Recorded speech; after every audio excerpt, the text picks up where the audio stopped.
Good morning, everyone. Welcome to the Sacramento County Board of Supervisors. Today's date is May 4, 2021. It's Tuesday morning at 9:30 a.m., and this meeting is hereby called to order. At this time, I will ask the clerk to read the statement, call the roll, and establish quorum. Supervisors Desmond? Here. Kennedy? Here. Natoli? Here. Cerna? Here. And Frost? Here. You have a quorum.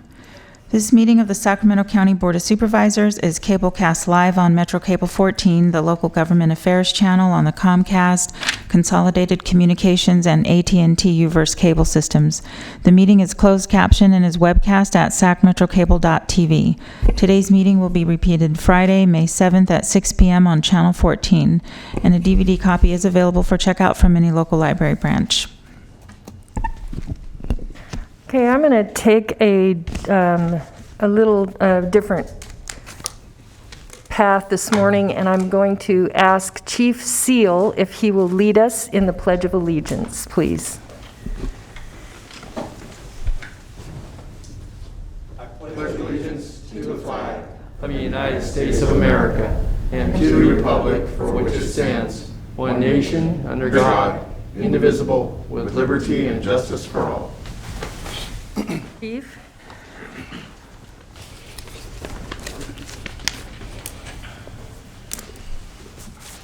This morning we have a couple of things to cover before we dive into our meeting. I'm going to be talking a little bit about Mental Health Awareness Month, and then we have our beloved Chief Lee Seal, who will be recognized on his journey to another position, another higher position.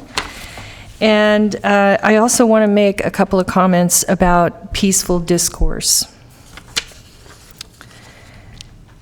So May is Mental Health Awareness Month. Since 1949, May has been observed as the National Mental Health Awareness Month, a time when advocates and activists across the country draw attention to the mental health issues that affect as many as 1 in 4 Americans. Today, more people die from suicide in the United States than from traffic accidents or homicides, and we lose 22 veterans to suicide daily. Unfortunately, because of the stigma associated with mental illness, many people are too ashamed or embarrassed to seek help, and it's difficult to get the help that they need for themselves or their loved ones. National Mental Health Awareness Month is a time when we work together to break through the stigma. We express compassion for those who struggle with mental illness issues. We draw attention to the proven methods that can help change lives for the better. So as we work our way through May, I know it's also Bicycle Month, so it should be a fun month. The sun's shining, that's what I like. Now, for the special moment of the day, we have a special tribute, and I want to say that the entire board actually requested to find a way to get Chief Lee Seal into the chambers so that we could pay tribute to his leadership and commitment to the Sacramento County over time. And I'm going to, at this time, invite Chief Seal, if you don't mind, coming down to the podium. Chief Seal arrived at the county in May of 2013. He is known for his strong ethical standards, compassion, and tireless work ethic, and also an open mind with new ideas. He restructured the Internal Affairs Division and investigative processes. He implemented tasers as an intermediary use of force option for armed field officers and authorized secondary firearms to keep officers safe.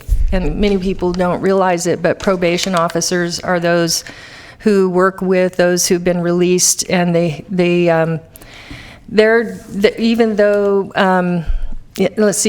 are oftentimes in a position where they're walking into a dangerous situation where they don't know what's on the other side of that door. And so I'm imagining that's hugely appreciated by the probation officers who are out in the field, Chief Seal. Thank you. Chief is known for always keeping officer safety at the forefront of his decision-making. He's been a relentless advocate. Through his leadership, our institution has become a model for working with detained juveniles. When I was first elected, I had the privilege of touring the juvenile facility. I've seen the de-escalation, the light room, the library, the garden. There are so many programs that he has instituted and or grown during his time with the county. And Chief, I know you've made a difference in a lot of lives, and your reputation precedes you with that. A lot of people know that. The Probation Association has acknowledged him as a highly compassionate person.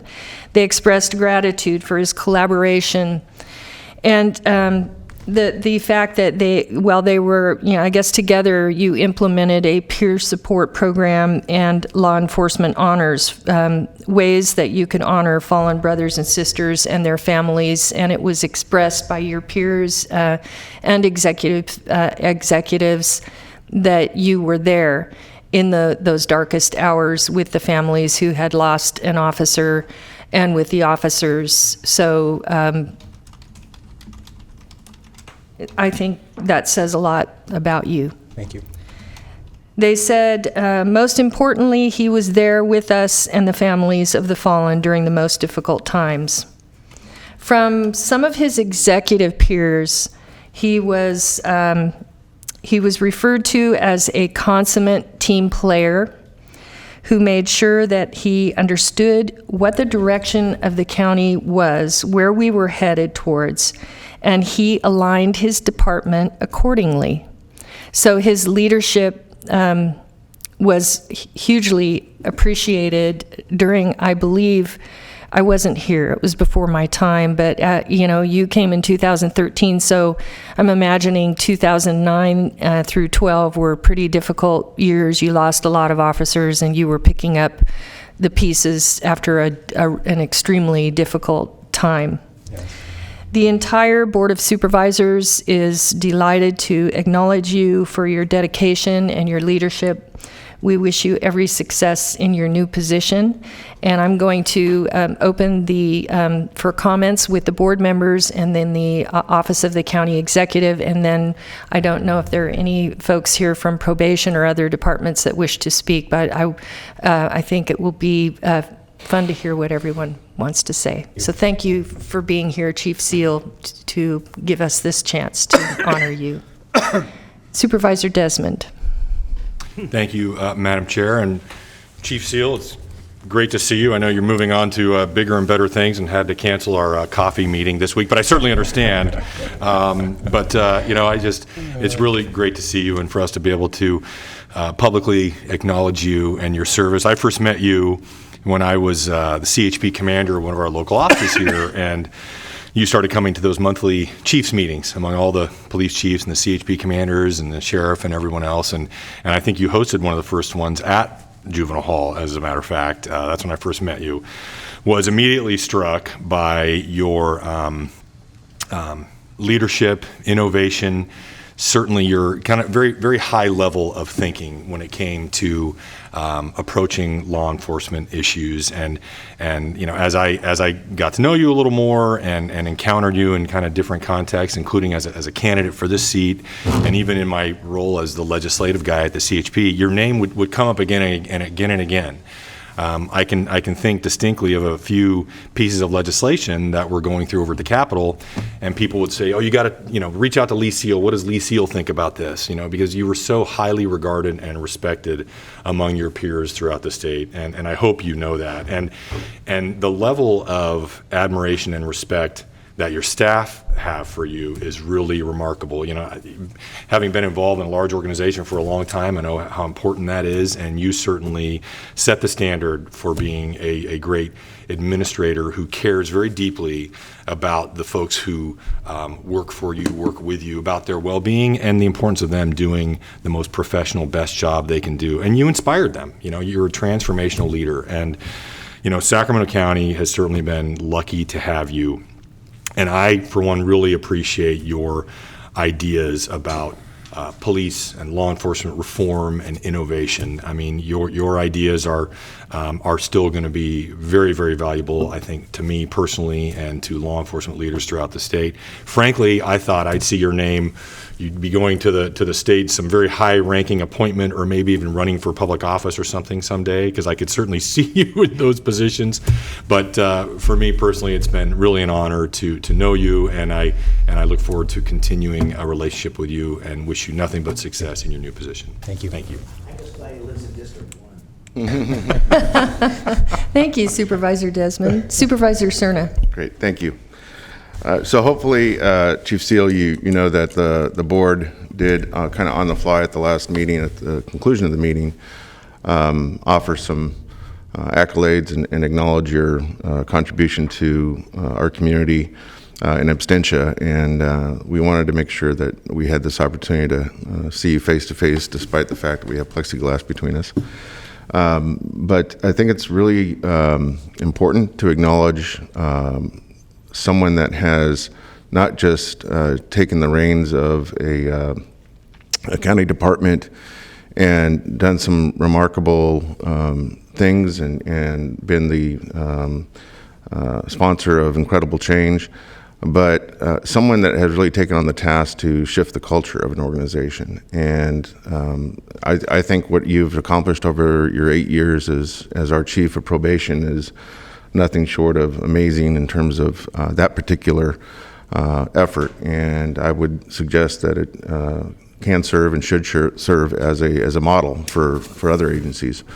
You know, as Supervisor Kennedy rightly points out, you are my constituent. In fact, you live in the neighborhood where I grew up. And I've always also appreciated kind of the personal rapport that you and I have enjoyed, and I'm sure you have with other members of the board, and it really speaks to the fact that despite your title and despite your charge as our head of probation, I think you understand human nature above all else, and understand that that's not removed from the world of politics or the world of administration, and I think that has really served you very well. And I will tell you that when I first learned that you were departing for greener pastures, my heart sunk. I mean, of all the folks that we have, and we have so many really terrific leaders in the administration of this county in various capacities, but when I heard that you were leaving, it really was a sense of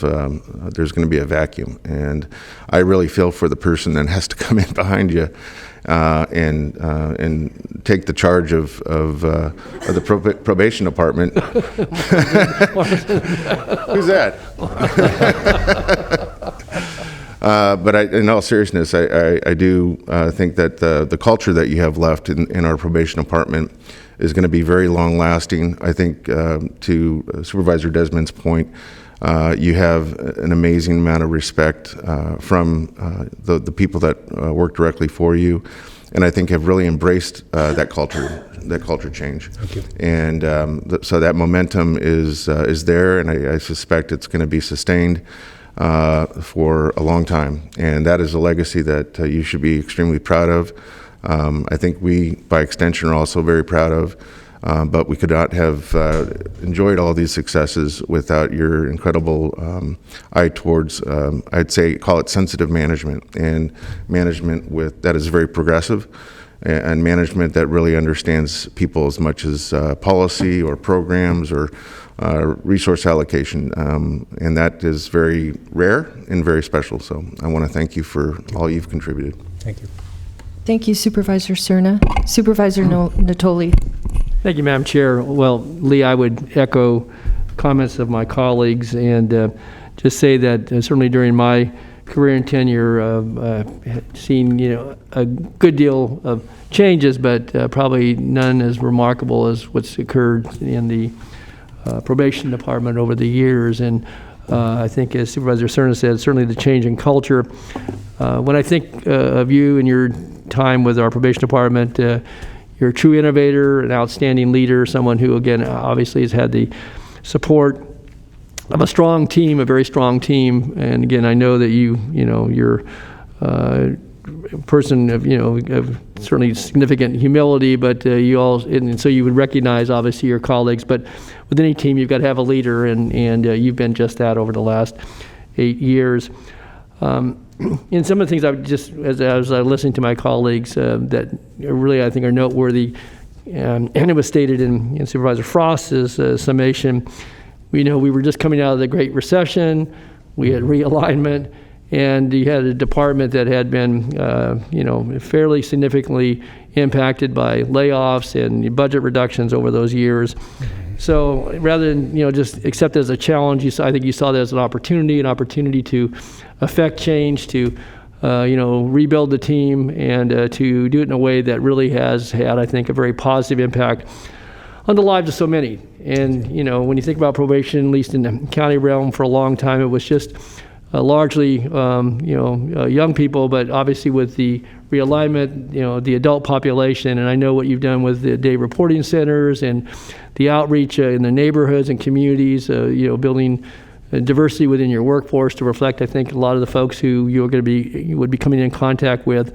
All that has added up to, I think, a tremendous amount of success.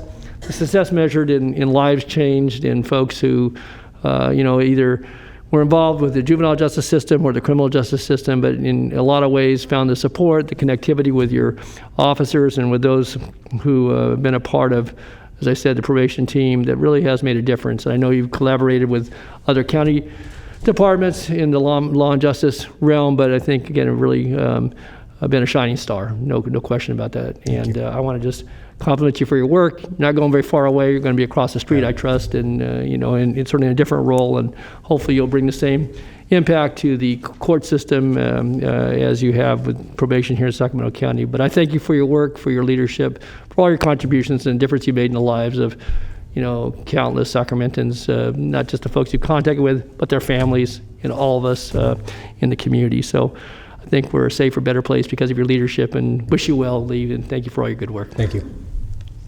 Thank you, Supervisor Natoli. Supervisor Kennedy. Thank you, Madam Chair.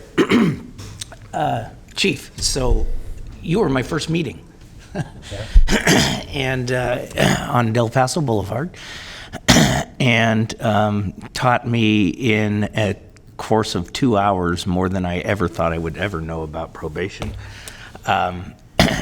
I will say that one of my earliest endorsements was the Probation Officers Association. And it's very unlikely, very unusual to have the president of a labor organization say, you really need to meet Lee Seal. Your respect and trust of your workers is just phenomenal. And I think that one of the things that, first of all, I have been dreading this day for 6 years because I knew it was going to come, because you're just too good. But one of the things that a true leader does is builds a bench, and you've done that. So I do not dread this day as much as I thought I would because of the leadership that you showed in creating leadership at the next level, and we're going to be in a great place because of you. So thank you very much. Thank you. And your hair is a little different than Lloyd Connolly's. Yes. I'm not even going to touch that with a 10-foot pole. Thank you, Supervisor Kennedy, as always. And I think our interim county executive, Ann Edwards, has some comments at this time. Yes, thank you. Chief Seal, this is a bittersweet moment for me. When you called me and told me you were leaving, I was not surprised, but a little crushed. And I want to ditto what everyone on the board has said. I first met Chief Seal when he started with the county 8 years ago. I was actually the deputy county executive at the time and sort of helped onboard him. During his tenure as the probation chief, he has been released from a consent decree at the youth detention facility and completely transformed the probation department, as you all have indicated, offering many educational and cognitive behavioral programs to help the youth that are there.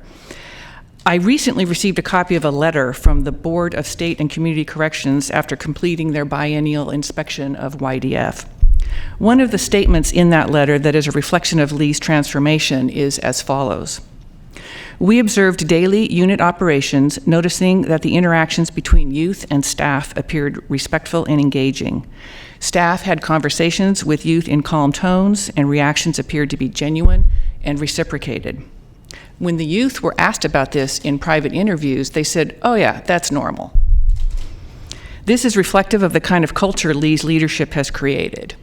Now, he and his staff may not like this characterization, but I think of the officers and the staff at the probation department as social workers with guns, because they really do care a great deal about everyone that they serve. Lee has created programs that both help youth and adults have an opportunity at rehabilitation, and this is reflective in his staff as well. In addition to his incredible leadership, Lee's just a really great person. I consider him a friend as well as a colleague, and I will feel his departure greatly.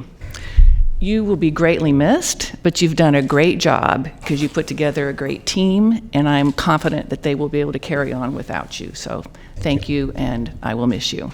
Thank you. Thank you, Anne. I do not know if our interim chief or Michelle Gallegos, I understood there were a couple of people who might want to make a quick comment. And Bruce Wagstaff, did you wish to? If I may, Okay. Supervisor, thank you. While the other folks are coming up, but in addition to what you've all said, which is absolutely true, and the way Lee has changed the culture there, I remember Supervisor Natoli back in those days of the recession, and you'd walk through juvenile hall and have a whole different impression than you do now. I remember seeing lines of youth just walking down with their heads down and not being able to look up, and so the whole atmosphere is different, and it's received statewide and national recognition. Any international? I don't think so. No. We're working on that. We're working on the international. But in addition to what you've all said and what Ann just said, the thing to add is how much a pleasure it's been to work with Lee, his energy and his enthusiasm, but also his very dry sense of humor. And I've enjoyed our mutual needling over the last couple of years, and I intend to extend that over into the courts that he's over there. All the best, Lee. He's only a Zoom or a phone call away. That's right. Right. Walk. It's great. Thank you, Bruce. And I believe Michelle Gallegos has the microphone. Should she come down to the podium, or can she be seen there? Or? Okay. Yeah, it's either way. I told them it's up to them. Okay. Whatever they're comfortable with.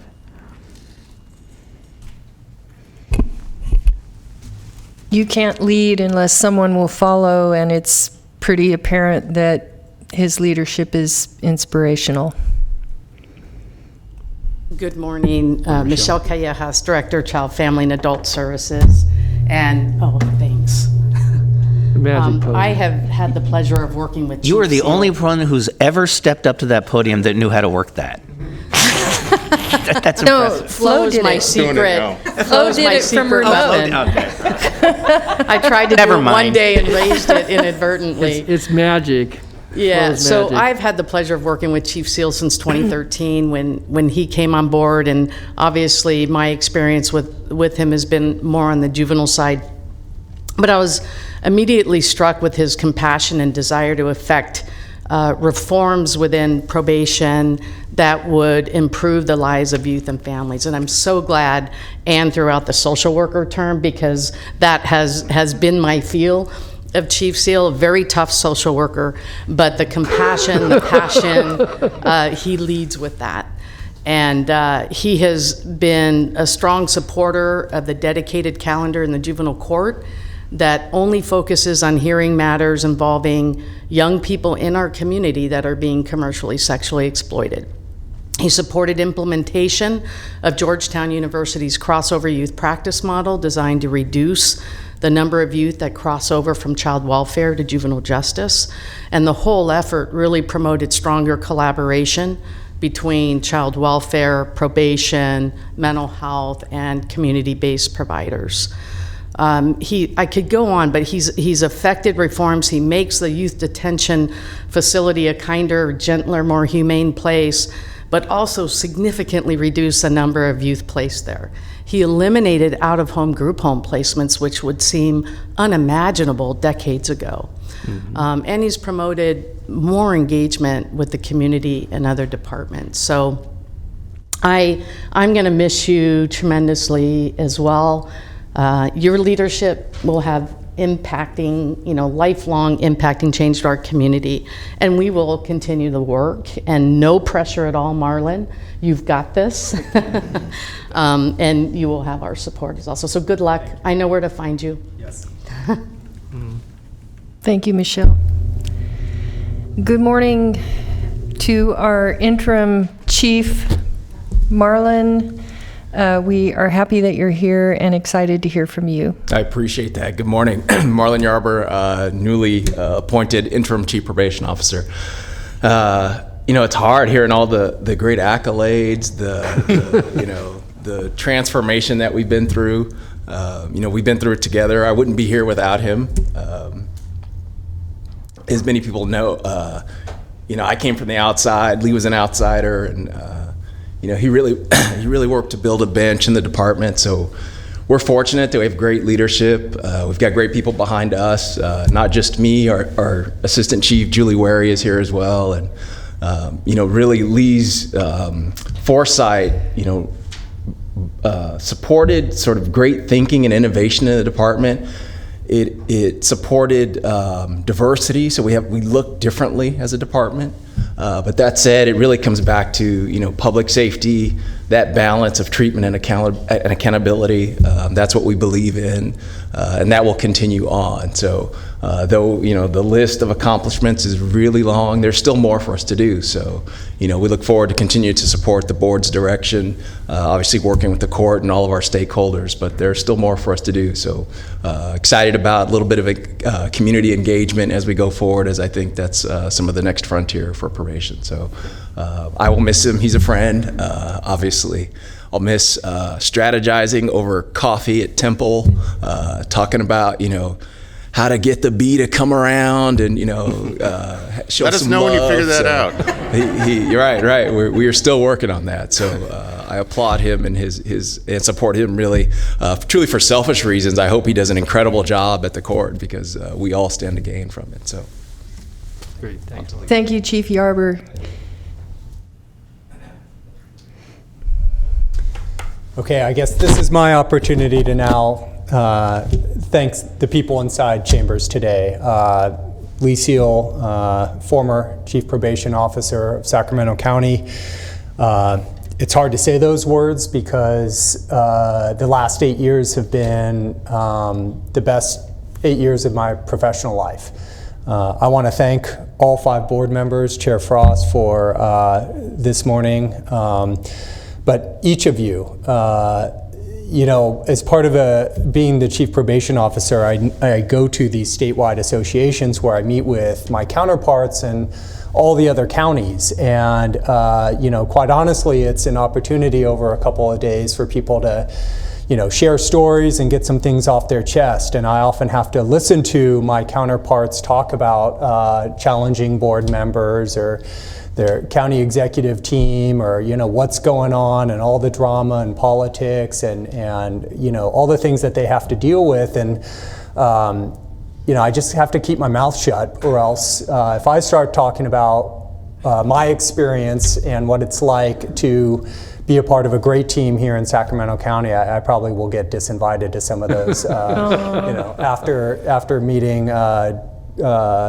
after association meetings. So I literally, just keep my mouth shut because this experience has been fantastic. I have felt the board's support and kind of pushing us in a great direction from the very start all the way up to the very end. I think even probably more momentum now than ever.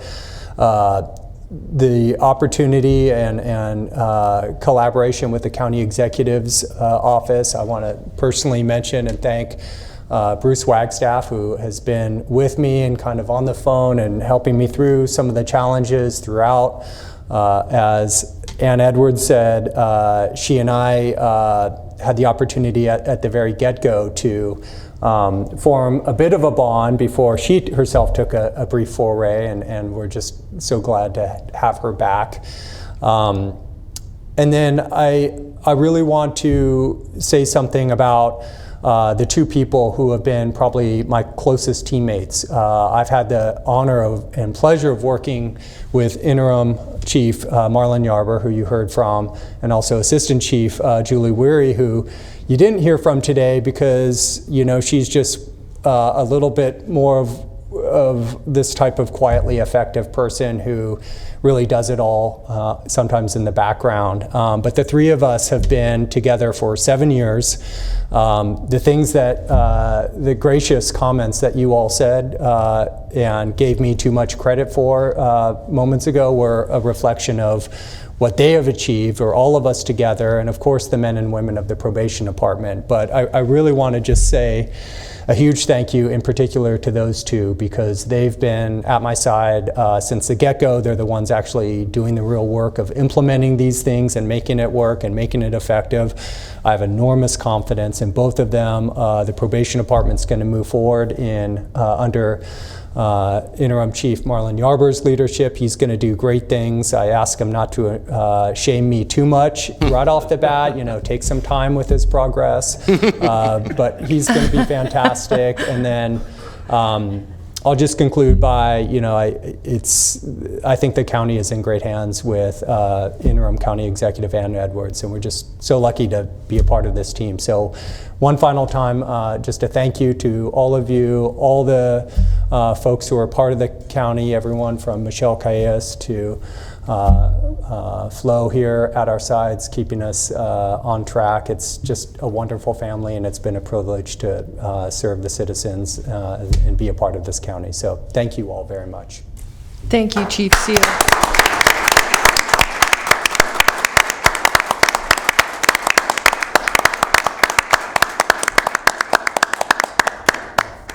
One constant in life, and that's change. And I think it's good because with change in leadership and positions, you get new, fresh eyes and minds wrapped around ideas, and it keeps things moving forward. So we're excited and wish you all the best as you move forward, and we're really excited to see what Chief Yarber brings. So thank you for being here today. At this time, I want to say a couple of words about peaceful discourse, and I could have saved this comment for our COVID conversation, but I really felt like it was important to set the tone, maybe mention this at the beginning of the meeting and set the tone for the day. It's come to my attention that there are public health officers in another county who have received verbal threats from community members who have expressed the intent to assault or harm them. And on behalf of the Sacramento County Board of Supervisors, I want to publicly denounce that type of threat or activity. I think it's important to note that our public health leaders have been in the front line during an extremely stressful time. They've dedicated themselves to delivering several complex levels of a new services. I'm going to say I don't even know if I know or remember all of them, but I'm thinking COVID testing, massive communications across different departments, contact tracing, budget management, human resources, homelessness, seniors, in-home services, education, and schools, and so much more. Even if you don't agree with the COVID policy, the public health mandate is to serve, and they've done so in an extraordinary way under extreme circumstances and stress. If you have a problem with the COVID policy, or any policy for that matter, please take it up with those of us that are elected to represent you. Every one of us welcome your thoughts and ideas. And when you do so, please know that public discourse is a foundational component to our government structure. It's important to state your opinion without emotion or demoralizing others. We can be Americans and disagree without shaming or hurting or opposing or hurting the opposing point of view. Often the discourse that we have between each other is the birth of new ideas and understanding, and it can unleash a far better outcome than if we didn't have the discourse. And I've seen it happen here, even on the dais between my colleagues who, I thought I had it all figured out, but someone came up with something that I had not thought of. So a discourse can be good, but let's try to do it respectfully. That's my comments on public discourse for this morning. And at this time, I'll read the chair's meeting announcement. In compliance with the directives of the county, state, and Centers for Disease Control Prevention, this meeting is live streamed and closed to the public. Temporary procedures are subject to change pursuant to guidelines related to social distancing and minimizing person-to-person contact. To make a verbal comment at today's meeting, dial 916-875-2500 and follow the prompts to be placed in the queue for a specific agenda item or off-agenda matter. Please refer to the agenda and/or watch the meeting to follow along and determine when is the best time to call to be placed in the queue or make the public comment. You may be on hold for up to an extended period of time, and your patience is appreciated. When I open the public comments for a specific agenda item or off-agenda matter, clerk staff will begin transferring you into the meeting. Each agenda item queue will remain open until the public comment period is closed for the specific item. Members of the public are limited to making one public comment per agenda item or off-agenda matter. Please be mindful of the public comment procedures and avoid being interrupted or disconnected when making more than one public comment on a single agenda item or off-agenda matter. Thank you in advance for your courtesy and understanding. Written comments are also accepted. Send your email comment to boardclerk@saccounty.net. Your comment will be routed to the board and filed in the record. Thank you again for your patience.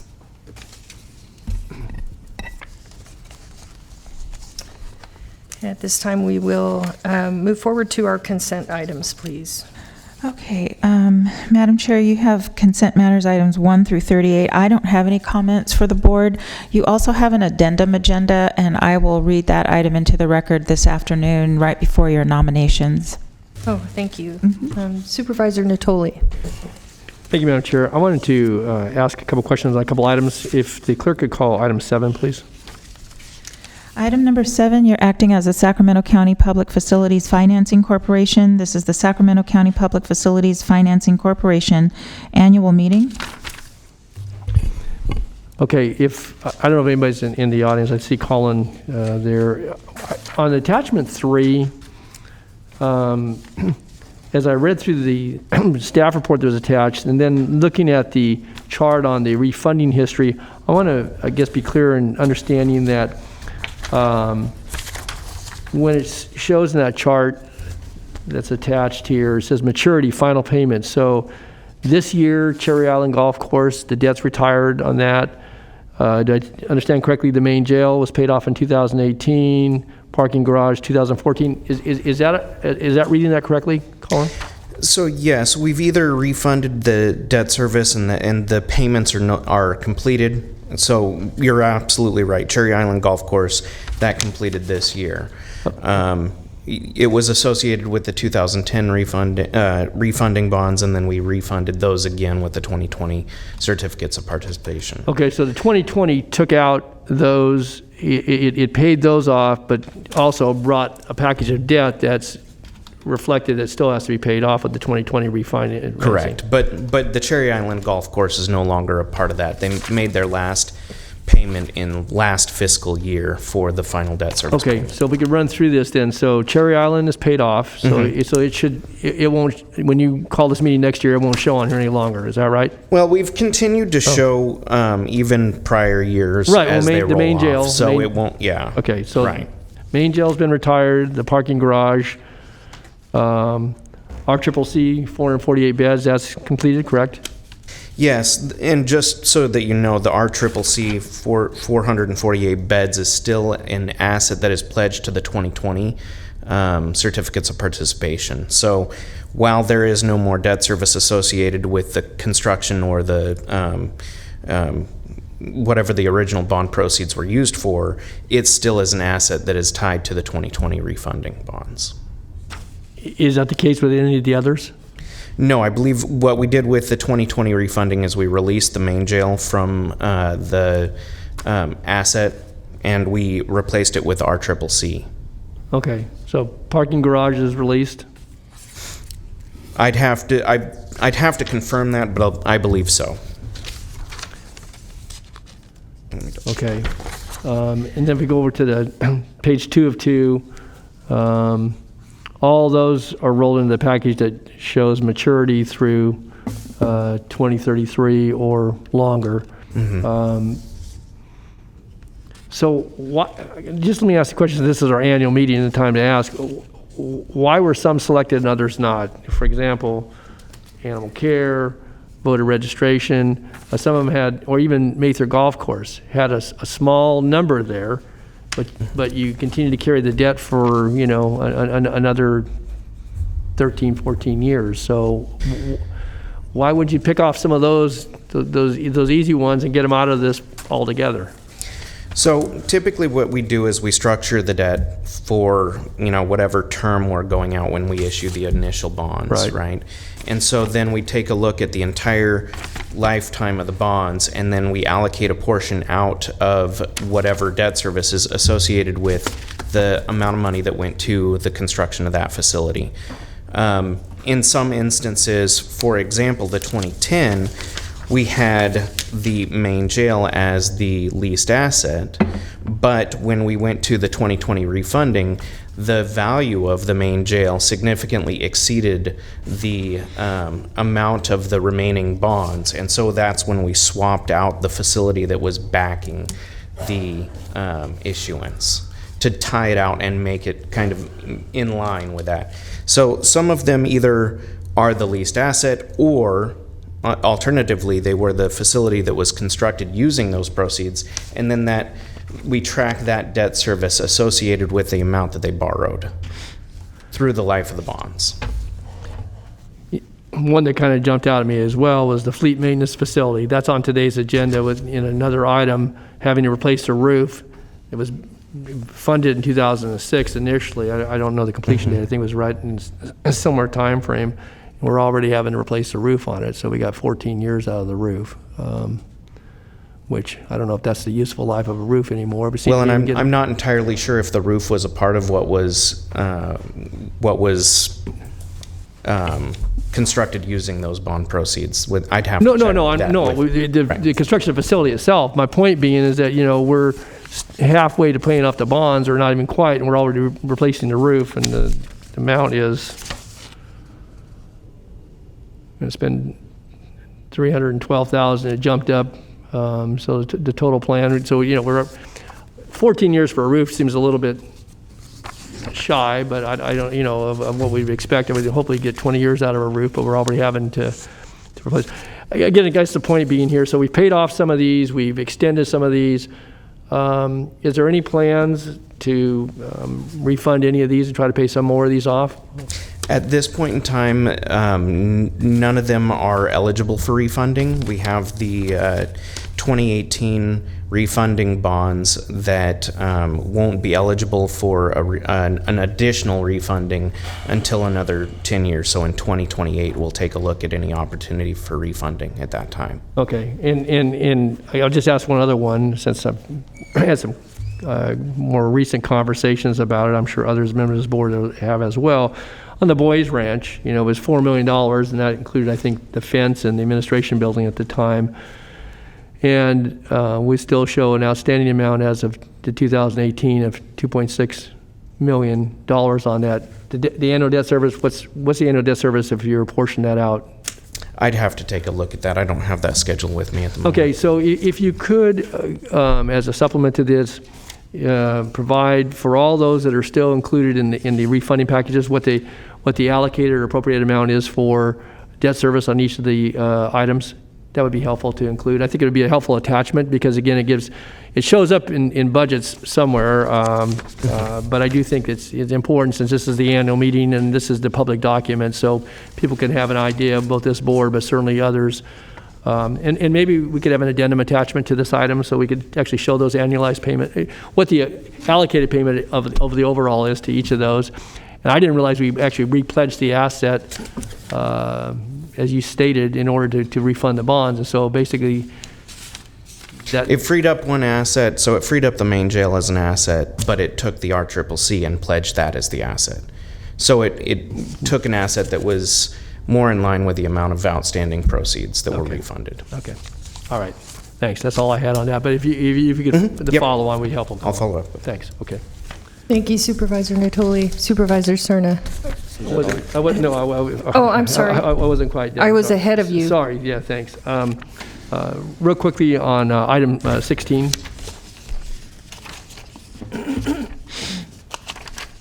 Item 16 is the authority to execute a retroactive revenue agreement with the State of California Department of Public Health in the amount of $59,781,149. And this is for the epidemiology and laboratory capacity enhancing detection expansion. Right, and I mean, this is good news. We've been talking about receiving the $60 million, and I know in my briefing yesterday we talked a bit about it. But so as I read the analysis of this, is that the planned allocation could be adjusted depending upon what the American Rescue Recovery Act brings in by way of dollars, and we have a 4-year period to expend these funds. Is that accurate? Correct on both points, Supervisor. We are going to be looking at the federal funding to see how it might adjust this plan. Okay. And when you bring budget to us in June or September, then you've got just under $40 million here. That could be adjusted, but there's no ability to stretch that out. The 23-24 year is the last year that you can incur costs, and so if we have to shift on the plan, then you'll either bring other appropriate recommendations to us relative to actually expenditure of the dollars. Yeah, that's the plan, Supervisor. Okay. So will you highlight that in the budget in June? You will. Okay. Thanks. All righty. And then one final item, then, if I could, just item 29. 29? Mr. Natoli, did you say 29? Yeah, 29. Okay, sorry about thanks, that. Member. That item 29, approve the resolution adopting a list of projects for fiscal year 2021-22 proposed to be funded by Senate Bill 1. Okay. The point I wanted to make here, and Mr. Hartwig may be able to respond as well, is that this is our SB1 list, and there are a number of pavement rehabilitation and bridge replacement projects on this. And I guess the comment that I wanted to make, and I said this in my briefing yesterday, is that some of these projects have been in the works for, they go back to 2010, and we've done design, we've done outreach with communities, we've done right-of-way acquisition in some cases, we've had final environmental impact reports. And it just seems to me that, we got $37 million in an award, we took all these long lists of bridges, we've funded all the staff work, and now we're looking at construction dates still that push these out to 23 and 24. And if in fact they were in bad condition to be replaced, why is it taking so long? And now I understand there's this concern about Caltrans delaying the HMP program, Mr. Hartwig. So again, I just find it a little bit frustrating that, we have bridges we identified as being in serious need of repair a dozen years ago. And yet all this long, we spent dollars on design and engineering, which is an important aspect, but we haven't fixed the bridges. And now we're looking at another 3 to 4 years. And so I guess, is there any way to advance these? And I know they want us to carry the load. You've explained that to me, and so has Mr. Vicari. But it just seems a long time for 15 years for a bridge that was deemed to be deficient to actually get it fixed. Well, first, when you talk about deficient, there's a number of things that they do when they inspect the bridge as far as its condition. So it doesn't mean it's an imminent failure. It means it's either functionally obsolete, it's too narrow, it's got structural issues that over time need to be addressed. And the reason those have been delayed is that the Highway Bridge program was underfunded. And so we're hoping that with the infrastructure stimulus that we're anticipating from the administration, that they'll fully fund that program, and maybe we can get those to advance a little bit sooner. They are ready to go. It's just the funding is not currently available to us to be able to move those forward into construction.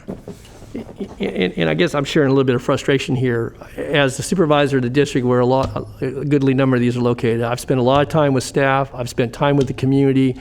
I've, spent hours, literally, working to try to, make sure that we look at design, that we go to the proper, community elements to, run that by. And I'll be 2 years past my tenure on this board, and you'll still be working on the bridges.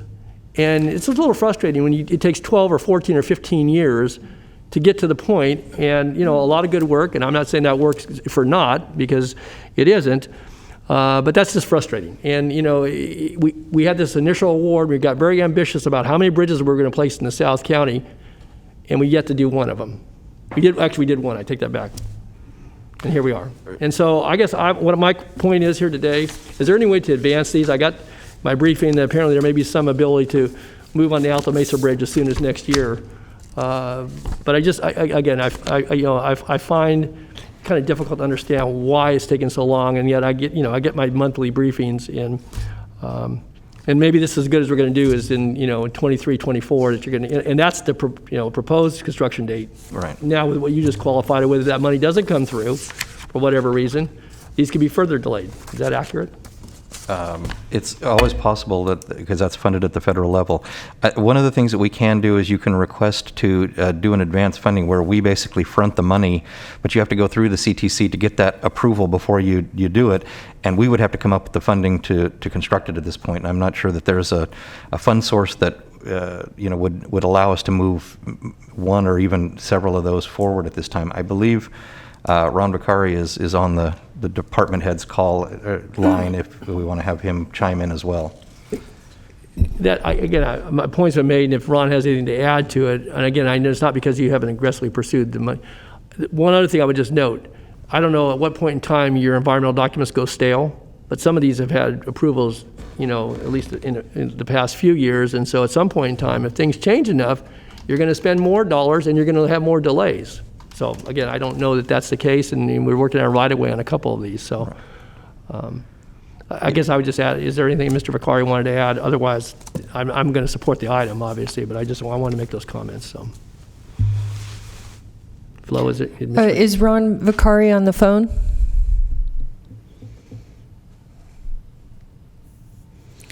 Hearing none. Doesn't. No. Okay, that's fine. Doesn't sound like it. That's fine. Thank you. Maybe Ron can follow up with Supervisor Natoli. Yeah. We'll look and see if there's any way to advance those. And like I said, we are anticipating that with some federal support, they will get that funded back to its fullest, so that we can get those moving forward as we anticipated, which would be this year and next year. And is there anything we can do with Caltrans or the CTC that can, make our point about work that's waiting to be done? I mean, some of these are quote shovel ready. Since those tend to come from the federal bridge replacement program, it would be encouraging the our federal representatives to support that and move it forward as quickly as possible so that program can be funded to the fullest amount. Okay. Thank you. Thank you, Supervisor Natoli. Supervisor Cerna. Thank you. I'd like to offer a comment and a question on item 17, please. Okay. Item number 17 is the approval of an appropriation adjustment request in the amount of $4,029,770 to continue the Project Room Key sheltering services through June 30th of 2021. Great, thank you. So I just want to make a point here to clarify, what I hope is the case, and I'll direct my question to Ms. Edwards. But the recommendation is for an appropriation adjustment to continue funding Project Room Key sheltering services through June 30th of 2021. And of course, at the last board hearing, there was unanimous support by the board to continue to support Project Room Key at least through the end of August. So mostly for the public's benefit and perhaps some of the homeless advocates that may be watching, just like our interim county CEO to clarify what the difference is between the dates and what the expectation is moving forward to continue supporting Project Room Key. Sure. Thank you, Supervisor Cerna. This item was planned before we made the decision to continue to the end of August. So I just want to assure all of you and the public that we are extending Project Room Key through the end of August, and the funding for that will be presented to you in the June budget hearings. Okay, very good. Thank you. And I would like to, were you done, Supervisor Yes, Cerna? I am. I'd like to just ask if we can, I know you're already looking for some more cost-effective alternatives to Project Room Key and a plan, an exit plan, either out of Project Room Key or into what is most cost-effective. Is that correct? And will you be coming back to the board to talk with us about that plan to, how we're going to, because there's never going to be a good time to leave Project Room Key. It's like a dream. But it's a really expensive dream. Yes, we will be bringing an item to you again during the June budget hearings for some alternatives. Thank you. Supervisor Desmond. Thank you, Madam Chair. I'd like to offer a couple comments on item 26. Item 26 is the Carmichael Property and Business Improvement District. Adopt a resolution of intention to renew the district. Thank you. Just a few comments. I just want to really congratulate the executive director of the Carmichael Improvement District, Rachel Taylor, and the board, some of the board members that I know pretty well, Nick Bloys, Gary Hirsch, Todd Andrews, Mike Blondino, and others, for their tireless work in making sure this property and business improvement district in Carmichael has been a success in terms of promoting economic vitality along that stretch of Fair Oaks Boulevard in the heart of Carmichael, but also the great collaboration and partnerships that the CID has with the faith community, the county, law enforcement agencies. I'm really struck by what a great job they do bringing all stakeholders together to address some of these really, really challenging issues that affect our commercial corridors in terms of dealing with some of the homeless encampments and dealing with some of the blighted commercial properties. And I support this item today and will continue to support the CID, and just want to thank all of those involved publicly for their efforts. So, thank you. Thank you, Supervisor Desmond. And at this time, I wonder if we have any public comments on consent. No, Madam Chair, we have no public comments, and we do not have any comments in off agenda as well. Thank you. And I also wanted to announce that we have an appointment. I don't know if our interim county executive had any comments. I'm very delighted to announce that the appointment of Siobhan Kathari as Director of Health Services, and I'm not sure if Siobhan Kathari is here today, but we are excited to welcome Siobhan, and I don't know, Ann, if you wanted to make any comments at this time. I just want to say I am really pleased with her appointment. I have known Siobhan for a number of years, as we were both members of the California Welfare Directors Association together, where she and I both served as president in different years. I think you will be very pleased with her. She comes highly regarded, and she is out of town this week, and when she arrives, we'll make sure that you have an opportunity to meet her right away. Thank you. Well, welcome, Siobhan, and we'll look forward to meeting you in person. And at this time, I'll call for a vote on consent if there are no other comments. Move the consent calendar. Second. Okay, I heard Supervisor Natoli move consent with Supervisor Desmond second, and please vote. Unanimous vote. Thank you. And do we have any off-agenda callers today? No off agenda. Oh, we don't have callers today. Okay, next Not item, yet. please. Okay, for your next item, could you go ahead and transfer the applicant, please? And I also need to take the applicant's oath. So item 39 is the Fair Oaks Boulevard sound wall. This is a request for a variance and design review and for a property located at 3851 Fair Oaks Boulevard in the Arden Arcade community, and the environmental determination is a notice of exemption. Hi, Andy, do we have you on the line? Yes, I'm on the line. Hi, I'm going to take your oath right now, if you don't mind. Okay. Please raise your right hand in the appropriate response as I do. Do you swear that the testimony you're about to give this board is the truth, so help you God? If you do not swear, do you so affirm? I do. Okay, please state your name for the record and the statement I have been sworn. Andrew John Demas, and I have been sworn. Okay, thank you. Staff is going to give their presentation now, so if you could stay on the line. Thank you. Morning, Mr. Pahuli. Good morning, Chair Frost, board members. Chris Pahuli, Principal Planner with the Office of Planning and Environmental Review. I'll be providing the staff presentation for this item. The request before the board this morning is a variance to deviate from the Arden Park Neighborhood Preservation Area's development standards to allow a 7-foot tall masonry wall along the property's frontage. The property is roughly a 1-acre parcel containing a single-family residence located at 3851 Fair Oaks Boulevard. The graphic on this slide shows a site plan and visibility exhibit. The home is currently accessed by 2 connected driveways, both from Fair Oaks Boulevard. The proposed wall will block access to the westernmost driveway and will limit access to the site to 1 access point on the eastern portion of the frontage.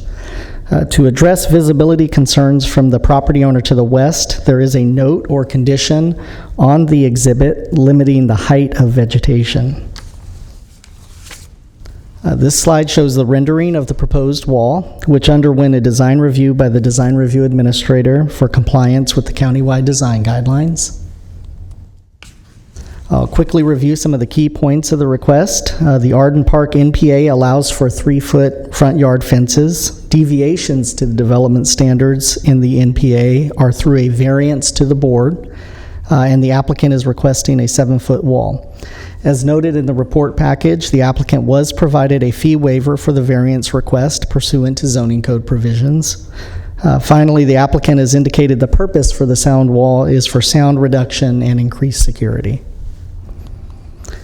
The project was reviewed by the Arden Arcade CPAC, and they are recommending approval. Also, as I mentioned, the Design Review Administrator reviewed the project for conformance with the design guidelines and recommends the board approve the attached exhibits. Staff is recommending the board take the following actions: recognize the exempt status of the request pursuant to CEQA guidelines, approve the variance to the Arden Park NPA subject to findings and conditions, and find the project in substantial compliance with the design or the countywide design guidelines.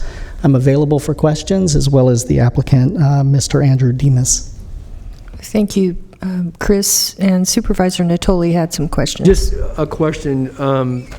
I know we're going to hear from others. Chris, when we received a letter from the adjacent neighbor, and I trust Supervisor Desmond is going to weigh in, but I just wanted to ask, did Department of Transportation actually do a site visit? I'm unaware if they actually went out on the site. I know that they did review the exhibit. They are obviously pretty familiar with that area, and they were comfortable with the recommendations that are shown in the exhibit, but I'm uncertain as to whether they visited the site or not. I guess when issues are raised, I guess the point I wanted to make is that it's one thing to use a Google map, but Google Maps aren't the end-all, be-all, tell-all. And I would just, I guess, offer a suggestion in a constructive manner that whether people are familiar or not, if there are issues raised that rise to the level, certainly something before this board, I would suggest that a staff member visit the site. They can choose to visit with applicants or homeowners or whatever. But I just think that's important. Seeing it, doing some analysis with the first-hand view of it is different than using someone's exhibit or a Google map or something like that. I make that as a constructive suggestion. I think that if it rises to the level of a board hearing, maybe in all cases, there should be some field visit, which, again, is not difficult, but I think it certainly is relevant in that it has currency to it, and I think that's an important aspect. And so I just would offer that. And again, that's not just for planning purposes. I would say it to transportation or other departments that are involved in review of matters, particularly when issues have been raised by folks in the community. So that's all I have. Thanks. Thank you, Supervisor Natoli. Supervisor Desmond. Thank you, Madam Chair. And yeah, I echo that. I guess I just assumed that staff would have visited the site. I sure hope so. I couldn't agree more with Supervisor Natoli. That's so important, especially when it's affecting a property owner this much, a neighboring property owner who is legitimately concerned about the sight lines. I mean, I drive by that site multiple times a week, drove by yesterday evening and this morning to look again. So I definitely see the need to have the sound wall there, but I would have the same concern as that property owner to the west as far as visibility turning west onto Fair Oaks Boulevard, because it does certainly affect your visibility as you're looking toward the east. So can you tell me a little more about what the conditions will be with respect to the vegetation to mitigate that concern with visibility, Chris? Yeah, there is a note on the exhibit, which is Exhibit B, and it limits the height of the vegetation to, I believe it's no more than 30. It's No more than 30 inches. inches for the frontage landscaping, Okay. and then no less than 72 inches above the roadway for the tree canopies. And that condition was discussed with that property owner to the west? Okay. Correct. I don't know if the property owner is on the phone here, if we'll be hearing from the property owner or not, but that was certainly their concern, that this was absolutely going to be imposed on the property owner or the applicant for this project. That's Correct. I did see the letter that they sent in for this item, and they acknowledged the conditions that are being proposed as part of this. And it's consistent with your understanding of the That's conditions? correct. Okay, all right. Thank you. That's all I have.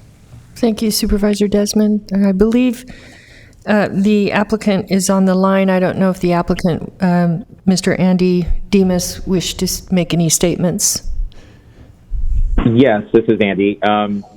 So we did have, we were heavily involved with DOT. I don't know if they actually visited the site, but that was the big constraint, is making sure we get our engineer to go over, stake all the points on the lot to show the visibility triangle. We met with our neighbor, Mrs. Hoyer, and her son about a month and a half ago, and we actually staked where the wall is going to be with string lines. We walked out there with them and went over all that different stuff with her to make sure that it's better than it was.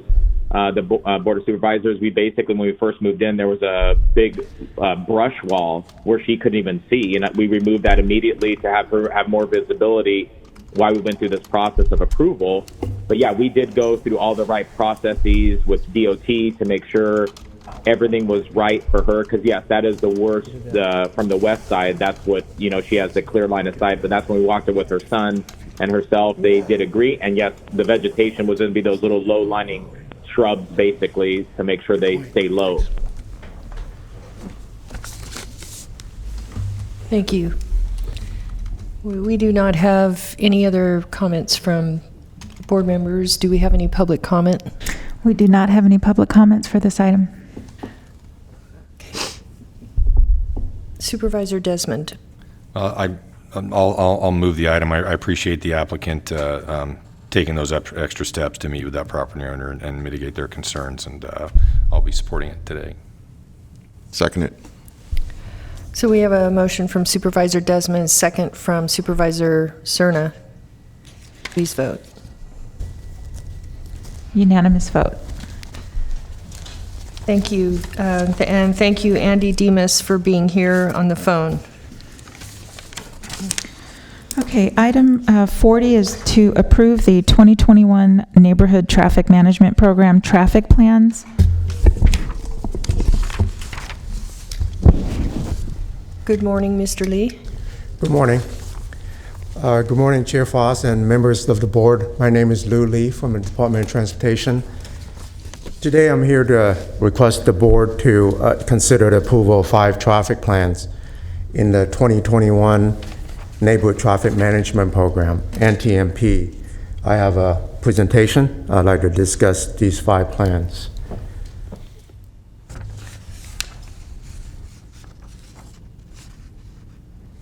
On October last year, the board approved funding for 24 projects to address speeding concerns in the residential streets. One project was later added to modify a previously approved traffic plan. Following the funding approval, traffic management plans were developed and mailed to the resident to determine the neighborhood consensus as a standard procedure. Based on the board approved criteria, which I outlined it here, they are summarized in 3 categories here. All projects should have a minimum of 50% response rate, and project receive a support rate less than 65% are not qualified for further consideration. Projects with support rate between 65 and 75% would require board approval.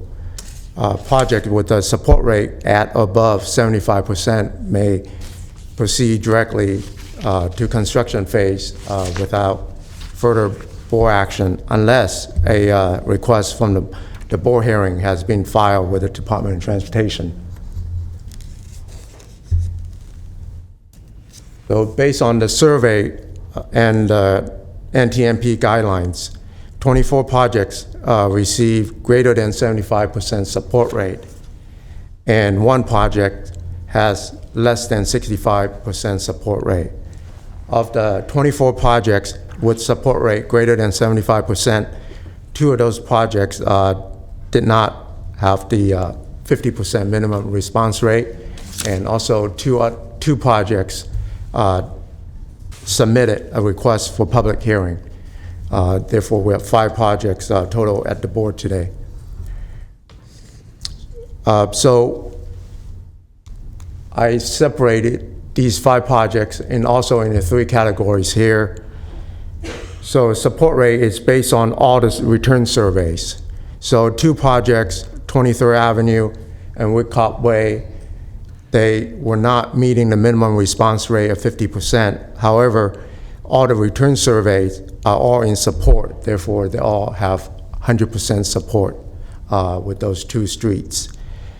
Butterfield Drive also received a 100% support rate as well as meeting the 50% response requirement. So the 2 projects, Andrea Boulevard and La Serena Drive projects, both meeting the survey requirements. However, they both received a request for board hearing. Therefore, I want to provide more information for these 2 projects. Andrea Boulevard has 51% response rate, and out of that 51 response rate, support is at 89%.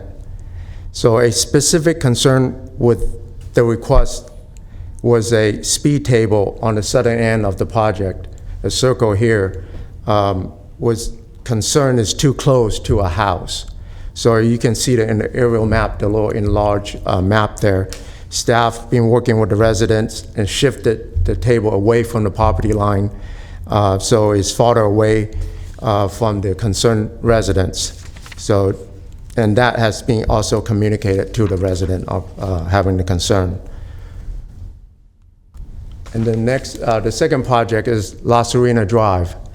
The project was initially surveyed, the resident adjacent to La Serena Drive that are having a daily impact of the speeding.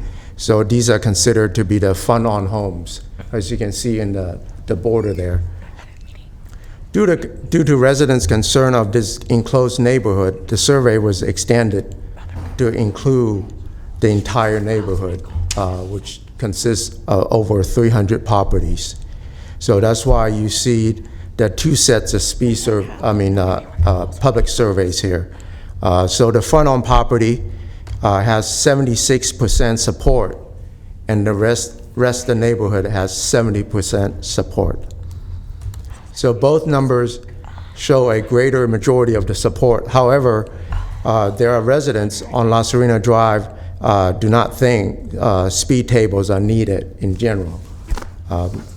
So we do receive the neighborhood watch of the community, also as well as the CHP patrol officer has sent in their support for the traffic plan.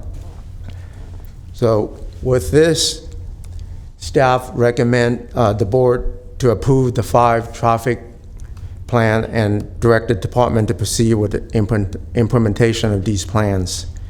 If approved, these projects, along with others, are anticipated to be constructed in the fall of 2021. This concludes my presentation, and I'm available for any questions. Thank you. Thank you, Mr. Lee. Supervisor Desmond. Thank you very much. I appreciate that, and you know, I always, from my prior life, I certainly appreciate the impact of these speed tables, speed bumps in neighborhoods, and slowing traffic down.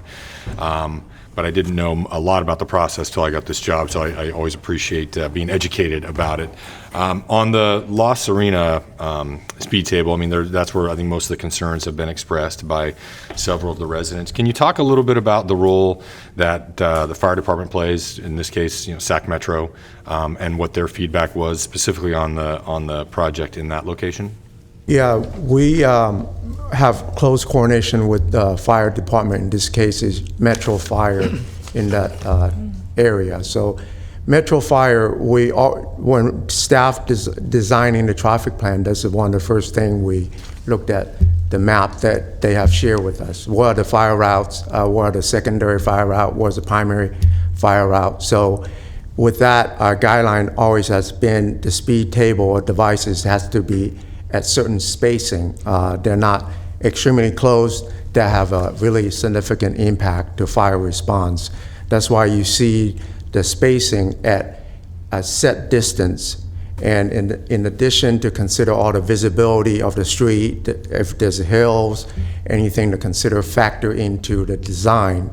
And we routinely send the fire plants these speed table traffic plan to the fire for comments. So it's being established that the understanding between two agencies is, you know, we put certain device on certain type of routes and not put any devices on certain route. And that's kind of been the understanding throughout the whole process over the years. Thank you. Has Sac Metro expressed any concerns with the location of the speed tables on La Serena? Not directly to us.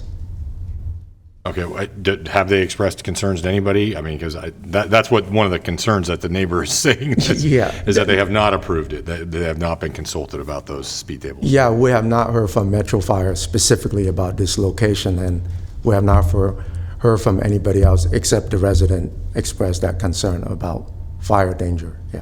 Okay, and I drove out to that location. I drove to all 3 of the locations in my district, and also spoke to the highway patrol, one of the shift supervisors out there in the area, and they agree that the speed tables are appropriate and adequate and will have a benefit to traffic safety in those neighborhoods. So, okay, thank you.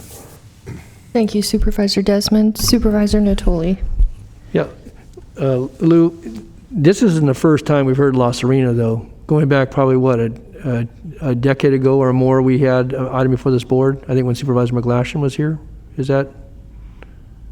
I don't recall. This is the first time we're treating it with speed devices. Perhaps I would not be surprised they're concerned with speeding. In the Well, that's past. right, because I didn't see any reference in the staff report that there had been a previous iteration and certainly opposition as well as support for it, and clearly speed tables or other devices weren't installed on Los Arena Drive at the time.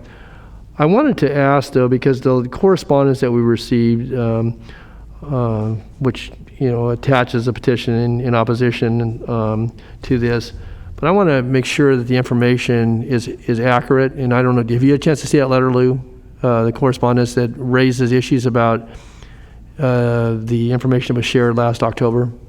Have you seen that letter? Yes. Okay. So let me just run through these real quickly, I think, for the record. So there was a question raised around whether or not actuality a pedestrian bicycle accident had occurred within 3 years. They said the box was checked, and I don't know, I don't have the form that was, if it's somewhere in our information, but basically there's a contesting that information. So have we clarified our frame of reference on that? Because apparently there was information transmitted by the CHP. There were some Records Act requests, and I think Transportation responded. So could you clarify that for the record? Yes. It was in the October's board package for funding approval. There's a page in attachment providing additional information for the board to consider the funding approval, right? Such as whether near a school, near a park. Yeah, you have that table, and right. Yeah, I've seen that. So right. So there are two columns relating to accident. One is bike and pedestrian related accident, or a vehicle related accident. So the vehicle column was checked, but after looking into it further, no, excuse me. The pedestrian and bicycle column was checked. Yes. After looking at further, the accident is only related to vehicle, not. So it was a administrative error on that column. Okay. So. All right. So there was correction to that. So the second issue raised, again, going back to using that chart, which I don't have in front of me, said that street lights was checked as being, I guess, in place, but the person says that that's incorrectly. The writer says there are no county-owned or SMUD-owned streetlights on Los Arena. It's a very dark street at night. So did we have to make a correction on that, or we were correct in what we checked? Also, that's another column that was mislabeled. There's no public street light out there. Okay, so we corrected that when? We corrected that before we went back out to the homeowners or property owners and residents, or you just have corrected that in-house internally? We realized that that mistake on the board letter after the fact, yes. Okay. And we designed a plan, of course, factoring the condition of the road. All right, so we acknowledge that. Then lastly, and again, not that I wouldn't support it, because I think it was part of the discussion we had last year regarding what went to our local community plan advisory councils, and we used to have these, as a part of a presentation to the CPAC. I think under the action taken by the board, that was eliminated, but it says that again in the letter pointed out that it was indicated that this went to the Fair Oaks CPAC. The writer says that didn't occur. And I don't know that we're regularly taking these out. Again, I would support doing that. I think it's a good way to involve the community, but I know we narrowly constrain what CPACs would hear under a board item that changed some of the things that would be referred to councils. So was that accurate or inaccurate? Was that another administrative error that we checked the box and said it went to Fair Oaks CPAC, but it didn't? In that attachment, the CPAC community, the name of the CPAC was listed. It's really for the geographical identification of some of these streets. If you look at a street, it's hard to tell where they're at. So okay. It provides a good reference, but I didn't realize it could mislead somebody. Yeah, so it's not intended to say that I went to the CPAC. It's basically to identify geographically in which CPAC area it falls into. So that may be for future reference, not just for in the Fair Oaks community, but in other communities, if you show it, that it's denoted so there's it's clear to the reader as well as to anyone who would want to either contest or support what actually transpires, that there's no longer a referral that goes to the CPACs. In the past there was, but no longer a referral on these matters that goes to the CPAC. Is that it? That's correct. Okay. Yeah. Okay. That's all. I appreciate you correcting those things on the record. Thank you, Lou. Thank you. Thank you, Supervisor Natoli.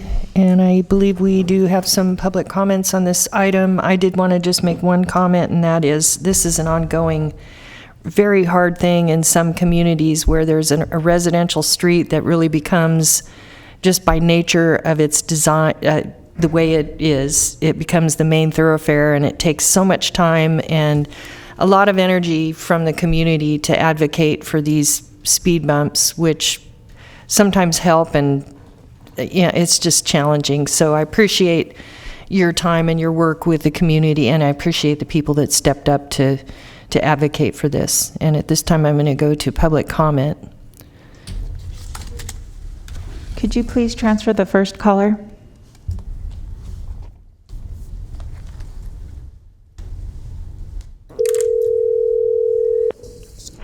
Hi, caller. Please start with your comments. You have 2 minutes.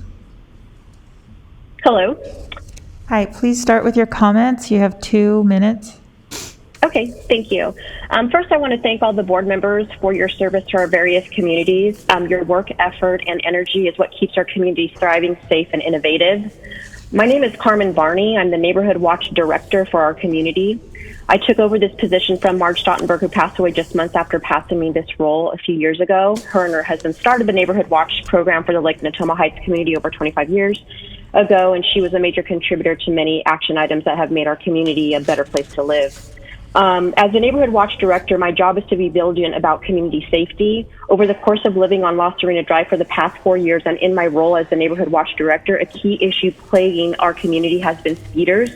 I've seen my neighbors, service people, delivery people driving over nearly 40 miles an hour only to have to slam on brakes because of a deer crossing in the road or a pedestrian.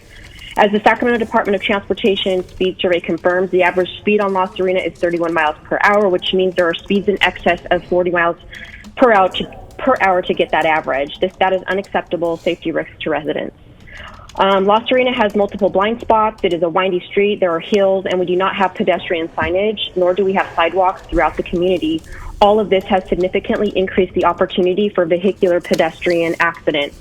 As a Neighborhood Watch Director, I have long partnered with our CHP officers who serve our community, Officer Dixon and Officer Ramirez, who I'm very familiar with. I have had to report speeders to our CHP offices almost on a monthly basis. This includes me sending in pictures of the offending vehicles and location. In addition to support this initiative proactively, I have sent emails to our community about adhering to 25 miles an hour. I have partnered with other Neighborhood Watch coordinators to share information about just do 25 miles per hour communication. I have reached out to property owners who have renters to ask for language about adhering to the speed limit in Lake Natoma Heights to be a requirement for renting. I have reached out to corporations and businesses directly about ensuring their service people respect our community speed limit. I have used multiple social media outlets to bring safety awareness in our community. I have stopped vehicles in our community as a pedestrian and asked for speed awareness, really making myself a target. As of recently, there was a high-speed chase. Can you please wrap up your comments? Yes. Recently, a high-speed chase down Los Serena resulting in the deputy sheriff being struck by the criminal. We have come to an impasse with this safety concern. We are headed toward a child, elderly person, biker, hiker, or any community member for that matter being struck by a careless driver.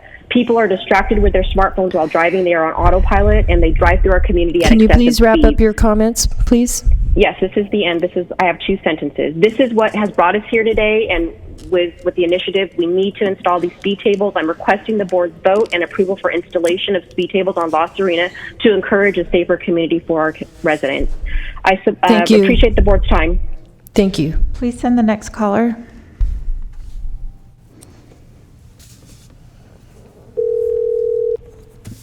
Hi, caller. Please start with your comments. You have 2 minutes. Yes. Please start with your comments. You have 2 minutes. Okay. Yes, my name is Michael Quinn. I live at 1425 Gannon Drive, District 3 in Sacramento, California. And I'm calling as the original petitioner for speed bumps to be placed along Whitcop Way. It's 95825 Sacramento.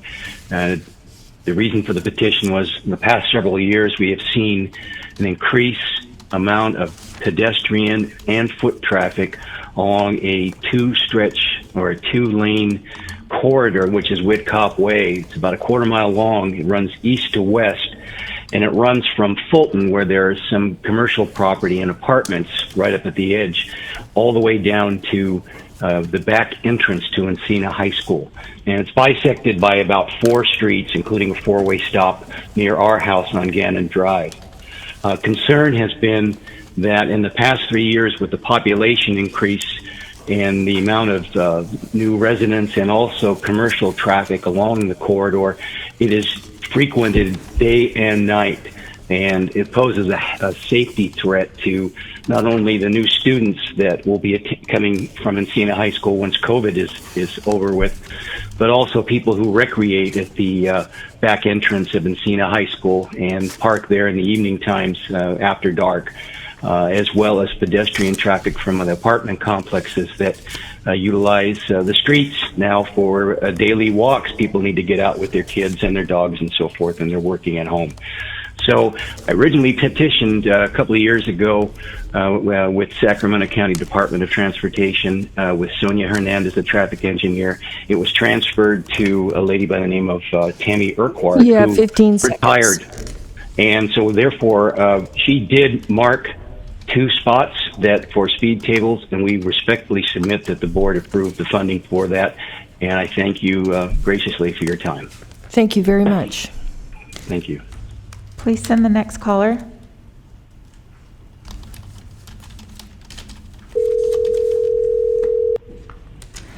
Hi, caller. Please start with your comments. You have 2 minutes.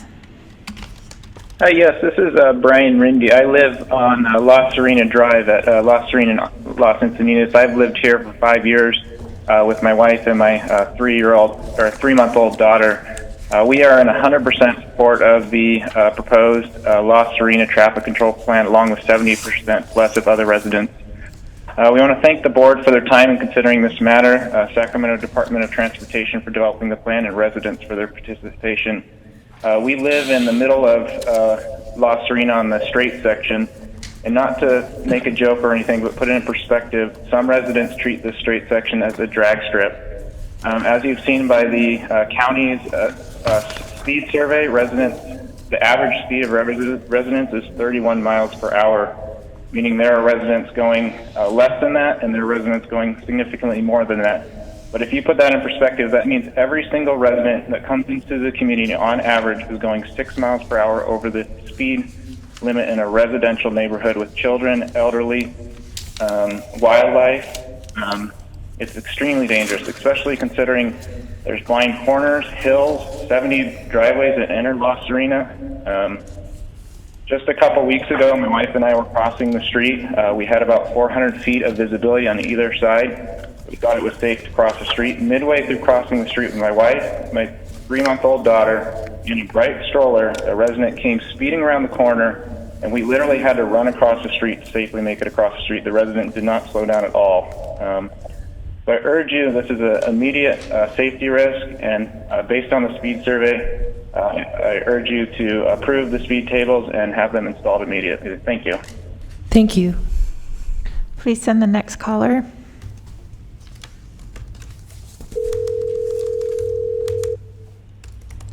Hi, caller. Please start with your comments. You have 2 minutes. Yes, good morning. I'm with Lake Natoma Heights. My name is Paula Bowden. There's little that I can add to what Carmen Bandy said. However, what I would like to suggest is that one of the speed tables that was removed from the original or the initial letter that came out earlier this year, that it be reinstated, and that would be the one near La Serena, Wawona, and Groff. That is a blind sweeping curve.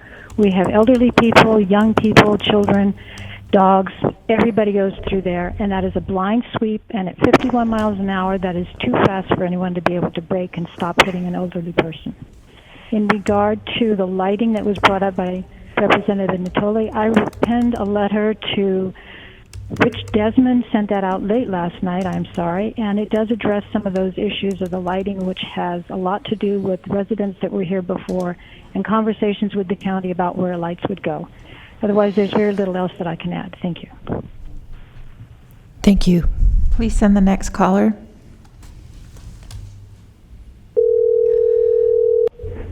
Hi, caller. Please start with your comments. You have 2 minutes. Yes, hi. I just wanted to call in. You should have in front of you my written comments that I sent in. I'm Lori Green. I am opposed to the speed tables, and for 2 very important reasons. One, the procedure wasn't followed. Many people on the street were not given a vote. If you look at my Exhibit 5 that I gave to the board, it's item number 14, La Serena Drive, Hazel Avenue to East End is what was approved, and yet the people at the East End never got ballots and were never treated as part of the treated street when the ballots were given to them. I've learned way more than I ever wanted to learn about how this procedure goes. It's been very frustrating, and I just hope that you take the time to read what I have submitted before you actually make your vote. Exhibit 1 that I submitted is the 43 people, all of who live on La Serena Drive, who are opposed to this. This is not an overwhelming thing as you would believe by reading what the Department of Transportation has submitted. And I will just also say that Department of Transportation did not give you accurate or fair or right information when you funded this.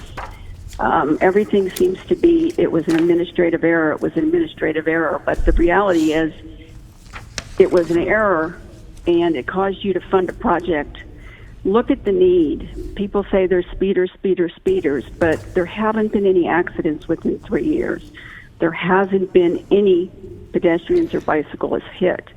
There is a great fire danger. If you look at the map that I gave you, Exhibit 2, you'll see how much of La Serena is the American River Parkway. That is a great fire danger area, according to what this Board of Supervisors passed in 2018, showing the fire danger areas in Sacramento County. And La Serena Drive is really the only fire access road. If Department of Transportation did contact Metro Fire, Metro Fire didn't tell me about it, and I did contact Metro Fire. I asked them to come out here. They said they wouldn't do it unless they were asked by Department of Transportation. Because I'm telling you, Paradise didn't see their fire coming, Oakland Hills didn't see their fire coming, but you've already stated that the area around La Serena Drive is a fire danger area. And I don't want to be stuck in this neighborhood with fire spreading rapidly and speed tables preventing our fire trucks from getting to us.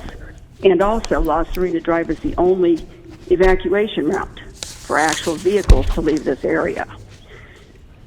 I really You have hope 10 that seconds. Thank you. I hope you take the time to read what I have written. I realize it's long. I realize your agenda is long. Thank you. Thank you. Please send the next caller.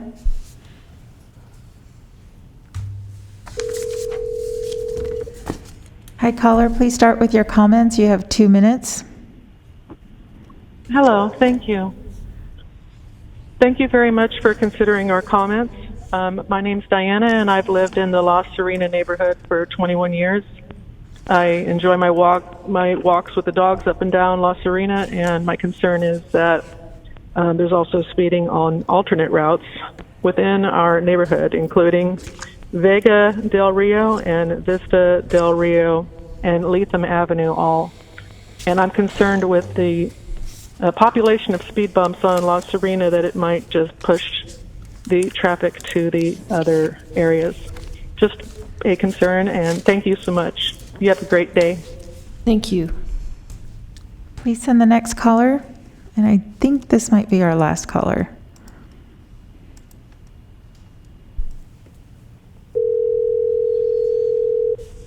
Hi, caller. Please start with your comments. Thank you so much. Could you? You have a great day. Hello. Could you Yes. please mute Hello. the? Could you mute the Yes, meeting? I did.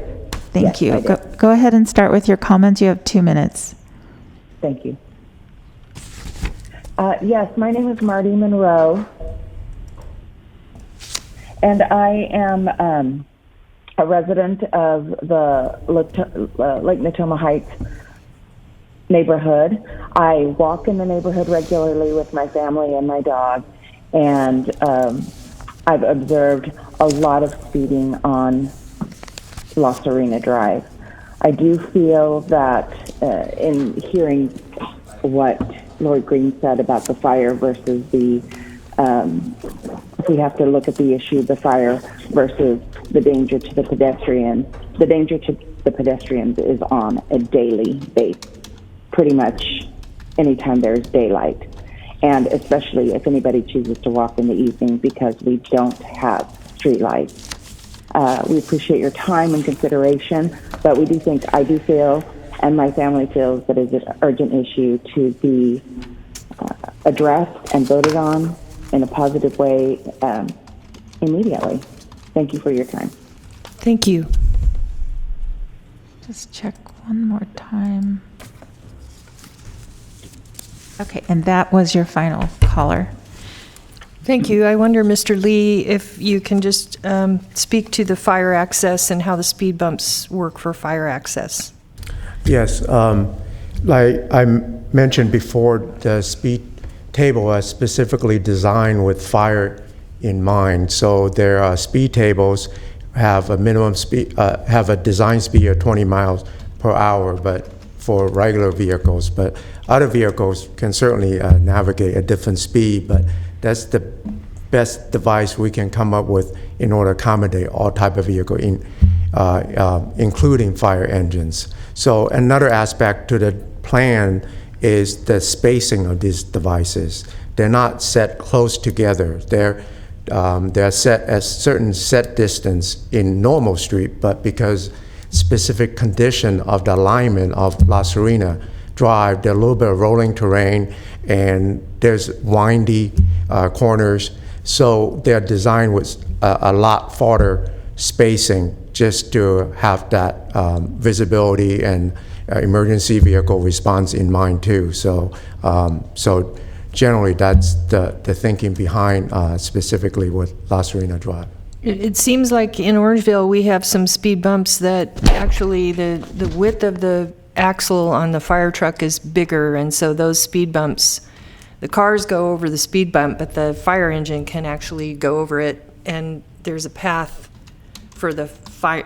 It's engineered in a way that the fire engine doesn't go through this speed through a bump. Is that the same concept that we're talking about for these? Because I know there's people who are concerned about the fire hazard and access to emergency vehicks. Right. I think you're referring to the speed bump or speed table with the cutouts, so the fire engine wheels can get through it. Like I mentioned before, that we coordinate directly with the fire on what type of device they like to see on this type of street. Speed table, which is the one piece, that's what they prefer on these streets instead of cutout. The one with the cutout, it also not as effective as yeah, because people go around it too. Right, exactly. I'm probably one of them. Don't tell anyone. We all do that. The other thing I wanted to see if we could just quickly reiterate, because I know there's an extensive voting advocacy, and there has to be a certain percentage. There are people who feel that they did not receive the ballot. Can you speak to that? Specifically, folks at certain area don't receive the survey cards or the survey letter. We don't see that in the overall map. Even certain areas, especially at the end of cul-de-sac, doing an entire neighborhood survey, we do have record of receiving survey from that cul-de-sac. Not everybody, but some residents do return the survey. So everybody got it, though? They may not have known what it was, and is that what you're saying? Everyone received a survey?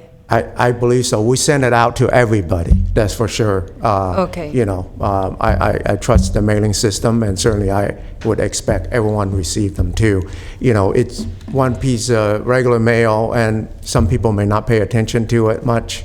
if, just depends So how we know involved. we mailed it out. That's all we can, that's the best we can do is mail it out and trust that the system will get it to them. Correct. Yeah, and I think one of the, kind of a clarification is that I think there were some concerns that some areas didn't get it, but we did receive some responses from those areas. So it showed that some people did respond, and it shows that, some people were responding, and that therefore they did go out and people were getting it. It's whether some people didn't see what it really was and toss it, that's a separate thing. But I think just showing the responses that we got showed that the different areas were getting it. Okay, that's what I wanted to confirm. Thank you. Supervisor Desmond. Thanks, and just, I appreciate you doing that. I mean, when you saw that there were concerns about the notification in the neighborhood, that you really expanded the polling around La Serena to make sure you had a better response or touched more neighbors in that neighborhood. I think that's the way it should be. I mean, we need to be responsive. I mean, this is an area that affects the folks in the unincorporated areas so much, and my office hears about it daily, probably a dozen calls a day about traffic issues and speeders and reckless driving and sideshows. As you know, Lupe, we've had many discussions about this. And I'm, and so this is something I will keep being focused on. And I know there's always kind of that 3 E's: the enforcement, engineering, education. That's the way to address some of these speeding issues. And on the enforcement, I would just encourage people to make sure they keep calling the CHP. The CHP has these problem-oriented policing programs, and the squeaky wheel gets the grease. So keep calling the CHP, and then with respect to, and calling my office as well in District 3.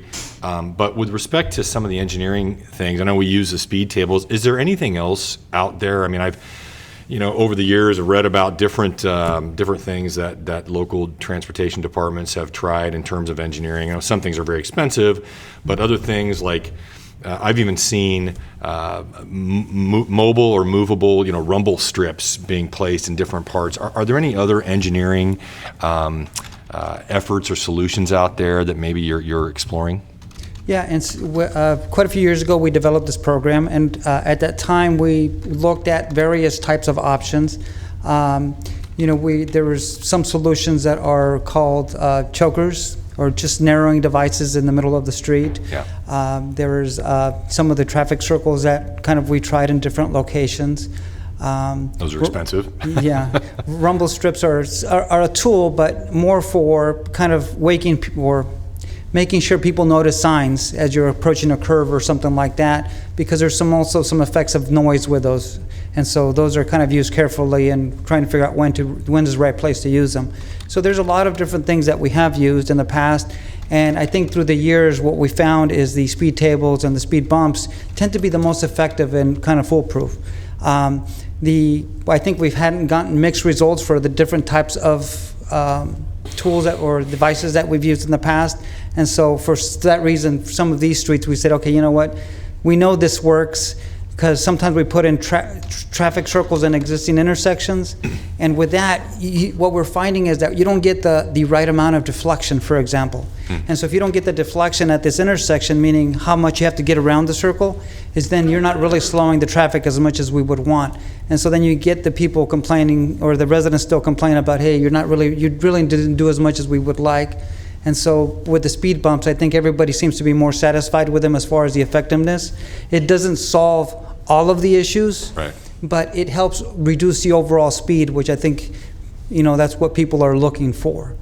Okay, thank you. And everybody who called in, I really appreciate their involvement in this. I mean, it affects me as well in the unincorporated area in my neighborhood.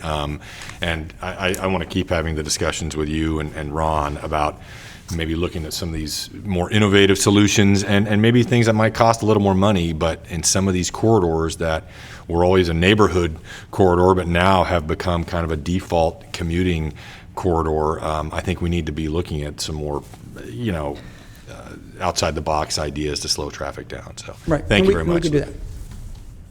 Thank you, Lupe and Mr. Lee. Great presentation. Do we have a motion for approval of staff's recommendation? I'll move to support that. Second. Motion by Supervisor Desmond, second by Supervisor Cerna. Please vote. Unanimous vote. Thank you. Next item, please. Okay, item 41 is the Sustainable Groundwater Management Act workshop.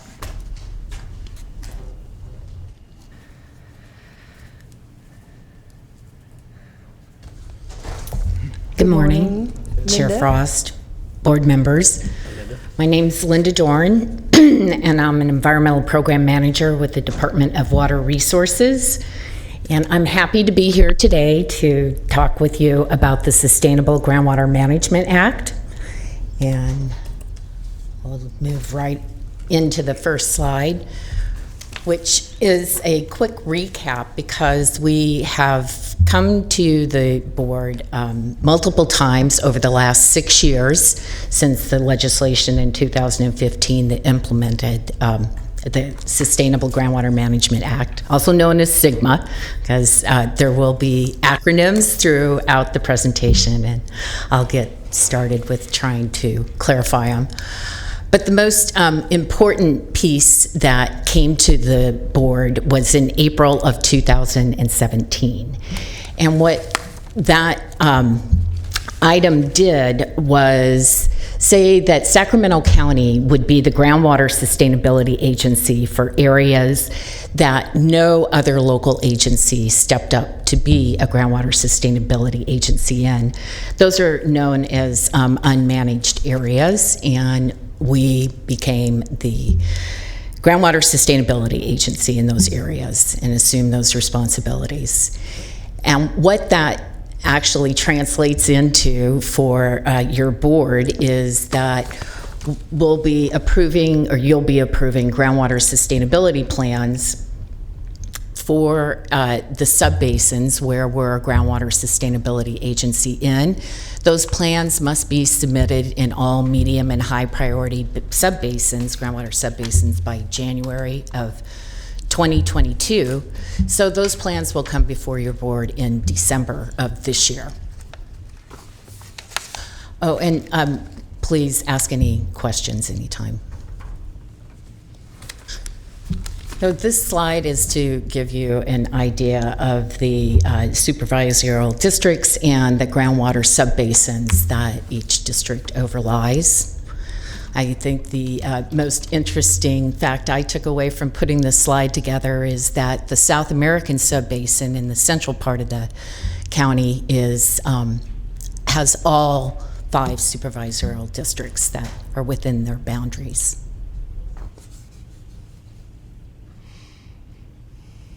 And then this map shows all the 4 groundwater subbasins that the county overlies.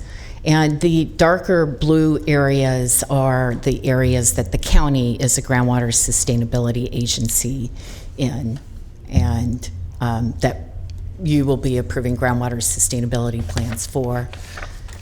There's a small area in the South American subbasin that's down towards the south, and that's about 1,500 acres. There's about 15,000 acres in the Cosumnes subbasin. That's a little further, that's the southern portion of the county.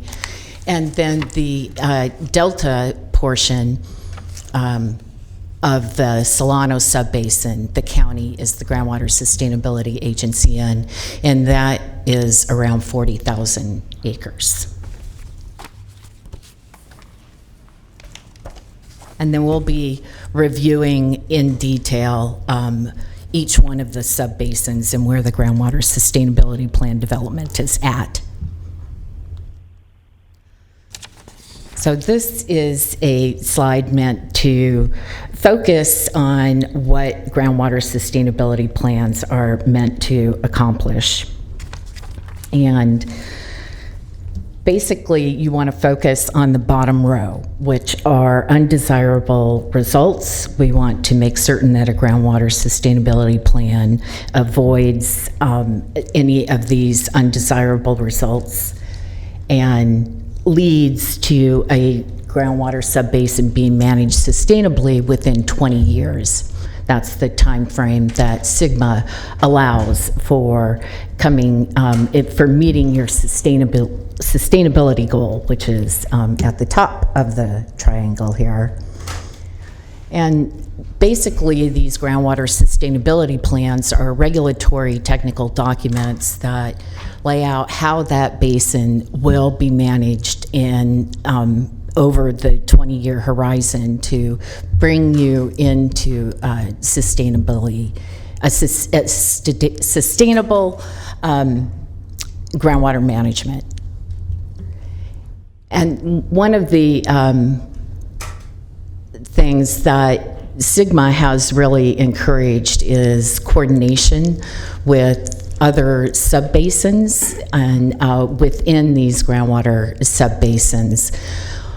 What has been a great help in making that coordination happen for 3 out of the 4 groundwater subbasins is this COSANA model, and that stands for the Cosumnes South American and North American subbasins. And basically this model is being used to look at what the water budgets are in the subbasins and to help say and lay the framework with criteria and quantitative measurements to demonstrate that you will bring that subbasin into sustainable management.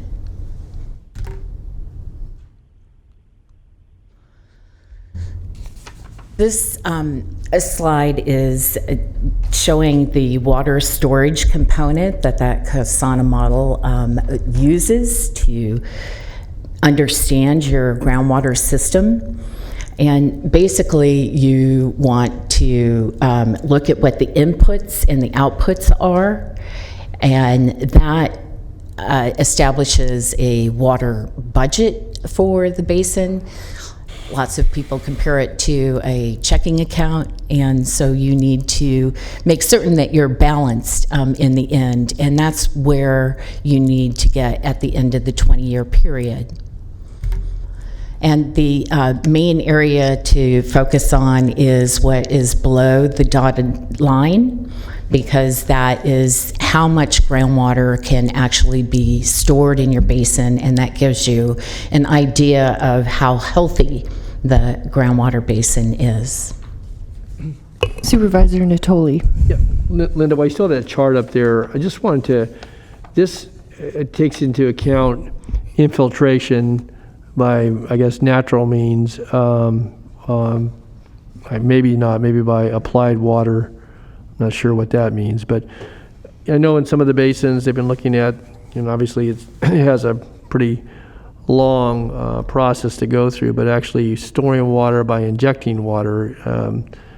And I don't know that we're considering it for any of our basins in the county, but I know immediately to the south in some of the eastern San Joaquin that they've been working for some time to recharge by virtue of actually putting water back into the ground from surface sources, I trust. But so how does that get taken into account here in our county, or is there any allowance for that? Yes, and there are multiple methods that can be used to recharge a groundwater basin. Mm-hmm. So the COSANA model, a managed aquifer recharge is the term that is used for getting groundwater into a subbasin. And that COSANA model can take projects into consideration when you run the model that will show how much is being recharged into that basin and can contribute positively to the storage. Well, I know you're talking about infiltration and having, lay-in lands that have the certain soil types that allow for that quick penetration back into the groundwater. Are they actually talking about injecting?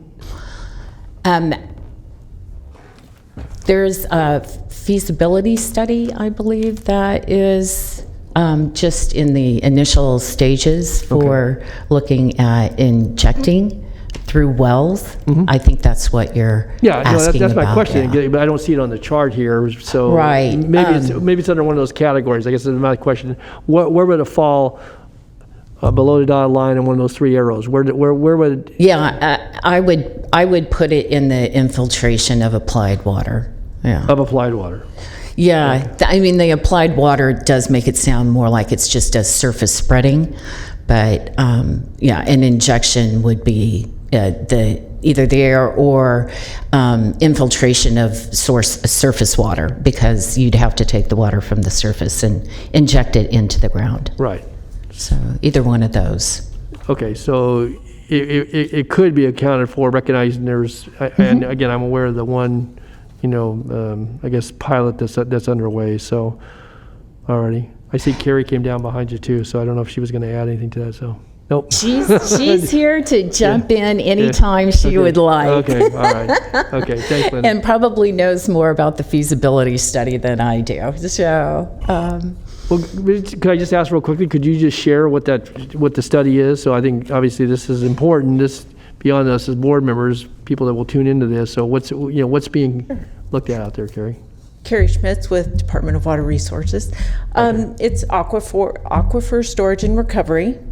It's being done up in Roseville. They have several, I think they've got at least 3 wells that can pull water out of the groundwater, and they can inject. And so one of the things that we're looking at for the Zone 40 service area is that something that can work for us? We know that we need to manage the aquifer sustainably over time, and we're trying to figure out if this is a tool that works for us. There are some regulatory hoops that are pretty challenging, so it's going to take a little bit to figure that out, but we're in the feasibility stage right now, and hopefully we'll get some good results in the next few years. Just a quick question, and it goes back to 20 years ago, but when Deer Creek Hills was proposed for housing development, they spent a good deal of time and money, and it was done in documented environmental impact reports of how they would propose to store water to the southwest in the Casumas Basin down in the Welton area, and then bank that water and then make it available for offsetting years when they wouldn't have sufficient water, drawing from either the Rancho Murrieta complex or taking water off the Casumas, bless you. Again, obviously none of that came to pass, but there was a good deal of documentation and I think hydrological and geological work done. Is that any frame of reference for, not so much development, but actually the banking of water along the Casumas for purposes of, use when, times are such that, you need to draw the water versus putting it down and saving it, so. So I can't speak to the Deer Creek project, but we are looking at banking water in the Casumas Basin. It is one of the projects that we've kind of identified to help us achieve our sustainability goals. So. Okay, again, so I don't know if that document would be too dated, but there was a significant environmental document. If I remember right, there were 5 volumes to that, and a lot of it focused on the water banking. So it may be that, if nothing else, some of that data, geology and hydrology, I can't imagine would change very much. You'll hear a lot about groundwater banking in the future. Regional Water Authority is working on a groundwater banking project, and so stay tuned. There'll be more information. So. Okay, thanks. Thanks. Thank you, Carrie. Linda, I also wanted to ask you on the 20-year plan, is that a 20-year plan that's updated every 5 years? Yes. Or every year, or how does that work? Yes. The SIGMA requires that there be annual reports submitted every year, and then every 5 years you will update the groundwater sustainability plans for each one of the subbasins. And will we, I understood that we were stepping in to do this until we identified the appropriate jurisdiction that would take that on. Is that correct? Or are we the permanent water management for these areas? As it stands right now in 2 of the subbasins, it's looking like we will be the permanent groundwater sustainability agency because no other local agency has said that they exist in that area and are willing to take on being a new regulatory agency essentially for groundwater management.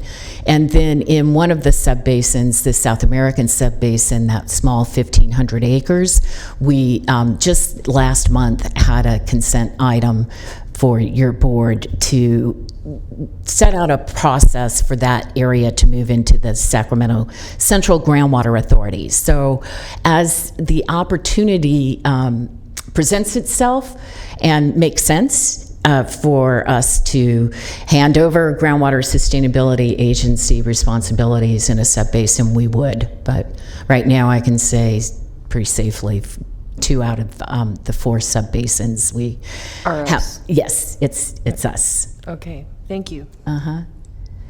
And so, back to taking any other inputs into consideration, the model that we're using, that COSANA model, will take all the inputs and outputs and determines what is the amount of storage in a basin. And again, you look at that amount of storage as the sign of how healthy a groundwater basin is. And now we'll move into each one of the groundwater subbasins. And I always start at the north and move to the south and talking about the 4 groundwater subbasins. And the North American subbasin is from the American River up to the county line, but there are 5 groundwater sustainability agencies in this subbasin and 2 other counties. Both Sutter and Placer are also a part of the North American subbasin. The Sacramento Groundwater Authority is the plan manager and grant administrator. And in this subbasin, as an outcome of the 2000 Water Forum Agreement, the Sacramento Groundwater Authority was created and groundwater management plans were put in place. So you'll see when looking at the overall health of the subbasin that the groundwater storage actually has an increase of 3,000 acre feet per year.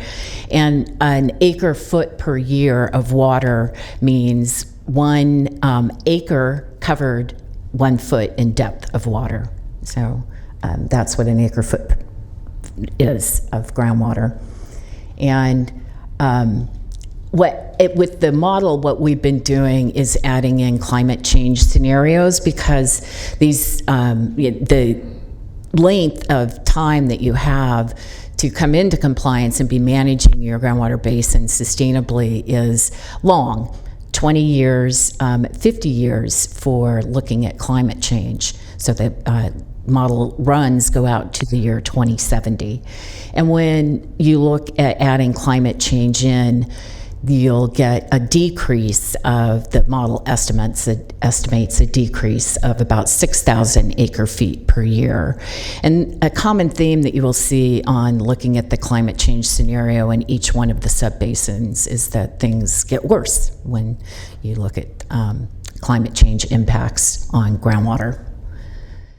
And in the governance in the North American subbasin right now, there's a memorandum of agreement that is being worked out amongst the 5 groundwater sustainability agencies for how the groundwater sustainability plan will be implemented. And in the county portion of the basin with SCGA, that board will approve the groundwater sustainability plan, because they're the groundwater sustainability agency in the North American subbasin. And also in this subbasin, we've really seen the positive effects that conjunctive use has with groundwater management. That's kind of another common theme amongst the subbasins that have the ability to use surface water in conjunction with groundwater, especially during drought times like we're in this year. So, and water banking was brought up. This is the subbasin that groundwater bank is being established in, and that conjunctive use has led to the overall positive health of this groundwater basin at this time, and 20 years of groundwater management makes a difference. You'll see as we move through the basins. So moving to the center part of the county, which is called the South American Subbasin. Again, there are 5 groundwater sustainability agencies in this subbasin. And the Sacramento Central Groundwater Authority was also formed out of the 2000 Water Forum Agreement, but they started actively managing the basin in 2006. In the governance of the subbasin, the long term is under discussion right now amongst the 5 GSAs. Again, the county has signed a MOU with or is in the process of getting an MOU signed with Sacramento Central Groundwater Authority to assume the GSA responsibility in that 1,500 acres that the county is currently a GSA in. And when you look at the amount of groundwater storage available in this portion of the county, in this subbasin, there currently exists approximately 3,500 acre-feet deficit in groundwater storage. And then with climate change, running those scenarios, it's about 10,000 acre-feet. I have a question, Supervisor Do we have Frost. any are we having subsidence every year? No, actually, none of the subbasins have shown any significant subsidence. That is one of those undesirable results. You need to avoid having subsidence and extracting or extracting such a large volume that you would cause subsidence. There are meters that can actually measure whether there is subsidence going on. There's one in the North American subbasin, and also, I believe, one in the South American, and one in close proximity to the Cosumnes, and none of them have shown any significant subsidence. So the funding of the implementing the groundwater sustainability plan in this subbasin, currently SCGA, which is the large purple area, so it covers most of the subbasin, is in the process of implementing a fee, and their Prop 218 process will probably start this week. Is that on a property tax? Yes, it will go on the property tax roll. And then the northern delta, which is the kind of darker green area out towards the delta, already has a fee for groundwater sustainability plan development and implementation that went through a Prop 218 process in 2018. And the other GSAs in this subbasin, which are Chimney Hartnell Water District, that's the lighter green area, and Slough House Resource Conservation District, are in the process of figuring out how they will implement a fee for their areas. Question if I could, Madam Chair. Yes, Supervisor Natoli. Linda, the detail on my map is a little obscure here, but so the 1,500 acres is in the vicinity of Twin Cities and Cosumnes, I-5. Where exactly does that lie? Yes, it actually has a large portion of Cosumnes River Preserve lands within it. So if that gives you a better idea of where its physical location is. So they're largely held by the Conservancy or by the County of Sacramento? The preserve has 17 agencies that are involved with it. And so some of it's state, some of it's county, some of it's private land also. So I guess I'm curious about the alignment, though, and I know that there was the item earlier on the MOU on our consent calendar, but why wouldn't it align with the Northern Delta? Why would it go in with because I see some green, it looks like over the top of that. Why is the alignment with the South American GSP versus with the Delta? Yeah, and they're all participating in that development of one groundwater sustainability plan. But the Northern Delta GSA, there was no reclamation district, there was no agency that already existed in this area. Sure. Whereas with Sacramento Central Groundwater Authority, their area had gone over this area or close to it into the Delta when they did their alternative plan. So there's some alignment with the jurisdiction for SCGA as opposed to the Northern Delta GSA. And in speaking with the Northern Delta GSA folks, they were agreeable to SCGA. And there was no pushback from the property owners. I probably would have heard, but I mean, obviously the agencies are going to be on one or the other. But the privately farmed lands or the private properties, they were okay with the alignment with SCGA versus North Delta, or we didn't really ask them? Yeah, there hasn't been direct communication with all of the landowners, just with the Cosumnes River Preserve, Northern Delta GSA, and Sacramento Central GSA. Okay, but that was one of the white spots on the map. That was the county. I guess I would just ask, and maybe this is in retrospect, but why wouldn't we have reached out to them to at least, I mean, we did notice down there, we did some workshops. I know I attended some of those. You've attended, you and Carrie, probably all of them, but why wouldn't we have noticed them? I mean, because there can be differential in the fees, I trust. Yeah, and the fee portion in this subbasin with the county GSA, that's where we left the flexibility in the MOU with SCGA. And for that, we will determine what process that we're going to pursue with them, and then all of the property owners would be notified at that time about a fee for Sigma implementation. Okay, well, just let me be clear on my point, though, is that, you know, whether you're aligned with the Northern Delta or with SCGMA, which is still going through the process, obviously 218 process, and how they calculate the application of the fee versus certain types of land uses and such, I don't know what would be the lesser of the two or the greater of the two, but there's a vote going on with. And so I trust that the folks that are under the MOU are going to have a chance to vote on that one. Yes. The vote already occurred with Northern Delta because of recommendation districts, and they went through a process.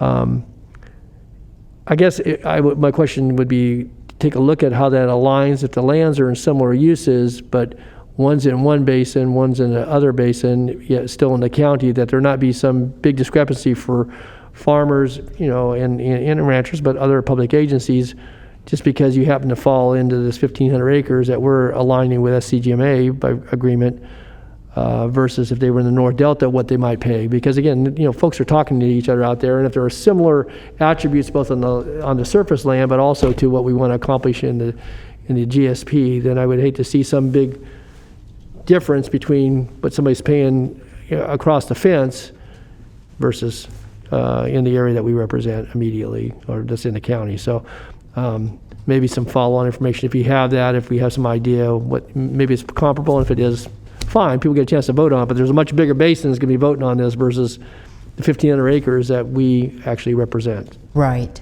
And we can make an extra effort to reach out to. Okay, well, and again, you know, maybe owners. and if you could communicate that to me, so I kind of know what we're looking at in that differential versus what's in place in North Delta versus what's going to be proposed SCGMA for comparable lands. So yeah, and yes, they are different.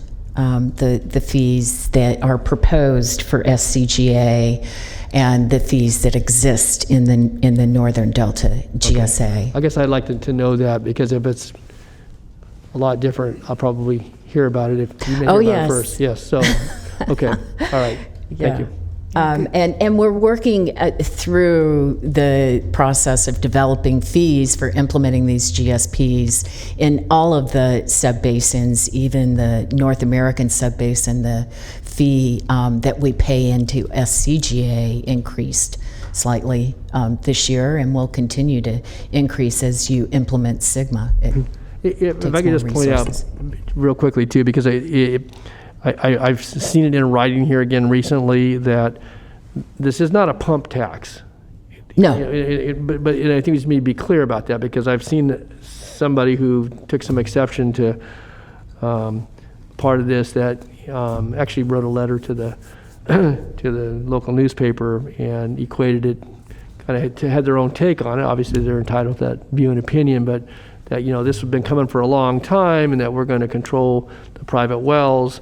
And again, I just thought, if that's the way people, who aren't real connected to the process, and I don't think this person was, but obviously had information enough based upon either what they were hearing or reading about in some of the the requests to come to the workshops, the virtual workshops and so forth, concerned about the application of a pump tax. And this would help us to monitor groundwater. It's not going to be attached necessarily to every. It's not going to be attached to every well. But I just want to be clear about that, because I kind of get the sense that as folks are beginning to chat about this, and I don't see all the next doors and all that, but that somehow this gets out there in a way that doesn't fairly reflect, obviously, one, the effort and certainly the local control aspect, but also what the fee is intended to support going forward as it relates to monitoring and maybe some of the implementation aspects of getting the recharge that's going to be necessary to get that balance. And I know we've done a really good job in trying to put forth the effort, but I'm concerned because if something would fill these chambers up pretty quickly, I'm sure that folks really thought it was a pump tax. We'd all hear about it. Yeah, and fee development will be coming before your board for the areas that were GSA and soon. Soon? When? Soon. How soon? I'd say in the Casumnas subbasin this year, hopefully, and over the summer, and next year in the Solano subbasin. And then with the South American and that 1,500 acres, it'll probably be in a year. Okay, and Madam Chair, just one other thing, and I know I talked to Carrie and we haven't had a chance to reconnect, but there's some efforts afoot to try to get word out to those that are on private wells, particularly the small pumpers that are in some of the shallower aquifers, both within Central, but maybe elsewhere, and trying to help get a database so that outreach can occur in a way that is timely, recognizing, again, some of the time sensitivity to all this. And I don't know, Gary, again, we haven't had a chance to reconnect since last week, but trying to work with EMD or with planning or somebody that, to get a list so that there can be notice as soon as for a workshop trying to put together in less than 3 weeks now. So, yes. Good news? I did follow up with EMD and with SCGA, and SCGA does not need the database from EMD. They have a different path to get the homeowners information, notified? the addresses that they needed. So it's all good. Okay, well, that's good. I trust you followed up. I just wanted to make that point because, again, as we're trying to do this outreach in this compressed time schedule, and I know everybody's scrambling, I wanted to be sure that those, a lot of those folks were, in that Wilton area or Sheldon area reside in the city of Elk Grove, but there's wells along the Grant Line Road, and then obviously wind of it gets out to Wilton and so forth, and people start. And this is, we know that outreach, especially regarding fee programs, new fee programs, we know that that's critical, and how we message it is critical. Mm-hmm. And so that's something that we'll certainly want to be working closely with you on, especially, in the Casumnas and the agricultural areas, and make sure that, we have your input as we're going into the outreach process. Well, I appreciate that. And again, I think that, certainly being straightforward with folks, and that, and I think we have, and I think we've made good progress. And thank you, Linda, thank you, Carrie, Michael, and all the folks, that our consultant teams that have been working with us, and certainly the the groundwater agencies that are in place. But it's been a lot of work, and we still a lot of work to go. But now we're really getting down into the aspects of what's this going to cost somebody either on a monthly or annual basis, and what's that going to be the purpose? What's the purpose of that fee going forward in this 20-year plan? Right. So it's a big deal. So it is. We're it is. definitely but again, I appreciate the good work. seriously. Thanks for following up too. Okay, good. Thanks. I just have a quick question to Supervisor Natoli's point about the fees not being a property tax. Property tax takes precedent over, say, a home mortgage. So do those fees also take precedence over, even if it's not a property tax, does it also take precedence in recovery, debt recovery? I don't know the answer to that question, and I'm happy to follow up with county council and get back to you. I don't know the answer to that. Oh, okay. So I don't know if county council. Yeah, that's kind I'm of not an prepared to odd answer question. that one today, but we could get Yeah. back to you. Yeah. Yeah, it's a good question. I'll get back to you on And that. the fees that these groundwater management agencies are setting are just based on their cost Right. recovery. Right. There are administrative costs in complying with SIGMA over, the next 20 years. So there's going to be monitoring, reporting. There's also going to be projects. If a basin has a deficit, they're going to have to come up with a way to, bring water into the basin. Which would explain the variable nature of the fees Correct. on one side versus the Correct. other. Well, and another, big thing is the South American subbasin, for example, has a lot of urban area. It has a lot of places to spread the fee. Whereas in the Cosumnes Basin, you don't have that. You have larger agricultural parcels, so you can't spread it the same way. So they're just going to be different. Okay. Yeah. Got it. Thank you. Carrie, excuse me, just before you leave, so will you circle back with the gentleman who wrote me, who heads up the association, or did somebody? Absolutely. Mr. Okay, Meyer, I think? Yeah. Yeah. Okay, good. Happy Thank you. to. Thanks. I'm very grateful for Carrie's help. She's We're kind grateful for your of help giving too, you a I'm hard sure, time and that's today. mutual. No, not at all. And speaking of projects that the implementation of the groundwater sustainability plan and the fees will support, in the South American subbasin, there are 2 projects that are not going to be supported out of that fee that currently exist. One is a large recycled water project called the Harvest Water Program. And then the other project is a managed aquifer recharge project that Omochimney-Hartnell Water District is doing, where they're spreading floodwaters from the Cosumnes River on vineyards during the wet season and allowing recharge to occur that way. So those are 2 projects that we can see will contribute to alleviating some of this deficit in the storage of the basin and improve the health over the years, that will not be included in the fees for implementation because they're being done by other agencies. And then in this subbasin, in the South American subbasin, the groundwater sustainability plan will be coming to your board for approval in the December timeframe.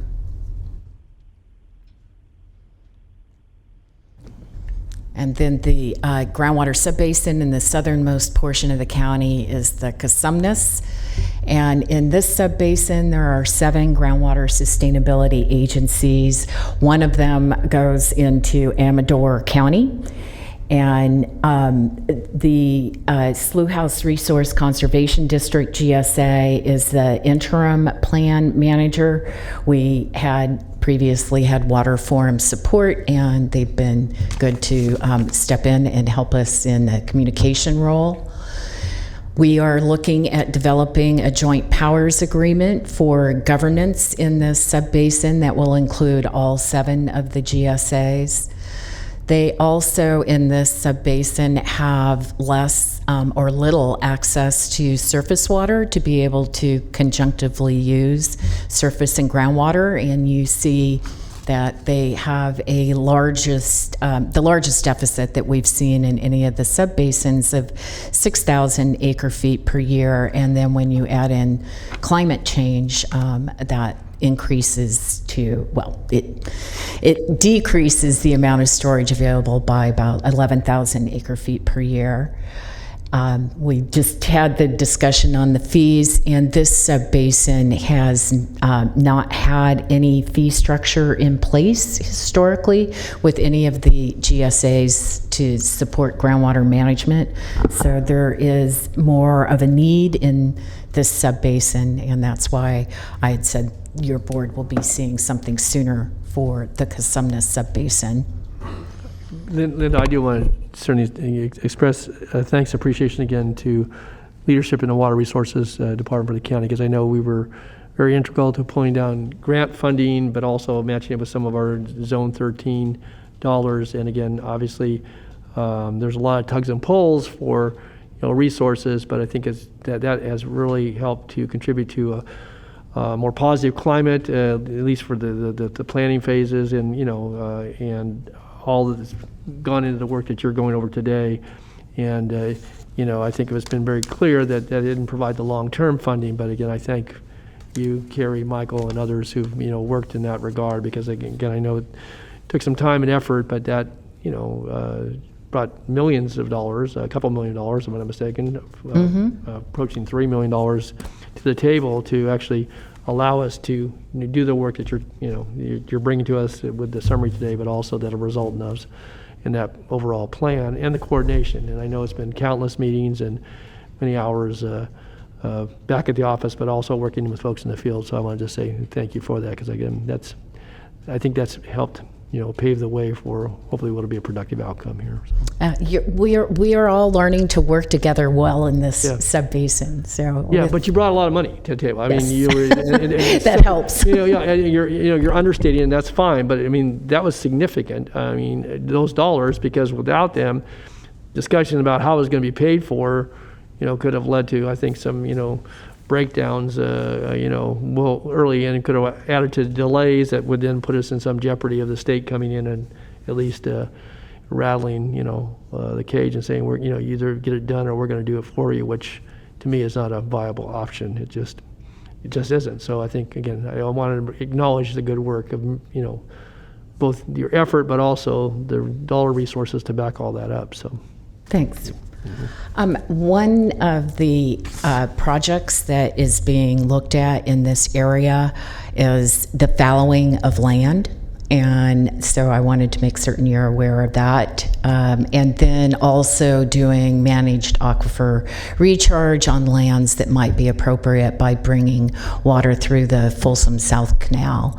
So those are in the very beginning stages, but to move them forward, they will need funding, and that will be part of the fee, is to fund projects to alleviate the deficit of groundwater storage in this sub-basin. Could you give us some more information as it becomes available on the idea about fallowing land, though? That's discussion in the water end of it, but that has agricultural impacts. It has land use impacts, and I know we've seen the movement towards first it was vines, but now it's trees, and I know I get a call pretty often from somebody who wants to know how people can put an orchard in when again we're in another very dry year, but that may spill over into other land use policy. Like people can voluntarily foul their land, but it has other implications in other realms. So if that becomes a serious point of discussion as to how that would be implemented, I think this board appropriately would be involved in discussions, particularly in the unincorporated area of the county, rural areas. And we've, in all of the sub-basins, there are public meetings that are being held now and have been for the development of the plan. And I think what might be most helpful is to share the presentation from the last public meeting that we had on the Cosumnes Basin that was specific to projects and management actions that we're looking at implementing there. So that would be a good resource to get into more detail on the To be crystal clear, though, this would not be a forced fallowing. It would be a voluntary, but it still has implications to farm production and other things. So, okay. Yes. So I'll make certain that we get that to you. Thank you. And then the groundwater sustainability plan in this sub-basin will be coming to your board for approval in December. And then the last sub-basin that the county overlies is the Solano sub-basin, and our portion is primarily in the Delta.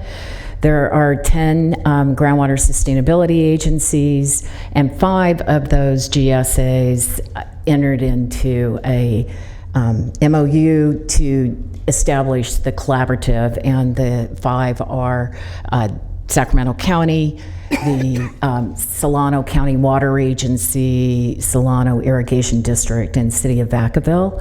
And in this sub-basin, the Solano GSA, which is composed of multiple local agencies, has been the plan manager and the grant administrator, and has significantly contributed to leadership and providing funding for getting the groundwater sustainability plan developed. Currently, we're looking at revising that MOU that established the collaborative for GSP implementation, and that's just at the discussion phase right now.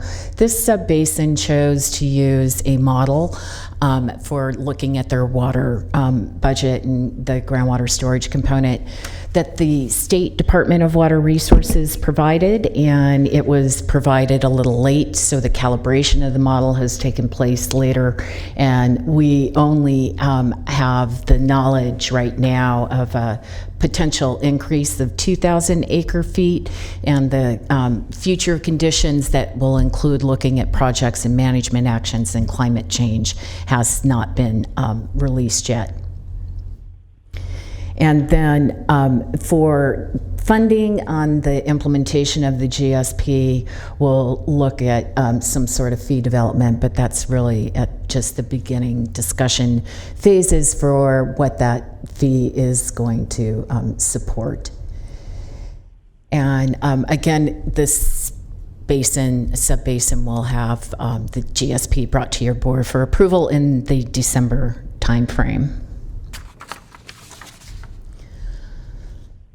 So this slide is, again, to point out that all of the plans must be submitted in each of the sub-basins by January 31st, 2022, and they'll be brought to all of the Groundwater Sustainability Agency boards in the December timeframe to allow appropriate time to get the information uploaded and distributed to the State Department of Water Resources. There will be annual reports and 5-year updates. These administrative costs are kind of are estimated in all of the subbasins for determining what type of fee needs to be collected to support the implementation of the groundwater sustainability plan. And then on the bottom row, there's public outreach by all of the subbasins, by all of the GSAs, and that is for now and into the future. And then once the groundwater sustainability plan is submitted to the State Department of Water Resources, by law, they have 2 years that they must do the assessment of these plans. And the 3 outcomes that the State Department of Water Resources will give you is, if it's approved, they'll say continue moving forward with your recommended actions. And if it's incomplete, they give you a time frame to address what the deficiencies are and then go back to either approved or inadequate. And everyone wants to make certain that we are not in the inadequate row of this.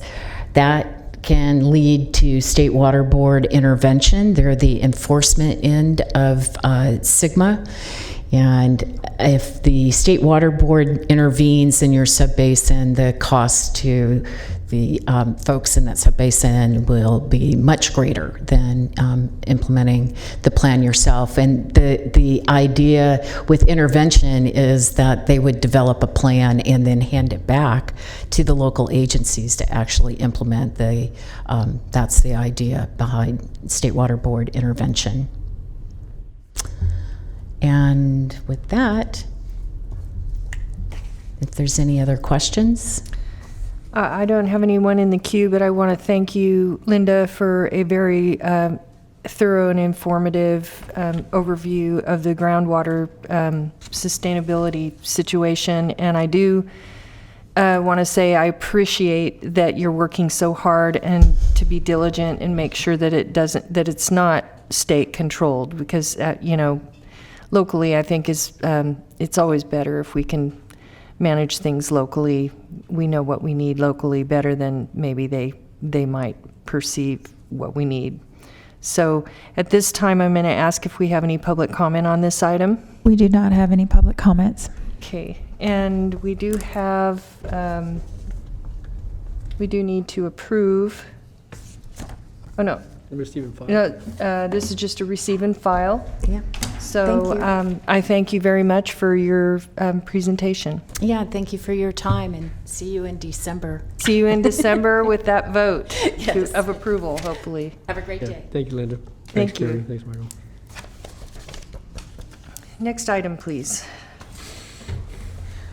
The next item is item 42, to approve a resolution for the creation of a community review commission.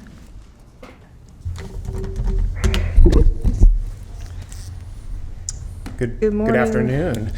Good afternoon. Good afternoon. Yes. Good afternoon, supervisors. My name is David Villanueva. I'm your Deputy County Executive for Administrative Services Agency. Included in your packet today is a resolution that could establish a community review commission. The proposed mission of the commission is to improve the public transparency and accountability with respect to the Sacramento County Sheriff's Department and provide greater community interaction and communication with the Office of Inspector General. Just a little background for the folks that are watching online. This concept was originally introduced by Supervisor Kennedy and before your board on February 9th and March 23rd. At your March 23rd meeting, Supervisor Kennedy and Supervisor Cerna presented the Commission's final draft framework for discussion. After that discussion and taking community input, the board provided direction to staff. Based on that direction, the attached resolution was developed with collaboration with the County Counsel's Office, the County Executive's Office, and was based on the framework provided by Supervisor Kennedy and Supervisor Cerna. We believe the proposed resolution captured the direction provided by the board. However, we look forward to your comments and further direction. And that concludes my comments. Thank you. Thank you, David. And at this time, Supervisor Kennedy has some comments. Thank you very much, Madam Chair. I want to thank Supervisor Cerna for working with me on this. I also want to thank our County Counsel, Lisa Travis, who has been very instrumental in helping through this process. I really don't have a great deal more to say. I think I've said it at previous meetings. I do believe that what I hope we do today is to create a level of community transparency that we're seeing is necessary throughout the country, and that we as a board of 5 can come together to give our neighbors more voice in how law enforcement interacts with the community. Specifically, I set out from the first day that I started working on this a couple of years ago with the National Association of Community National Association Committee, Oversight of Law Enforcement. There you go.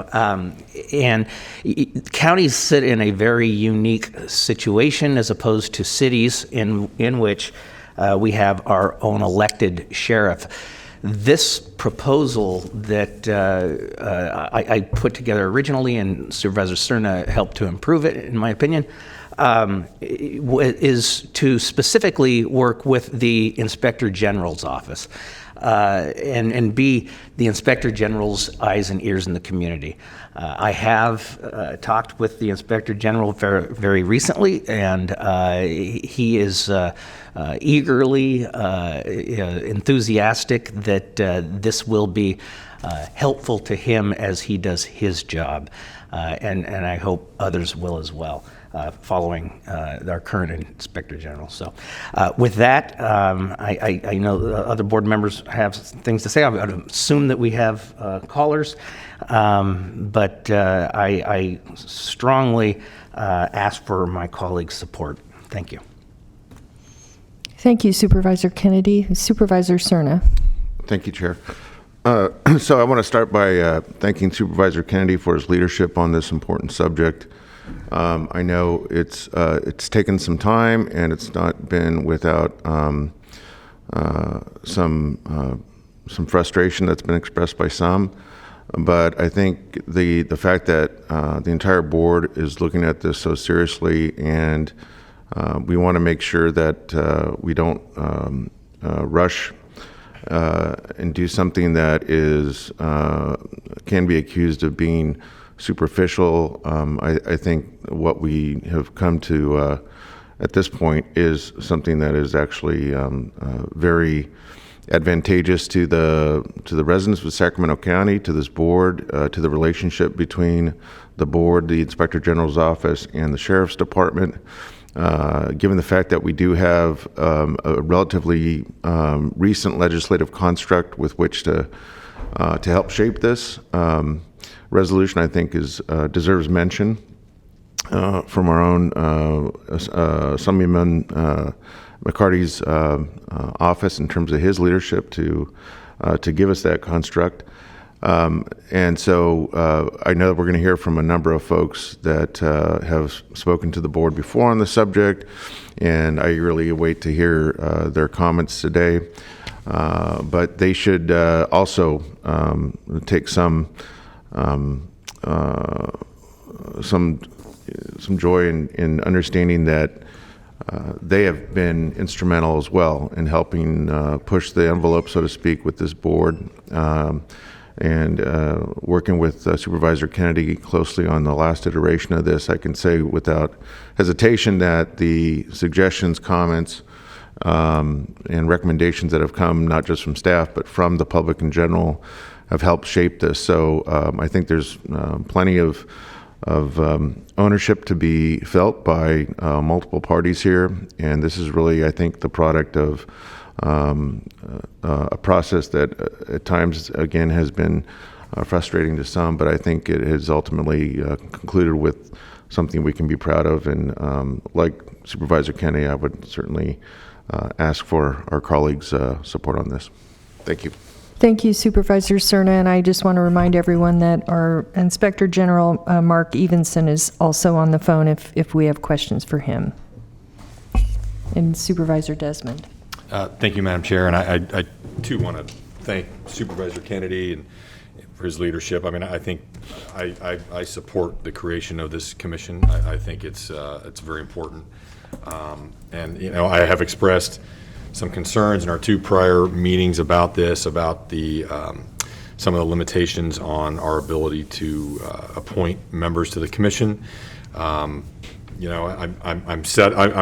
not someone who's going to let the perfect be the enemy of the good, and I understand that I think I can work within those limitations and still strike a good balance. I've also brought up the issue and concern about labor having a seat at the table, but in my discussions with Supervisor Kennedy, I'm also satisfied that this will be subject to open meeting laws, and labor will have an opportunity to be heard at the commission. I do have some questions about some of the mechanics with this commission, specifically how it will work with the Inspector General in terms of the subpoena authority and just kind of process related issues.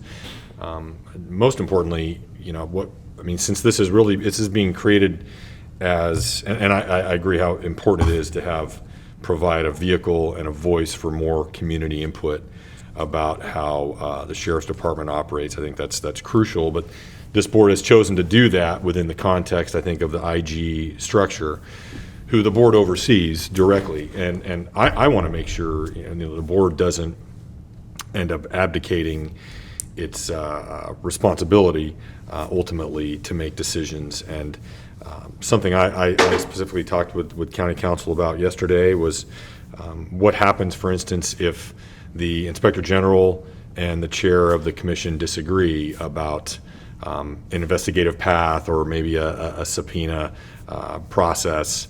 How would that kind of thing be resolved? Would the board ultimately retain the ability to resolve that disagreement, maybe between the chair of the commission and the IG?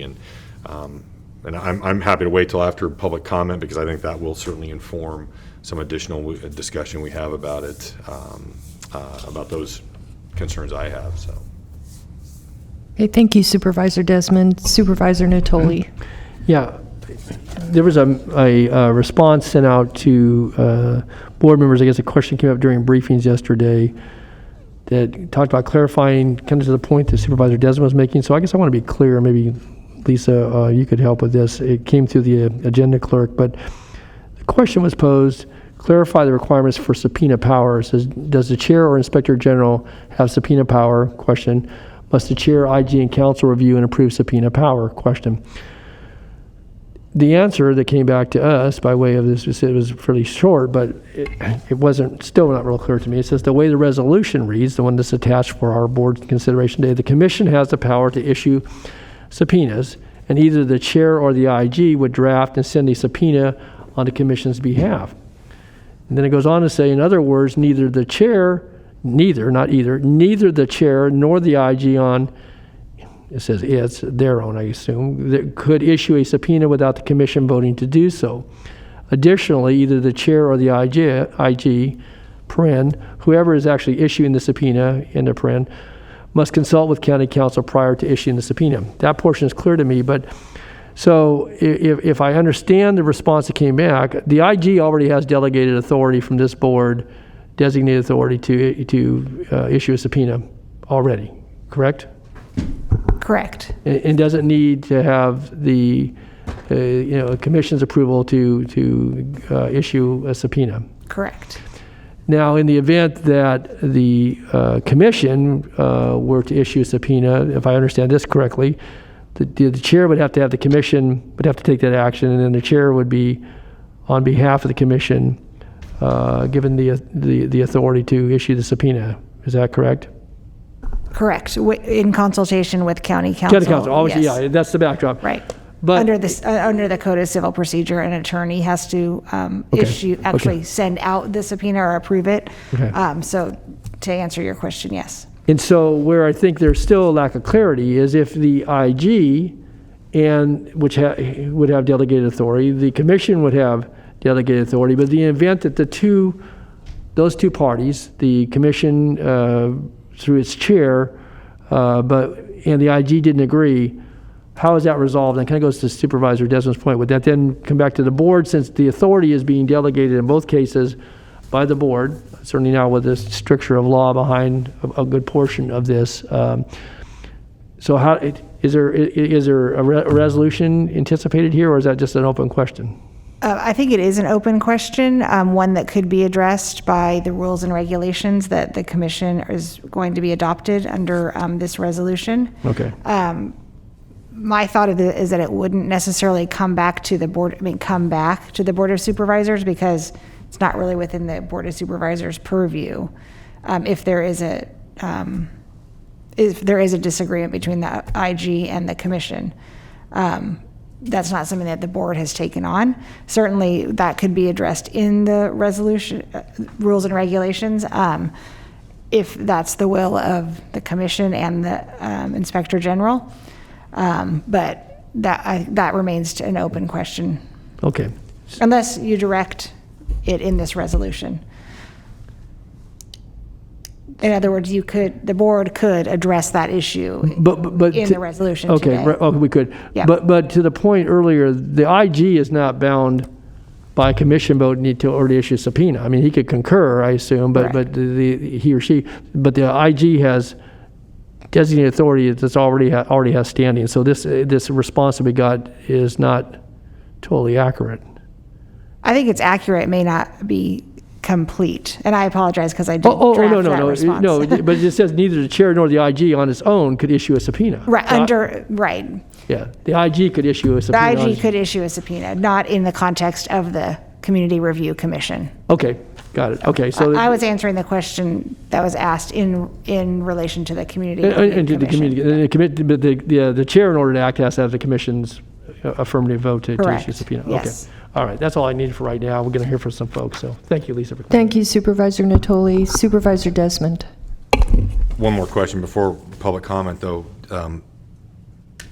It's a little bit of semantics, because the chair of the commission, I know issue is a legal term when it comes to subpoena. I mean, county council will be the one actually issuing, but nothing would prevent the chair in the wording in this resolution from forwarding that request for a subpoena to county council to be issued, right? I mean, they as long as the commission has voted to to issue a subpoena. We keep using the word issue, but draft the subpoena, request the drafting of a subpoena. But the way that it reads is that the commission has to deem it necessary to examine or important to examine the following. So the commission has to vote first on whether or not it wants to request a subpoena be issued. And then the second step would be that the chair would then ask county council to draft and send out the subpoena. And legally serve the subpoena on the party. Yeah. For this.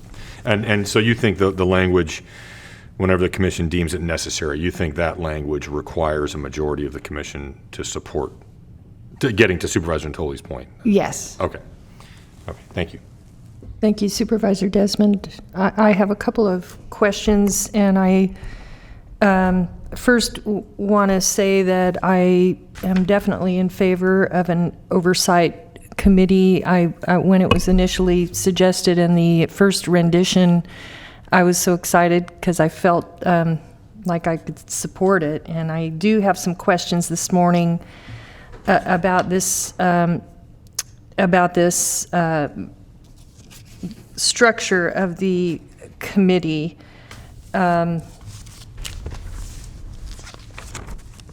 So my first, I guess my first concern or question is around the subpoena power.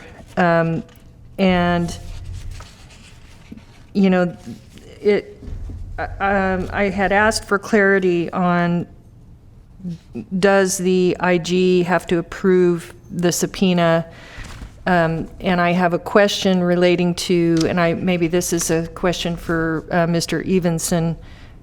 I remember when we were making a decision around who would be our Inspector General, one of the most important considerations was that this was a neutral party. So I do have some concerns around setting up a committee that does not include any representation from law enforcement, even in an ex officio way. So it you know, by virtue of the way the commission's set up, it could be, it could end up being biased. But so, you know, that position as Inspector General is an investigative, communicative position with subpoena power, and we're giving subpoena power now to the way I understand it, the committee or the IG, and therefore, what if the IG doesn't? I don't see anything in the structure of the resolution around the committee having investigative powers, but the subpoena power would infer that they're an investigative committee, which is what we pay. Our IG's done an amazing job. That's what we pay him to do. And so what if the IG doesn't agree that it needs a subpoena at that point, or an investigation? What if there are disagreements between the IG and the committee? How does that get worked out? And so I first want to ask Mr. Evenson if he will comment on the subpoena power and the function of this committee, because my understanding was that this committee was going to be a liaison between the people and the IG to make sure that the communities were better represented, and that their thoughts and concerns were heard, and to raise their voice. I didn't see it as an investigative committee. Are you on the phone, Mark? Yes, I am. Can you please comment on that? I guess that would be my first question. Sure. I'm Mark Evenson. I'm the current Inspector General for Sacramento County. I want to thank the board for inviting me to the meeting today. And the the subpoena power is an important part or an important tool for any oversight body, including my position, to make sure that we get all the information that we need when investigating misconduct within a law enforcement agency. So based on and first of all, I just want to reiterate that I do support citizen involvement in police oversight. I think that's extremely important. And I'm actually looking forward to working with the new CRC. I think this is a great potential for Sacramento County to really expand citizen involvement and bring even more transparency and accountability. So with the current language, if you're asking my opinion on my interpretation of the language, my interpretation is the duties and responsibilities of the CRC is in a support role to the OIG to basically be the community's eyes and ears and to look into policies and practices that have been implemented in other jurisdictions and bring that to the attention of the OIG. And again, it's a support role to advise the OIG and the board on what they're seeing and to make recommendations for improvements. The other part of it is from my interpretation, they do not have an investigative responsibility based on the current language. And usually when you see boards anywhere in the country with boards that are really pure oversight boards with investigative powers, that's usually where you see them receive subpoena power because they're needing to call officers or witnesses that are involved in certain types of conduct that they need to investigate. And along with those type of models, you usually see large staffs of independent investigators that do the work for those boards. With this board, they're volunteers, there's no staffing really, and they're in an advisory capacity and review of policies and procedures. To give them subpoena power is great, but how will that actually apply in real life? And so most of the stuff that they will need to look at is already open to public review. So what are they going to be using the subpoena powers for is a question. And again, I think the way it's written, it does imply that they have more responsibility than what's written in there. And that possibly could cause some frustration by some of the board members once they get on board. And so that's an issue that I think needs to be vetted a little bit more as far as trying to determine exactly what the roles are and how the subpoena power will be used by the CRC. It's a little bit vague, and I think, again, that vagueness could contribute to some frustration on their part, which we want to try to avoid as much as possible.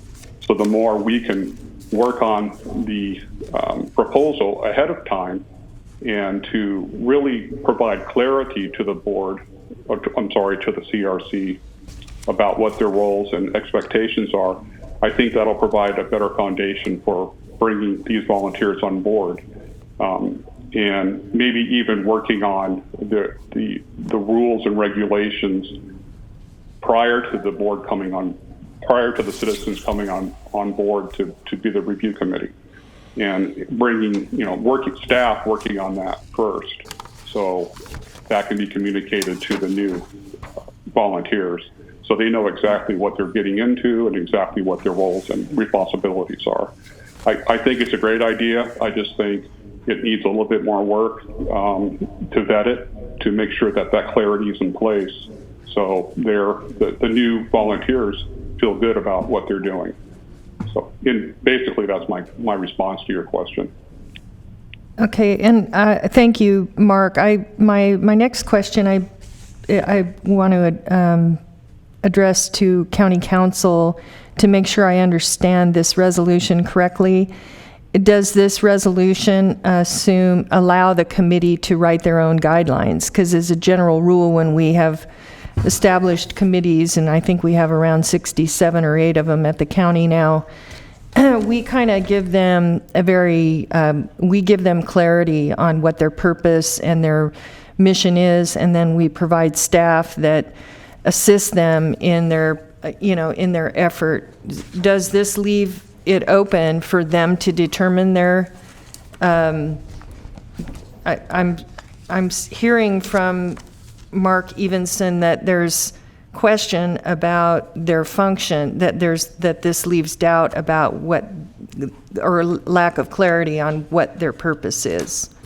So the purpose of the commission is clearly laid out in the resolution, and I think it's sections. It's under Section 1, Power and Duties. So anything that they do has to be enumerated within this, is within this resolution. I think what Mr. Evenson is saying, and I think it has merit, is that a commission member may think they have more power than they actually do because they have, in this resolution, been granted subpoena power, which implies investigatory powers. But to answer your specific question regarding the rules and regulations, if you'll look at Section 4 of the resolution, it says that commission shall, with the advice of county council, prepare and adopt necessary rules and regulations for the conduct of its business. So county council will assist in drafting rules and regulations, but those rules and regulations have to be consistent with the powers granted in this resolution.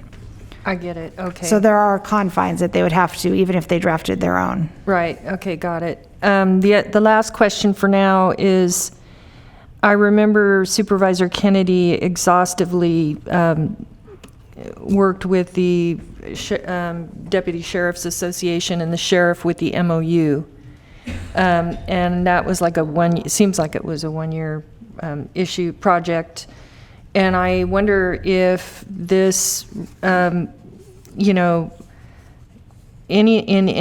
resolution in any way flies in the face of our agreement with the MOU, with that MOU. No, I don't. I think it's consistent with the MOU. Okay, and at this time, Supervisor Cerna has a question. Thank you. I just wanted to respond to some of the comments and concerns expressed by the Inspector General. And to some extent, I think he actually addressed his own concern during the last part of his statement, and I think what I just heard from County Council backs that up. But I just want to make it clear, especially for those that are expecting to address the board here shortly, that I think what we need to do is appropriately compartmentalize what the resolution is and what it isn't versus what the rules and procedures and regulations are and what it isn't. And to me, the appropriate sequence of how we make this, how we implement this, is precisely what we're attempting to do, and that is to, again, distinctly think about the resolution as memorializing the general framework and the purpose for the commission, but with a clear understanding by everyone, the public, the board, county council, the inspector general, the sheriff's department, that if and assuming we do approve the resolution today the way it is I think there's every expectation that the next step, if you will, would be for county council's office to work with the commission once it's established to come up with those rules, procedures, and regulations that spell out the nuances and make it very clear to the members of the commission what their authority is and what it isn't, and perhaps maybe even some gray areas. But I just don't want us to hiccup, delay, punt yet again on this. It's too important because we can't reconcile the sequence of events here and what happens first and what happens second and third and so forth. I think that's actually pretty straightforward in terms of how we collectively approach this, and I just wanted to vocalize that because I think it could interrupt the progress that we're making, and we do have some momentum behind it. So with that, I just ask that we all kind of take a step back and take a breath and understand that there will be further efforts made in the context of the rules, regulations, and procedures that do address these appropriate questions and concerns, but it's reserved for that occasion, not necessarily this one. Thank you. Thank you, Supervisor Cerna. Supervisor Kennedy. Thank you, Madam Chair, and I completely agree with Supervisor Cerna on his comments. I also want a couple things. One is nothing we do today is final. I mean, we can revisit. We can do something great here today, but if it needs tweaking in the future, we can do that. So that's number one. Number two is this is not without precedent. In 96, when the Sheriff's Oversight or Sheriff's Outreach Committee was formed, if you look at the language that this board adopted, it actually gave the Sheriff's Outreach Commission committee, I believe, it actually gave investigatory powers within the ordinance. So, I mean, we already have a body that this board has adopted to give investigatory powers to. So this isn't, a new concept by any means. Sure, the subpoena is a little more, it's more explicit in the language of this resolution, but it's not unprecedented. Thank you, Supervisor Kennedy. I think at this time it's appropriate to bring public comment. Please transfer the first caller.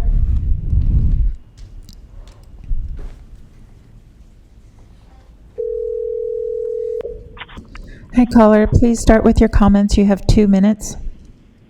Good afternoon, Board of Supervisors. My name is Miguel Garcia. On behalf of the Anti-Recidivism Coalition, we want to thank Supervisor Kennedy and Cerna for leading this resolution. We respectfully ask the board for a yes vote in favor of creating this commission. While creating this commission with subpoena power is essential, we ask the board to consider this commission's creation the beginning of possibilities for accountability and not the end. There are still more needs for the Community Review Commission. This includes, but not limited to, first, members who have been directly incarcerated or impacted by the Sacramento County Sheriff's Department should be prioritized to the appointment of the commission. Furthermore, the community would like to provide a list of trusted recommended community leaders to your office to consider when appointing commissions. Second, the commission shall provide budget transparency to the public on the scope of how the sheriff money is being distributed. Third, the conditions and confinement of institution in which houses folks incarcerated must adhere to best practices outlined in Title 15 and 24. Furthermore, programming in which folks receive should not be limited to depending on the harm they committed. Programs and services should be made available in order to address the harm they committed and begin the process of rehabilitation and healing. In conclusion, the county deserves an independent commission that functions with sufficient independence from the Sheriff's Department, one that involves community members in meaningful ways and works to improve public transparency and accountability. We support a yes vote for the commission's creation, but recognize the creation is the beginning. Thank you for taking the time to consider our recommendations. Be safe. Thank you. Please send the next caller.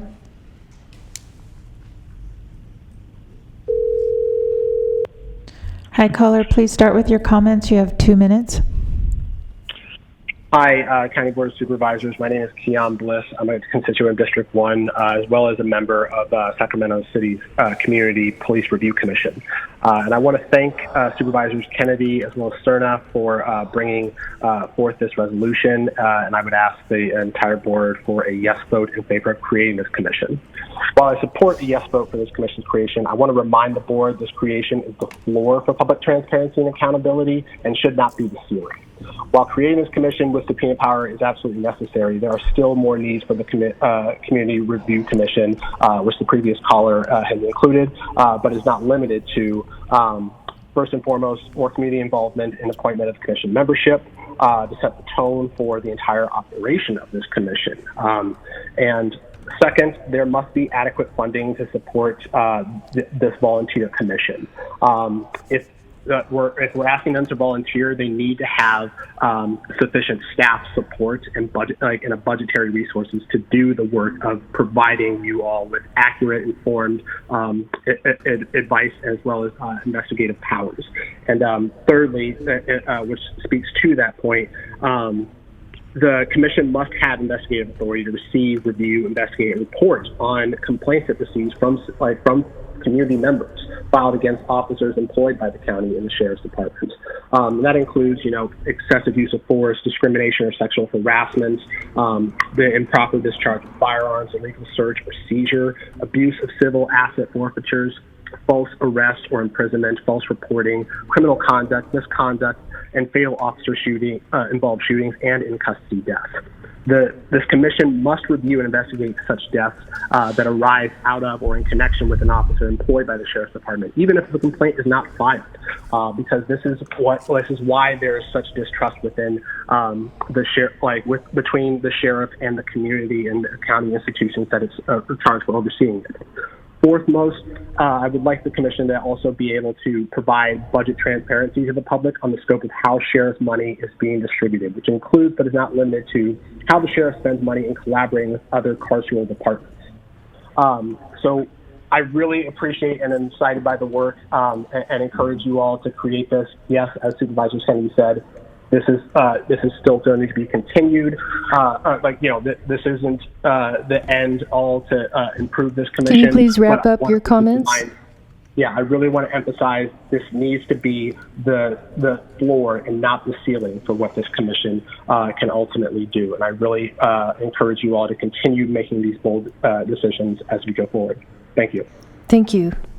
Please send the next caller.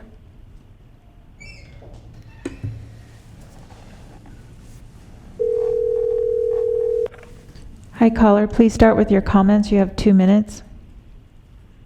Hello, my name is Dee Emmert, and I'm a regular voter in District 5, Supervisor Natoli's district. And I want to thank all of you for taking this time and giving me this opportunity to speak to you. I respectfully request that you vote yes for the Community Review Commission and that you include subpoena power. Democracy requires informed citizenry.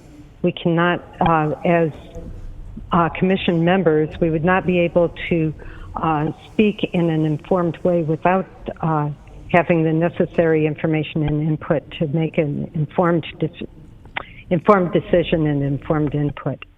I have confidence that the council will appoint responsible committee members who will seek wise counsel from both law enforcement and the legal department. Therefore, those are not people that need to be on a citizen commission. The commission, since it is called a review commission, clearly needs to review and not simply to be a paper tiger or a mouthpiece for law enforcement. In addition, the commission commission membership needs to include citizens and needs to be a representation of the broader community.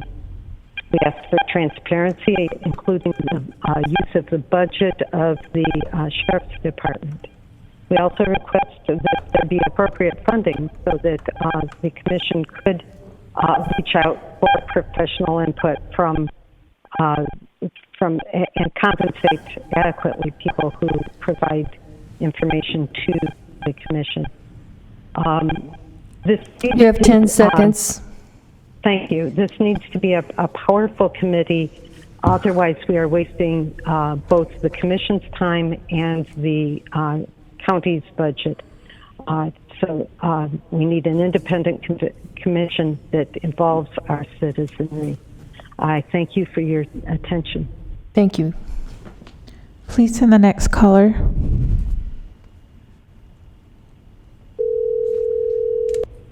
Hi, caller. Please start with your comments. You have 2 minutes. Good afternoon. My name is Brenda Main, and I'm speaking on behalf of the League of Women Voters of Sacramento County.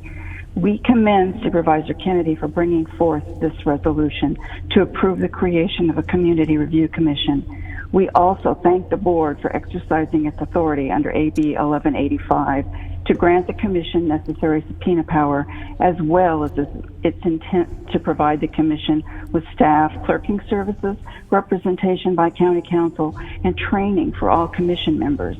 We ask the board to approve this resolution. This commission will provide much needed transparency and accountability with respect to the Sheriff's Department and improve community interaction with the Office of the Inspector General. However, we do ask the board to consider taking additional steps to enhance the Commission's accountability in the eyes of the community. First, involve the community in the appointment of Commission members. Asking for community participation in this process will go far in building trust in the Commission's actions. Second, ensure the Commission is adequately resourced. We ask that you allocate sufficient funding for the Commission's activities in the upcoming budget, and we urge that this funding should come from the Sheriff's existing budget. Finally, empower the Commission to improve transparency in regard to the Sheriff's budget. The public would benefit from having a better understanding of how the Sheriff's funding is being spent. Sacramento County needs an independent review commission that invites civilian participation in the service of transparency and accountability. A yes vote for this resolution would mark an important step in that direction. Thank you for the opportunity to comment. Thank you. Please send the next caller. Hi, caller. Please start with your comments. You have 2 minutes. Hi, thank you. This is John Stoller. I'm a resident in District 1, Supervisor Cerna's district.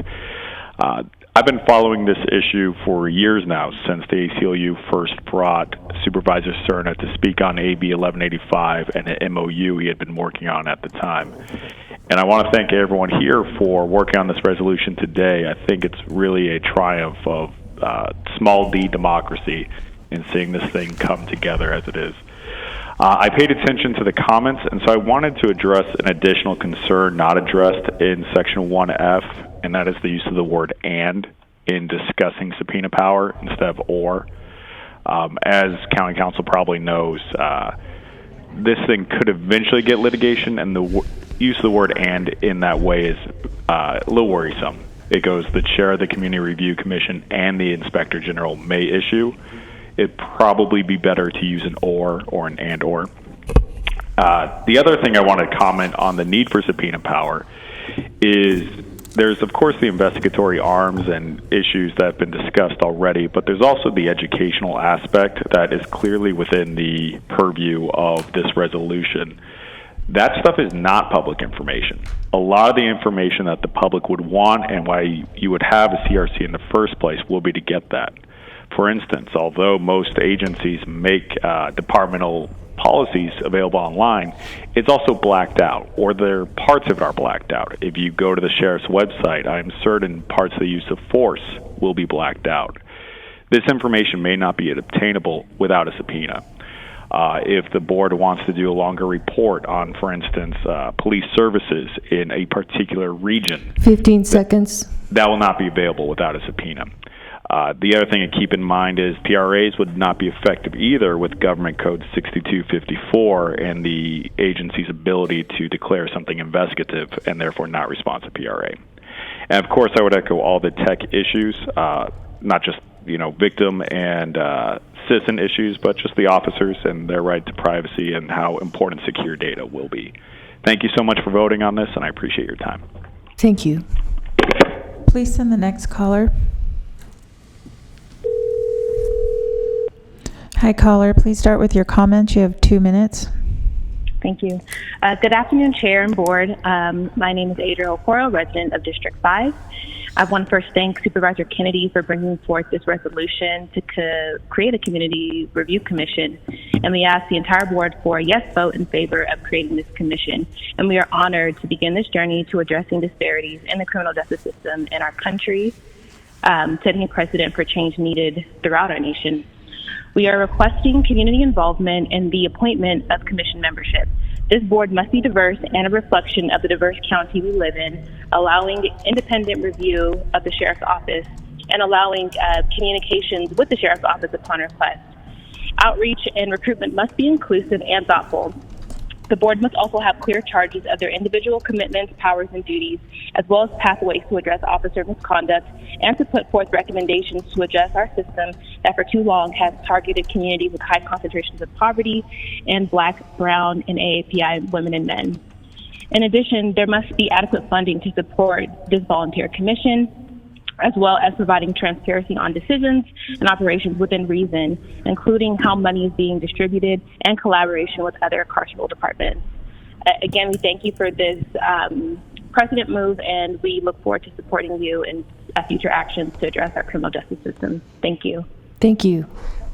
Please send the next caller.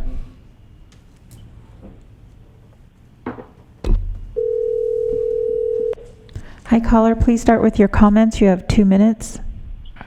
Thank you. I'm Alan Ash, co-chair of the Volunteer Sacramento Area Chapter of the ACLU and a resident of District 3. I'd like to ask the entire board for a yes vote in favor of creating this commission and briefly reiterate the points made earlier by many community members in written and verbal comments. Most importantly, while creating this commission with subpoena power is necessary, we ask the board to consider this commission's creation the floor of possibilities for accountability and not the ceiling.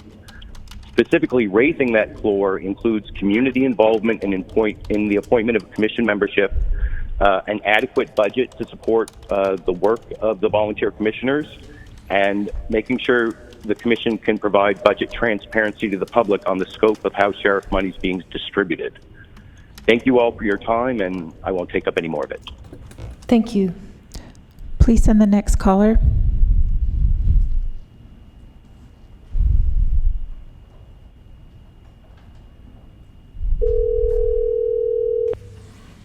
Hi, caller. Please start with your comments. You have 2 minutes. Good afternoon. My name is Marshall Arnwine. I work for the ACLU of Northern California in our Sacramento office. I serve in the role of criminal justice advocate in our legal policy department. Thank you, Supervisor Kennedy and Cerna, for bringing forth this resolution. We ask the entire board for a yes vote in favor of creating this commission with subpoena power. While creating this commission with subpoena power is necessary, we ask the board to consider this commission creation the floor of possibilities for accountability and not the ceiling. There are still more needs for the Community Review Commission. This includes, but is not limited to, first, community involvement and appointment of commission membership. This will set the tone for the entire operation of the commission. The community would like to provide a list of trusted, recommended community leaders to your office for your consideration when appointing commissioners. Second, there must be adequate funding to support the volunteer commissioners. The resolution is silent on the establishment of a budget for the commission. Funding is imperative to provide, and it should come from the sheriff's existing budget. This ask is not unusual or uncommon. Recently, voters in Sonoma County passed Measure P in November 2020, which strengthened its Sheriff's Oversight Commission to allocate 1% of the sheriff's annual budget to fund the Sheriff Oversight Commission. We encourage this board to adopt a similar method.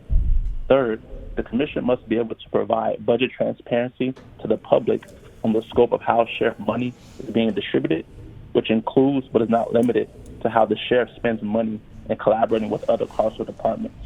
In conclusion, the county deserves an independent commission that functions with sufficient independence from the sheriff's department, one that involves civilians in meaningful ways and works to improve public transparency and accountability. We support a yes vote for this commission's creation, but remember, this creation is the floor and not the ceiling of public transparency and accountability. Thank you for your time. Thank you. Please send the next caller.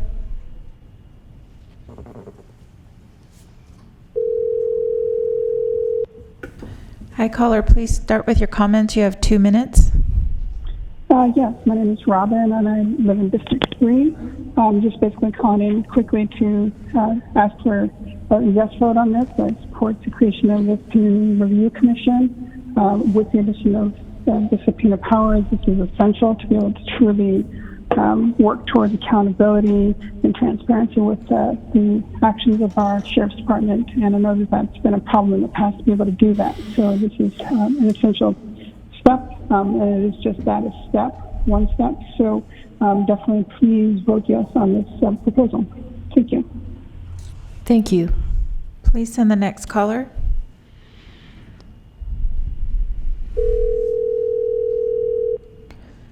Hi, caller. Please start with your comments. You have 2 minutes. Hello, my name is Samantha Kramer, and I'm calling in affiliation with Decarcerate Sacramento. My educational background is in anthropology and public health from nearby UC Davis. First of all, thank you so much to Supervisor Kennedy for bringing forth this very timely and necessary resolution. I'm asking the entire board for a yes vote in favor of creating this commission with the inclusion of necessary subpoena power. I want to echo previous callers in saying that we want this commission to represent the floor of possibilities for accountability, not the ceiling. And then number one, community involvement is necessary in the appointment of commission membership. Number two, that there be adequate funding to support the volunteer commissioners and that funding come from the sheriff's existing budget. I would, as one of the previous callers did, point to Sonoma County's Measure P for their sheriff's oversight board establishment. And third, the commission must be able to provide budget transparency. And that means access to all, absolute access to all of Sheriff's Department spending. I also want to point to some comments that Supervisor Frost made, the suggestion that a law enforcement agency representative necessarily be included. This supports the, in my opinion, heinous historic notion that law enforcement agencies are capable of self-oversight, and it goes against every logical reason why commissions like this are necessary. This results as counterproductive to the public health disaster that is police violence. I would point to Carriol's Law, and you can find that at carriolslaw.com. That's CARIOLSLAW.com, whereby recent law has actually been drafted into law, I believe. A proposal was drafted into law, I believe, that establishes a duty to intervene, for officers to intervene when their fellow officers pose imminent threats to citizens. Can you please accountability? Yeah, thank you. Well, go study Carriol's Law, please. I'm begging for the commission to do that and for that to be sort of a future in thinking about this. And then, last thing, I would wish to strike the language from item 1B, like boy. The language says where appropriate in reference to soliciting community input, as community input is always necessary in matters of their own policing and public health matters. So thank you so much for your time today, and please, a yes vote on this is incredibly important to public health and public safety. Thank you. Please send the next caller.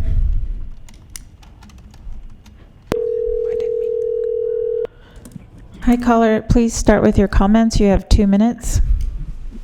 Good afternoon to the board, first of all. I'm a constituent of District 3. What's his name? It's Supervisor Desmond. Yeah. Anyhow, I'm calling in support. Of this resolution over review committee. For one, it's essential that community members be involved because it's for the community, it's about the community, and we're trying to make our community better. Number two, it's essential for community involvement and policing to build the bridge, build the gap. I believe budget transparency is essential again in building community and law enforcement relationships. The community deserves an independent commission with sufficient independence from the Sheriff's Department. And I think it's a no-brainer. Also for the volunteers, for funding for the community volunteers. A lot of us people, trying to make a difference in the community, volunteer all our times after our work, and we go home and it's difficult. So I appreciate you all for your work, your dedication, your pledge, and I look forward to continuing to help make our community better. Thanks for your time. Have a blessed day. Thank you. Bye-bye. That was your last caller. Okay, thank you. And Supervisor Cerna. Thank you. So first, I'd like to thank all of those that waited patiently to address the board this afternoon on this important subject, many of whom have called in multiple times as we've had iterative approaches to get us to the point we are today. I did have some questions and some comments here. The question I have for county councils, I'd like Ms. Travis to respond to the suggestion made by Mr. Stoller about the language. I think he said it was in 1A of the resolution, the and versus and or issue. I thought he was talking about the subpoena issue. Yeah, Is that he right? was. Okay, so it's in 1F. 1F, okay. That's fine. Sorry. Well, either way is fine with me, because like I said earlier, the commission has to actually decide that it's going to request that a subpoena be issued. So they can either, under this current language, they can either request it to the chair or to the inspector general. So it's fine to me the way it is, but if you would like to have and or, I can, that's fine as well. Okay. I would like to suggest that we use replace and with and or if Supervisor Kennedy doesn't have any objection.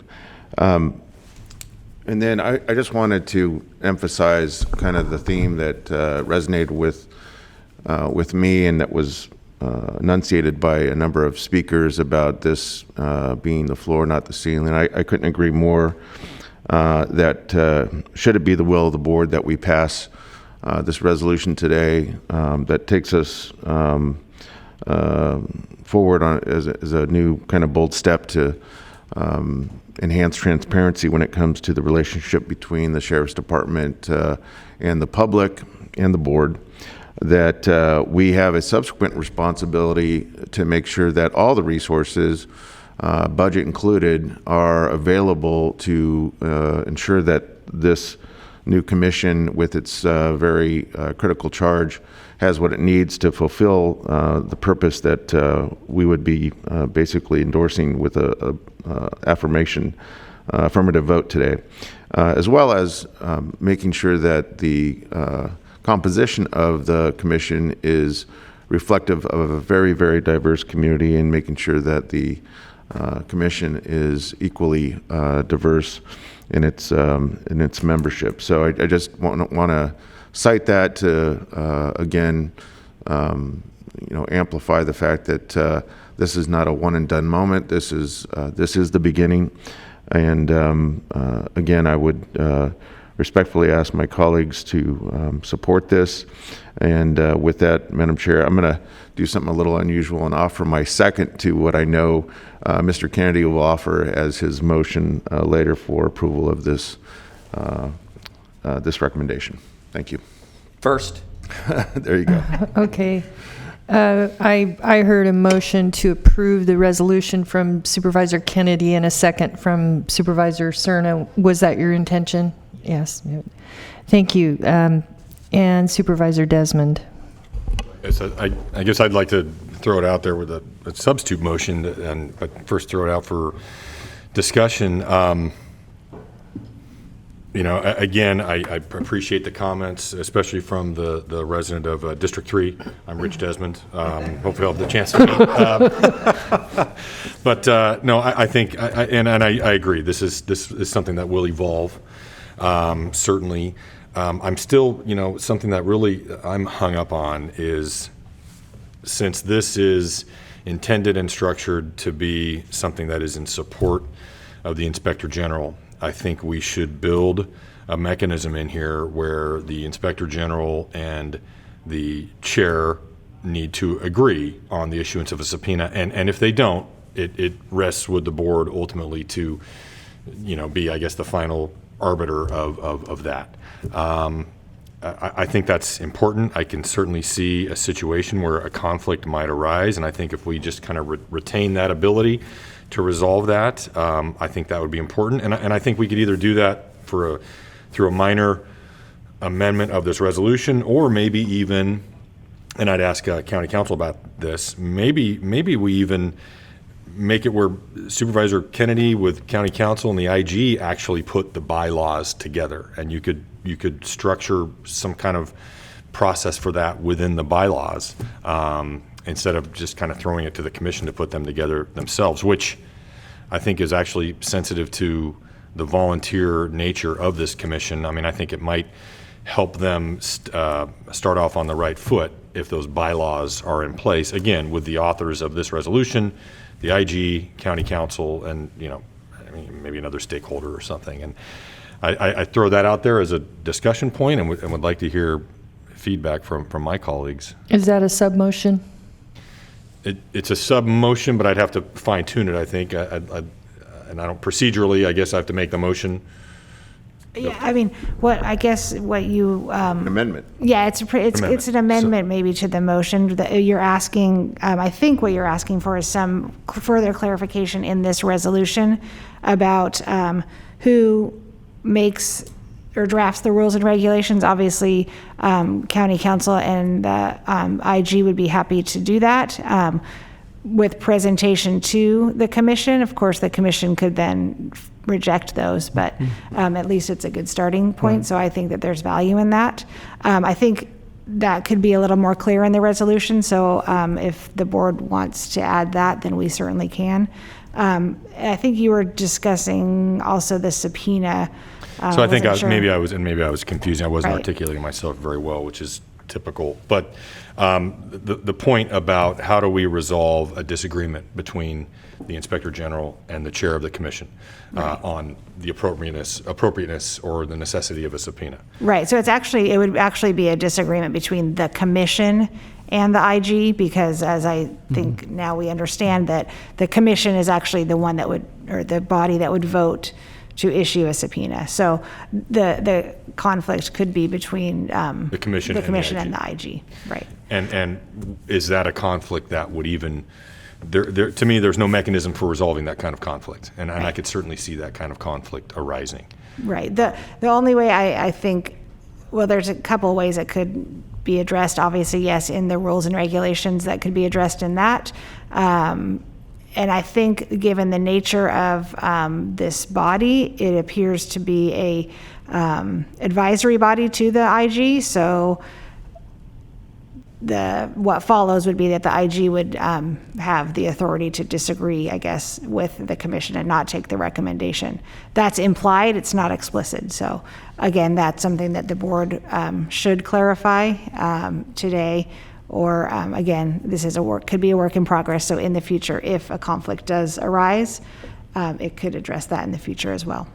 Okay, I just want to make sure if we make a decision today on this resolution, we don't, and then we turn it over to the commission in consultation with you to develop some bylaws, and then we, as a board, we lose any kind of oversight. Right. I mean, I don't think so, because you can come back and amend the resolution establishing this commission to clarify or correct any dispute. So, I don't think you're losing power to do that, but it would just have to come back for further discussion with the board. Chair. Are you? Well, I don't know, Supervisor Natoli has a... Well, I just wanted to ask is if you were offering a friendly amendment, I think, Mr. Kennedy might be able to weigh in and discuss it here, I think, hearing from Lisa. So before you necessarily put a motion on the floor, which you certainly can, to amend it, I think Patrick, like all of us, have heard the conversation, so I'd be interested in hearing, would you accept it into the motion so we can just keep it with the maker of the motion and current second? Yeah, let me flesh it out. So I guess I'll make a friendly amendment, request approval of the resolution with the amendment that the development, I guess, and this would be in Section 4, I think. Section 4, yes. In 4, an organization that a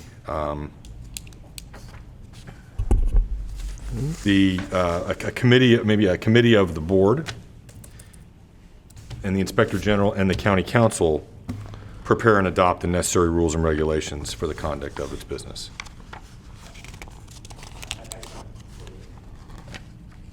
I'm sorry.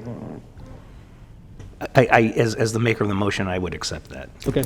Can you repeat it? I just want to make sure. Yes, so I I understand. make a motion for approval with, I guess, a friendly amendment. Is the right verbiage? You're moving an amendment to the motion. Moving an amendment, moving the resolution with the amendment under item 4 that under the second sentence, the commission shall, remove the commission shall and replace that with a committee of the Board of Supervisors, the Inspector General, with the advice of County Council, prepare and adopt necessary rules and regulations.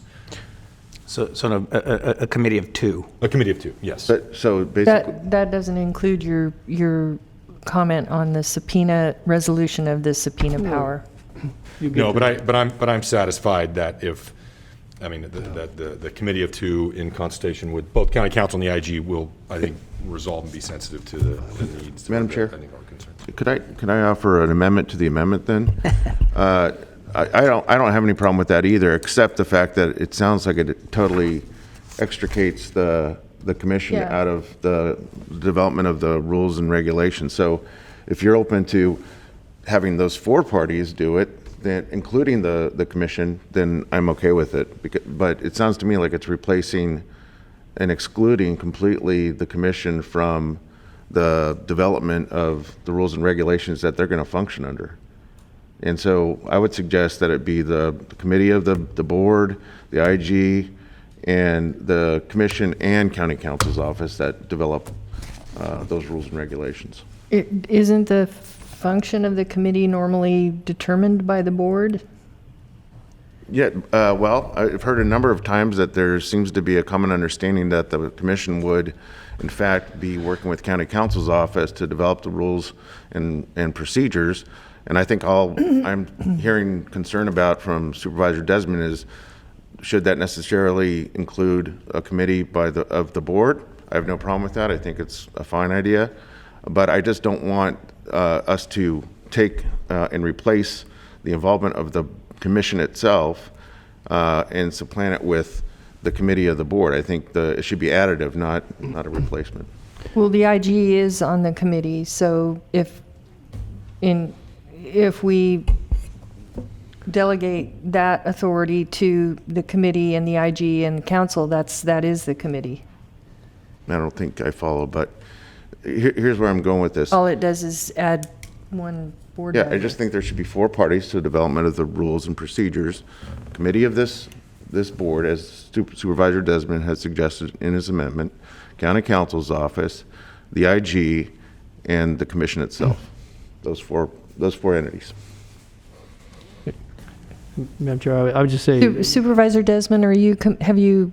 I'd have to, I think, to me, I'm sorry. I guess my question would be and I can't remember who alluded to this, is it common for us to turn over to a commission that this board creates, turn it over to them to create their own bylaws, or do we typically, and I guess this is a question for you, or does the board typically lay those out before the commission starts its I've work? seen it done both ways. Okay. I think in my personal experience, it's more effective if staff, and whatever we call staff in this case, it's either county council, board, or the IG, draft something to present for discussion and deliberation, because obviously you are establishing this commission, you have the experience and the foresight as to what you envision it as, and the Inspector General has been doing this job for several years now. So to me, it would make practical sense to have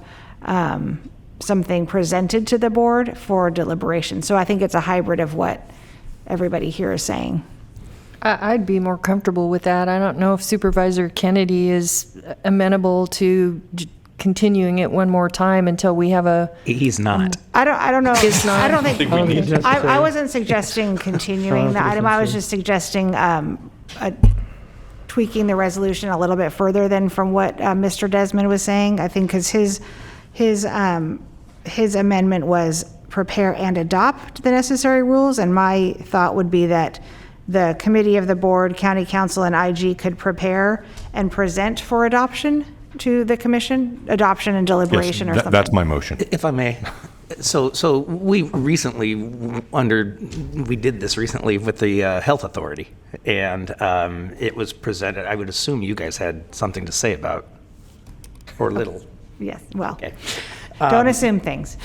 But it certainly, you know, and then the first meeting we held was we adopted I do see Supervisor Cerna's concern, but if we at least jumpstart it, right, and taking advantage of the fact that we have a lot of well-paid lawyers upstairs, regardless of what they think, I think that I don't think there's anything wrong with that, and give the commission the ability to weigh in on it and during deliberations, and so that I would fully support that. If I could, Madam Chair, I just say the bylaws have to emanate from an establishing resolution. If there's lack of clarity, then I'm going to trust that this committee, however it's constituted, is going to work through that. And if there's some big hiccup, it's going to end up here at the board at some juncture. But I mean, again, I have faith in the parties that have been identified in this case, and I think certainly the commission's involvement is an important aspect. But there's ways to at least help set the table, and then figure it out. And if it doesn't get figured out exactly, then to what Lisa said much earlier in this conversation, it can come back to this board. I mean, this is delegated authority respectfully, and I think with the intent that the commission will have a charge, and we're and it's outlined in the resolution. So I'm not uncomfortable. Because if any derivative gets too far askance, then county council is going to bring it back, and we'll all hear about it. So I have confidence in the process here, and I think the amendment is fine. If Supervisor Kennedy's fine with it, then we ought to just incorporate that in your motion and let's go with it. So just to make sure I understand correctly, this is approving the committee who will go and create the charge with the IG and the county council and come back for approval on that charge by the board. No. That's not the path. No. It's, if you look at section 4 of the resolution, I don't know if you have it. It's basically what Supervisor Desmond said. The second sentence, instead of the commission shall, it would be a committee of the Board of Supervisor and the IG, with the advice of county council, prepare rules and regulations for the conduct of its business, or of the commission's business, and then add a sentence something like and present to the commission for adoption. And present to the commission for adoption. How about that, Supervisor? Right. So the commission will determine their own charge. Correct. Not based the board. based on the confines of this resolution. Right, They right. cannot do anything that's not within this resolution. Right. So there this is- group that we've articulated prepares it, presents it to the commission for adoption and approval. Correct. So that would be my motion. Yeah, as long as the commission has the opportunity to affect their own rules and procedures, I don't have any issue with that. And I think what we're doing is simply jumpstarting it with this group of 3. Exactly. So. Yeah. And if there's changes, obviously they can suggest them and approve them, as long as they're within the powers that they are been granted in this resolution. Sure. And if it becomes a problem, then again, we can bring it back Yeah. to the board. So that would be my motion. Okay. Oh, was it a friendly amendment or a secondary Incorporate that motion? into the motion. It's just incorporated in the motion. It's incorporated in the motion. The motion maker accepts it. Seconder of the motion accepts it. And I would respectfully call the question, not to stifle any more commentary, but it seems like I think we're there. Yeah. So we have a motion on the table. Okay, we have a motion on the table by Supervisor Kennedy, a second by Supervisor Cerna, and the motion includes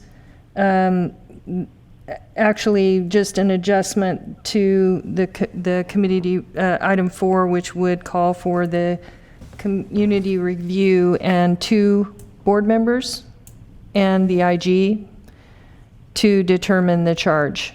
County council. Okay. And then That also correct? To draft the Supervisor bylaws, Cerna's. Yes, for county council, IG, a committee of 2 board members to prepare the bylaws, present them to the commission for adoption and approval. And also Supervisor Cerna's initial and/or, Yeah. which I have noted. Yeah, With that. thank you. I have no problem. That's an F, right? Yep. Yep, okay. Okay, please vote. And the unanimous vote. Thank you, members. Just call it the overhands, please. Your next item is the COVID-19 response. Report on the response. You have a very full closed session, so I will be very brief. You're going to get really good at civics, Morning, Mr. Hunt. Mr. Hunt. I heard a rumor that this was your last meeting with us. This Is that true? is the final episode of the Olivia and Jim show. Oh, and you wore matching suits and everything. We want I to. have my aloha tie. Oh, you're going to vacation after this. Something like that. Well, we thank you for Yes, thank everything along the way that you contribute for your leadership during this difficult time. Thank you. It's been a pleasure. I just want to highlight a couple of points from my presentation. I mean, you've got the complete thing in your package. If you have questions, you know how to get hold of us. But the emphasis that I want to put on today is that we can end the pandemic, and vaccines is how we do it. I don't think we'll ever get rid of it, but much like the flu, it will be a seasonal thing. It will be much under control, and it takes vaccination to do that. That's how we got rid of polio. That's how we got rid of smallpox, and that's how we control COVID-19. One of the biggest concerns folks have is vaccine safety. Oh, there we go. Still have our vote screens. Oh, sorry. Okay, that's good, that's good. This was published by the LA Times over the weekend, and each of those squares represents 15,000 vaccine doses, and more than 150 million have been administered in the United States so far. And that little tiny dot represents folks who've had serious side effects. This is truly a monumental accomplishment that we have vaccines that are so safe and so effective. So, where can you get vaccines? Well, we've talked many times about where we give our vaccines out as a county and our partners and whatnot, but now it is so easy to get a vaccine. Any one of these commercial pharmacies, go on their website and they will have appointments available. I went on last Friday just to check out. I checked out one of the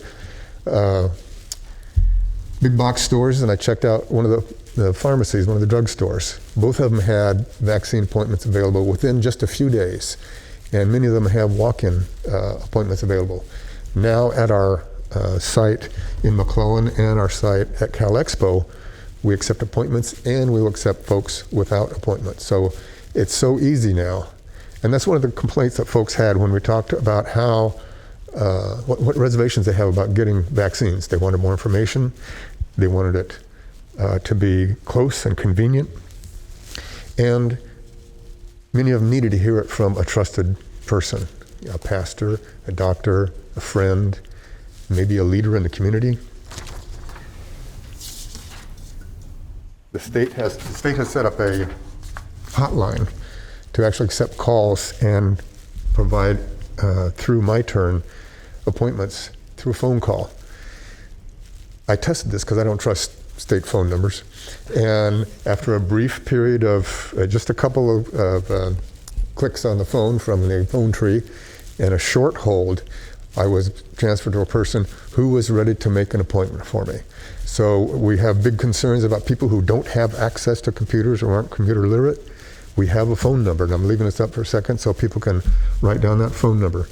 And we're delighted to have that on a statewide basis that's available to folks. 833-422-4255. Call now, get your appointment. And as a final parting shot,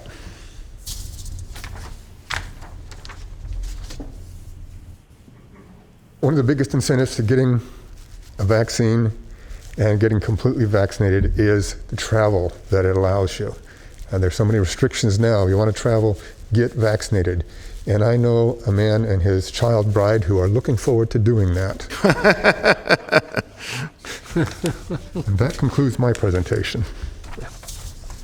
And it's a hard act to follow, but just wanted this is a map. There are two maps that I have.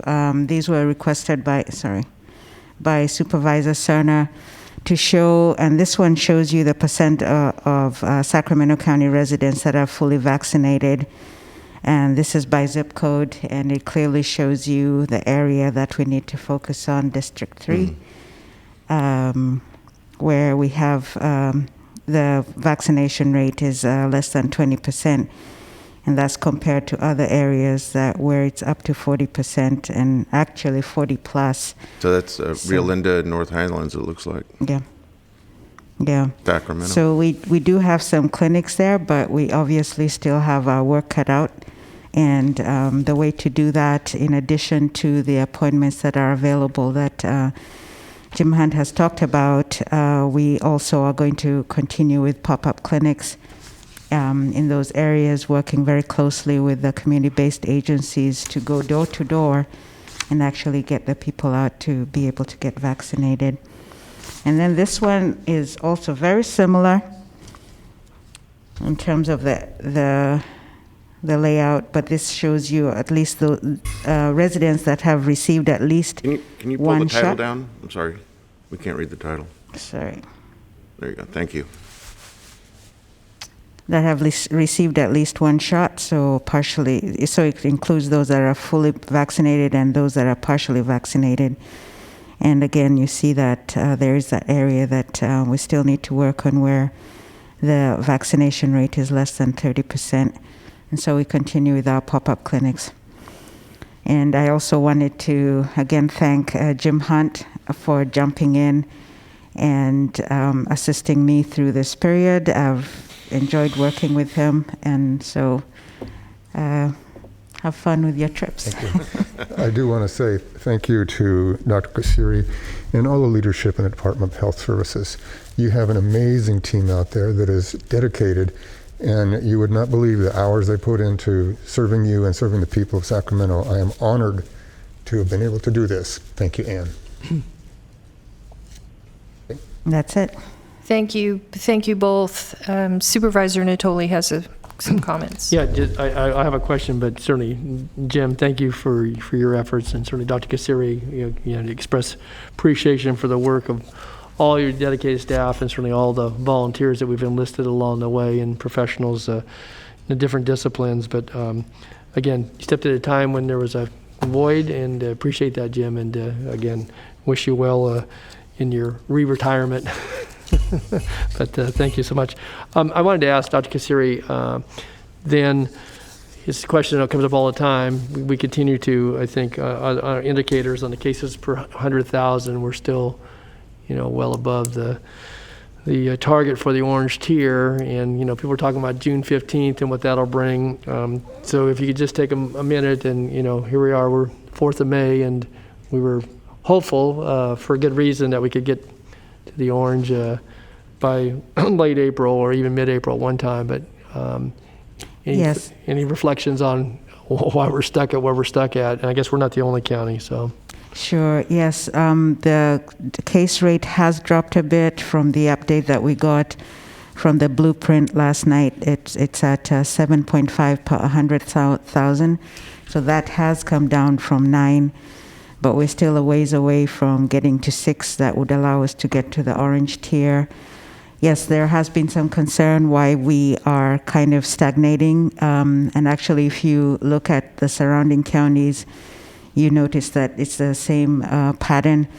I think there are multiple factors. One, of course, is the fact that we still have our work cut out for us in terms of getting people vaccinated, because that will provide the protection.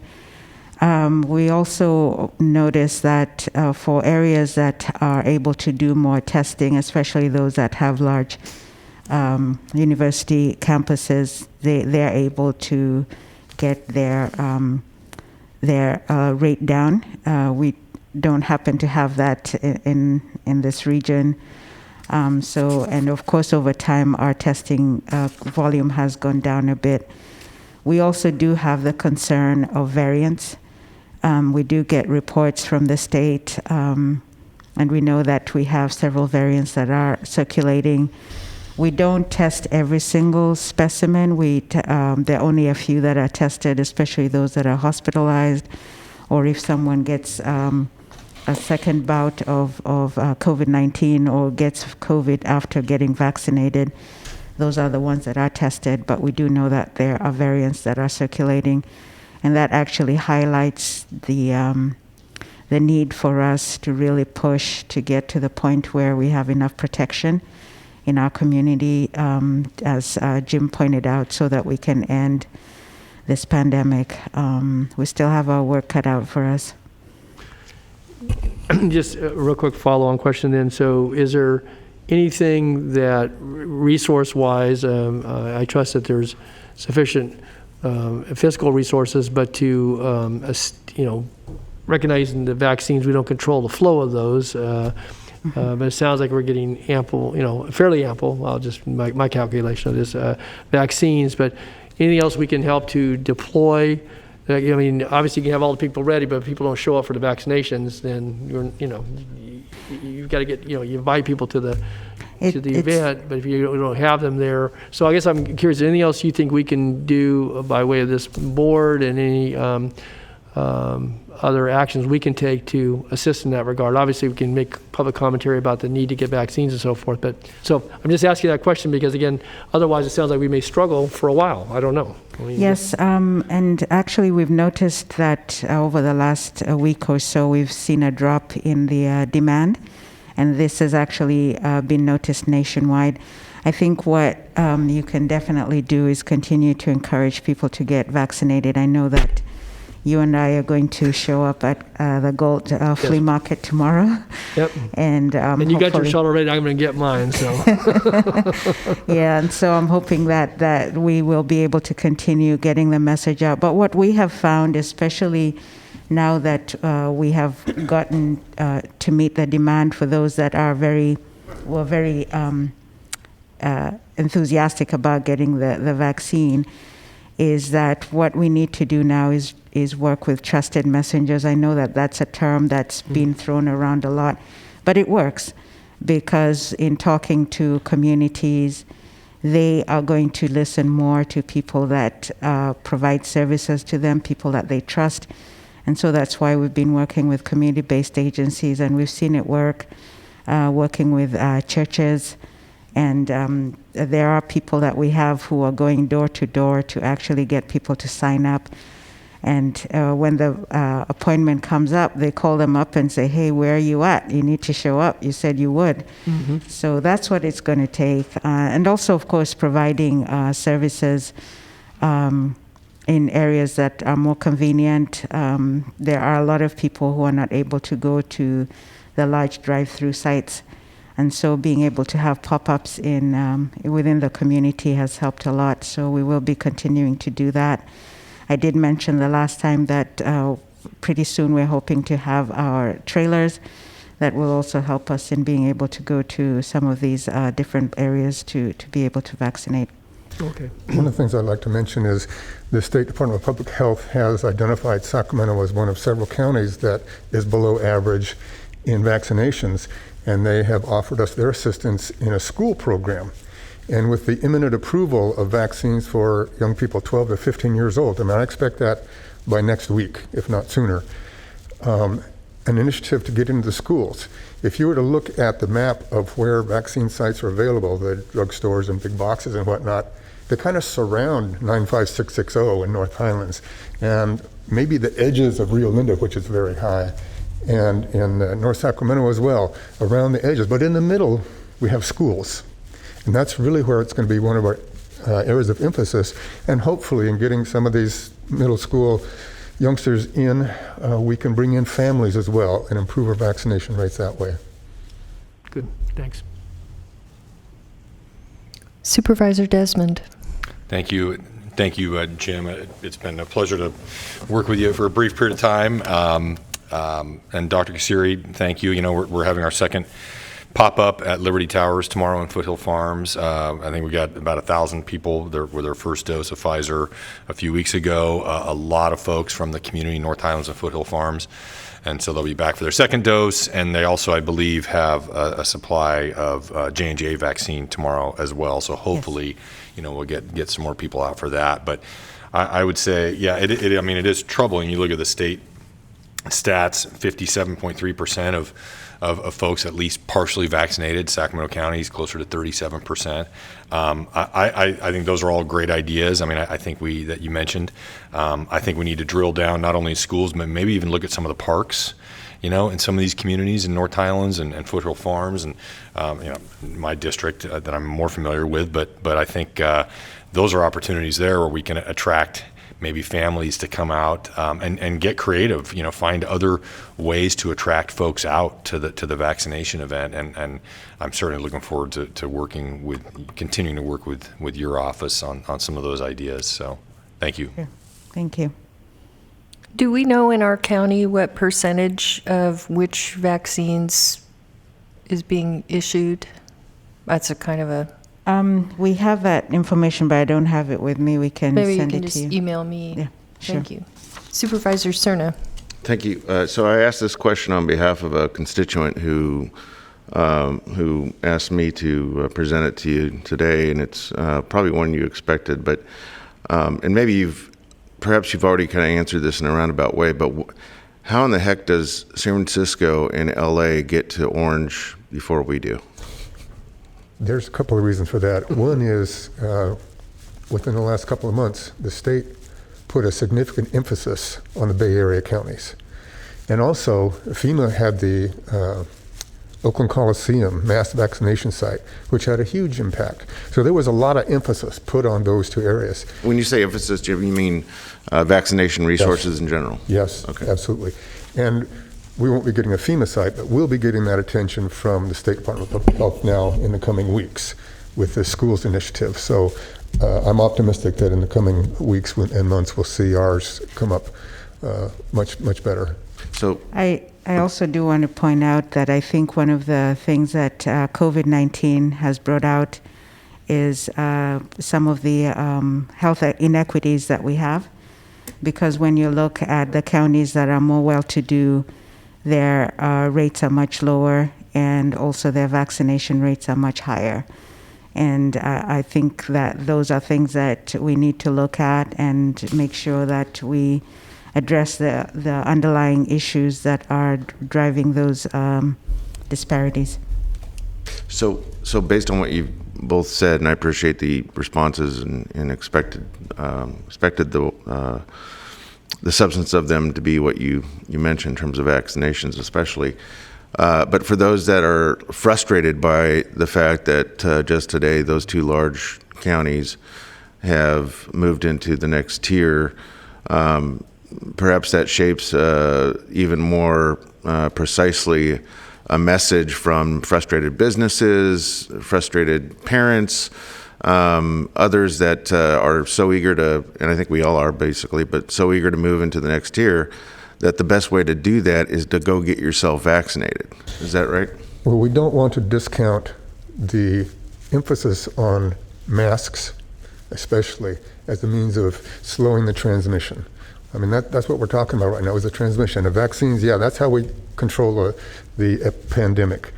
But by the basic safety measures we've been talking about for months, the masks, enclosed areas, spacing, just basic precautions to avoid passing the virus. But isn't it the case though, Jim, that even the CDC has refined their messaging recently to suggest pretty clearly that if you get vaccinated, there's an expectation that even the mask requirement becomes looser, correct?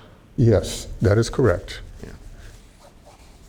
But we don't know walking around who's been vaccinated and who hasn't. I'm curious as to why we're encouraging young people to get vaccines who are in the low risk category when we've never done that before. Because they can carry the disease to others. They are often asymptomatic But if they go see grandma and grandpa, good chance of transmission if the child is carrying the virus. Thank you, Supervisor Cerna. Madam Chair, just Yeah. lastly, I mean, obviously, before we meet again, we got Mother's Day this upcoming weekend. We've got Memorial Day just a few weeks out. Any other advice for folks that are gathering? This time last year, we were in near total lockdown.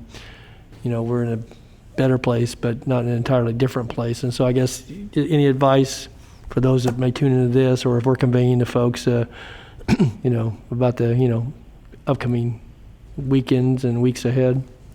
I think we still need to remain vigilant, especially for people who are not vaccinated, or if you're in an area with a large gathering, and especially if it's indoors.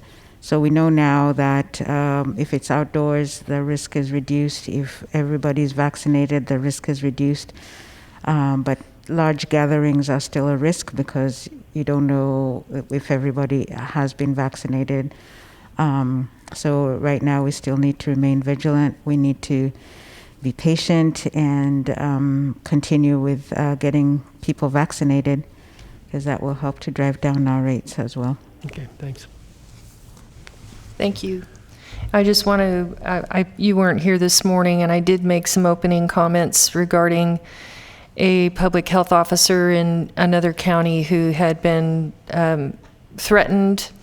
And I just wanted to let you know that we all appreciate you and your department and all the work that public health has done through the COVID, and we support that your commitment to the community, and hope that doesn't happen here. But I think it's safe to say that we all agree that that is not the solution to disagreement. So I wanted you to know that we support you and appreciate that you're supporting others.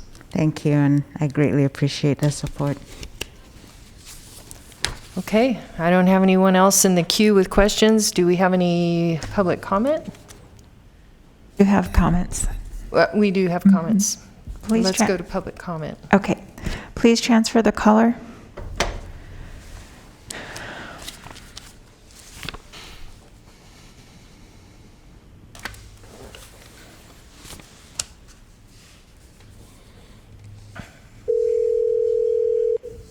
Hi, caller. Please start with your comments. You have 2 minutes.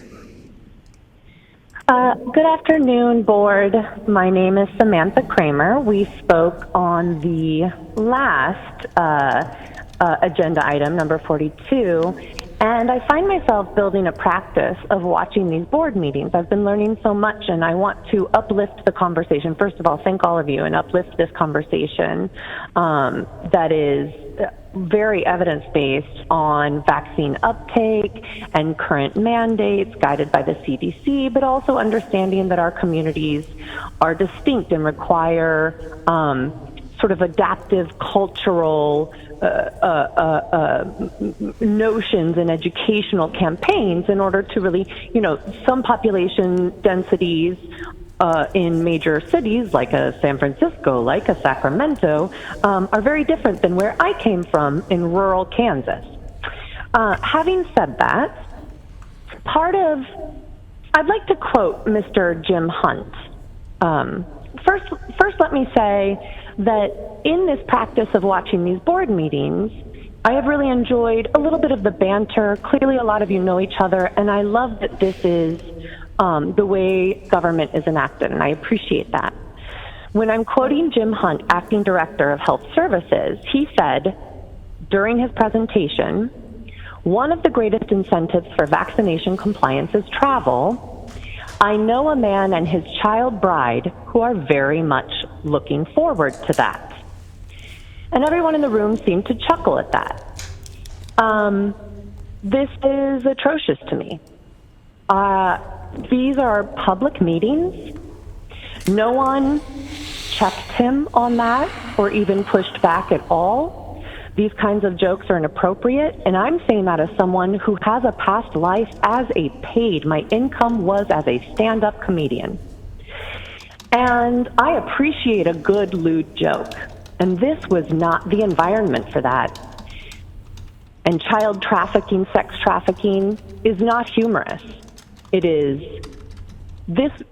This reaches into so many realms of inappropriateness in a public sphere when policy, educational campaigns are so incredibly important at this juncture with vaccine uptake. And for a man up there talking about the importance of vaccine uptake to make an absolutely, not just tasteless, but truly harmful to community joke like that is problematic.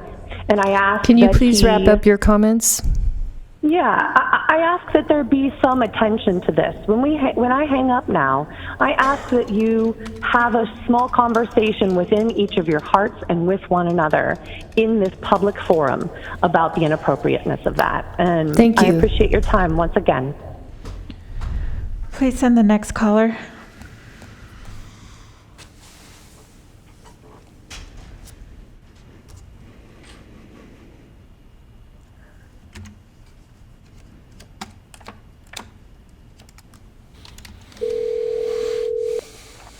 Hi, caller. Please start with your comments. You have 2 minutes.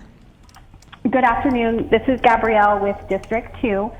We are a year in, and the answer to how to get out of this is to vaccinate everybody.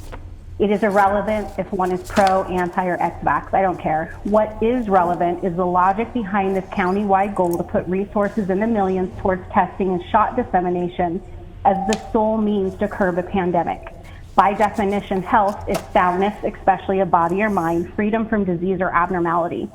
We know that those who are overweight and are with comorbidities, especially near statistical end of life, are at greater risk, yet rather than public health focusing on nutrition or therapeutic levels of vitamin C like Dr. Suzanne Humphrey's respiratory protocol, or zinc, or vitamin D and more, things that for decades, if not longer, have been proven to improve one's health, public health pushes a statistically improbable solution of ending the pandemic solely by taking money take from the pockets of those whose incomes have been hurt with the economic crisis that ensued, to push a shot on a virus with over a 96% recovery rate without said shot.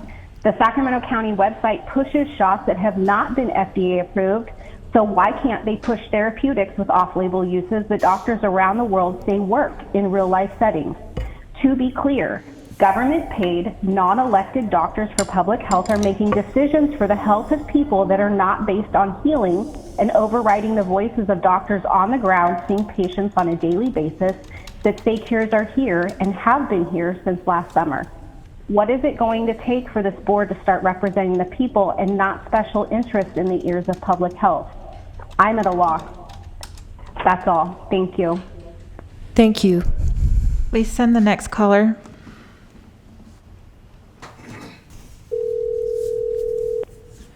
Hi, caller. Please start with your comments. You have 2 minutes. Hi, calling in from District 1, and just want to really emphasize that, as we are really making headway in the vaccination campaign and hopefully getting to a somewhat new normal, that we're not just looking to revert back to the way things were, because as we have seen, as this pandemic has unequivocally made clear, the way things were like profoundly inequitable and also just oppressive. And I'm not talking about masks, about having to wear 3 layers of cloth over our faces. That is not oppression. That is not a restriction of life. That is not a refusal of freedom. That is basic public decency and community safety, keeping each other safe in a community. And I really want to make clear, as we, try to work towards reopening our businesses, that we don't forget the lessons that we learned in this pandemic, and that we continue, and we don't just revert back to our old patterns and habits, but we actually adapt to the existing conditions. Because even as the CDC and has made clear, and the World Health Organization has made clear, this is a virus that is going to stalk us, just like the flu. Even these vaccines that we are getting, which I am only 1 dose away from getting fully vaccinated, is going to be we're going to need boosters for these. So really want to make sure that the county doesn't just try to go back to business as usual, but really adapts to our new reality and continues to advocate wearing masks as well as to wear masks themselves. Because as we see, you have 15 seconds. And the community takes its takes direction from you all, including within your actions. So I would ask if Supervisor Frost is really concerned with how people are contacting public health authorities and issuing threats, that you actually practice what you preach and show good example. Wear your mask. Can you please wrap up your comments? Yes, I will. And stop questioning sound scientific advice just to prioritize commerce and business interests. We need to actually prioritize community care and health interests. Thank you. That's the key lesson here. And that's your final comment. Okay, at this time, we have concluded our morning session. We are rescheduling our closed session to another meeting, the next meeting. And I know that we have some very important afternoon people here, and Congressman Barra, I believe, is on his way here. And so I'm going to suggest until 2:15, we can report back at 2:15, just a quick break for a quick lunch. He's here. Is everyone okay with that? Congressman Barra's here, so it's good. So we'll do it. Hi, Congressman. Congressman Barra, I'm trying to decide, do we want to take a quick break, or do we want to just continue? Let's take take the congressman's testimony. Okay. Great. Come on down, Congressman. And I apologize. We have had a long morning. I do want to make some opening remarks. I'm delighted that we have Congressman Barra with us. He's here to bring an item that is important to all of us. Congressman Barra has been representing the people of the 7th District, congressional district, since 2013, and he's been a huge proponent, vocal proponent for COVID and advocating great communications, I know, in my district, and we really appreciate your commitment to serving all of us, Congressman Barra, and we appreciate that you came in person to give us an update on the American Recovery Rescue Plan. And so with that, I'll open. Well, thank you, Madam Chairwoman, and the members of the board for giving me a moment. And being a member of Congress, I know how long the days can get, so I appreciate your working me in here for a moment. The American Rescue Plan is something we've been working on going back to May of 2020, and negotiating with the Republicans, et cetera. Also listening to our local leaders, the impact on tax revenue here locally, the impact on services, but also, I think what we've seen with families here in Sacramento County, with small businesses, with individuals, just the real human toll that the pandemic's taken on folks. And, I was happy to work with President Biden and the Biden administration to get those resources. I'm just going to run through some of the numbers. There's still estimates, but these are roughly we're still waiting from the Treasury Department for the final numbers, but these are pretty close to what the county and some of the cities are going to receive. Sacramento County will receive roughly over $300 million. City of Sacramento will receive over $121 million. Elk Grove's receiving over $23 million. Citrus Heights over $15 million. Rancho Cordova over $15 million, and Folsom over $15 million. And when you think about those resources, the driving force behind it was to put an end to this pandemic, but also to put an end to some of the suffering of individuals, families, business owners, and try to set us on a path to recovery. And all in all of you, our local leaders, Sacramento's come through this not unscathed, but I think we are really poised at a place where, as the economy starts to open up again, as we put this pandemic behind us, if we're smart with how we use these resources and make these investments, we can't just end the pandemic and open up businesses, but I think we can set a foundation for real growth. And again, as I always say, make Sacramento the center of California, the place where everyone wants to live, work, retire, raise their kids. And we're seeing that happen. A couple things, it's been a while since I've been in these chambers, but I used to work for the county. And I do recall, well, Don was still here. I worked for Jim Hunt. And we did come into tobacco litigation settlement dollars, if you remember those days. And when we thought about how to use those funds, if you remember the old primary care center at the old fairgrounds, which really was a disservice to the people in this community, we were able to accelerate and build the Paul Hom Clinic, which continues to serve residents of Sacramento County to this day. So as you're thinking about how to use those funds, think about, again, not just the recovery, but how we build some of those foundational elements that, that was probably 20, 25 years ago, continues to serve us today. So think about where we want to be 20 years from now, 25 years from now, and we're here to help. We're going to continue to fight to get more transportation funding out here. Yet tomorrow I'll have the privilege of going up to the groundbreaking of the Folsom phase of the connector, which again, if we can build that infrastructure, we can think about and imagine what this community is going to look like 25 years from now. So that's all I had. I'm happy to take any questions if there are any. Otherwise, I know you guys have had a long day. Thank you, Congressman. We do have a couple people in the queue. Supervisor Cerna. Great, thank you, Madam Chair, and thank you, Congressman, for joining us today. I know you're scrambling like the rest of us, and appreciate all your hard work in DC to ensure we get the resources necessary to continue addressing the pandemic in a thoughtful way. You gave us the dollar figures, which we appreciate, for the county and the cities within the county. And then, of course, you just mentioned, I think rightly, the fact that we have an opportunity to do some long-range thinking in terms of how best to apply those scarce dollars to help the residents of Sacramento County. And of course, it's in the context now of the pandemic, but it doesn't mean that we couldn't have some long-lasting impacts.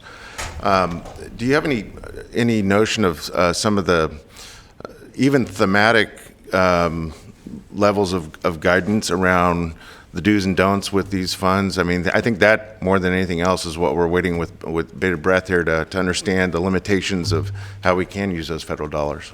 We're certainly waiting for some of the final guidance, but in the design of the rescue plan, we didn't want to be prescriptive because every community, every county around this country is different. It can't be used to backfill pension obligations. That's one thing that was written in the rules. But again, we wanted to provide some maximum flexibility, and final guidance should be coming down to the county. But again, things, one area that I've talked to the cities about, and obviously it's something that the county is, really focused on, is the homeless crisis that we're seeing. Are there ways to partner with the various cities and think outside of the box, because we've obviously poured millions of dollars into this, and the problem is worse today than it was pre-pandemic. And is there something creative you can do where you're leveraging some of the dollars cities are getting, et cetera? And I think, again, not super restrictive in how you can use these funds, other than you can use it to build infrastructure, et cetera. So, thank you.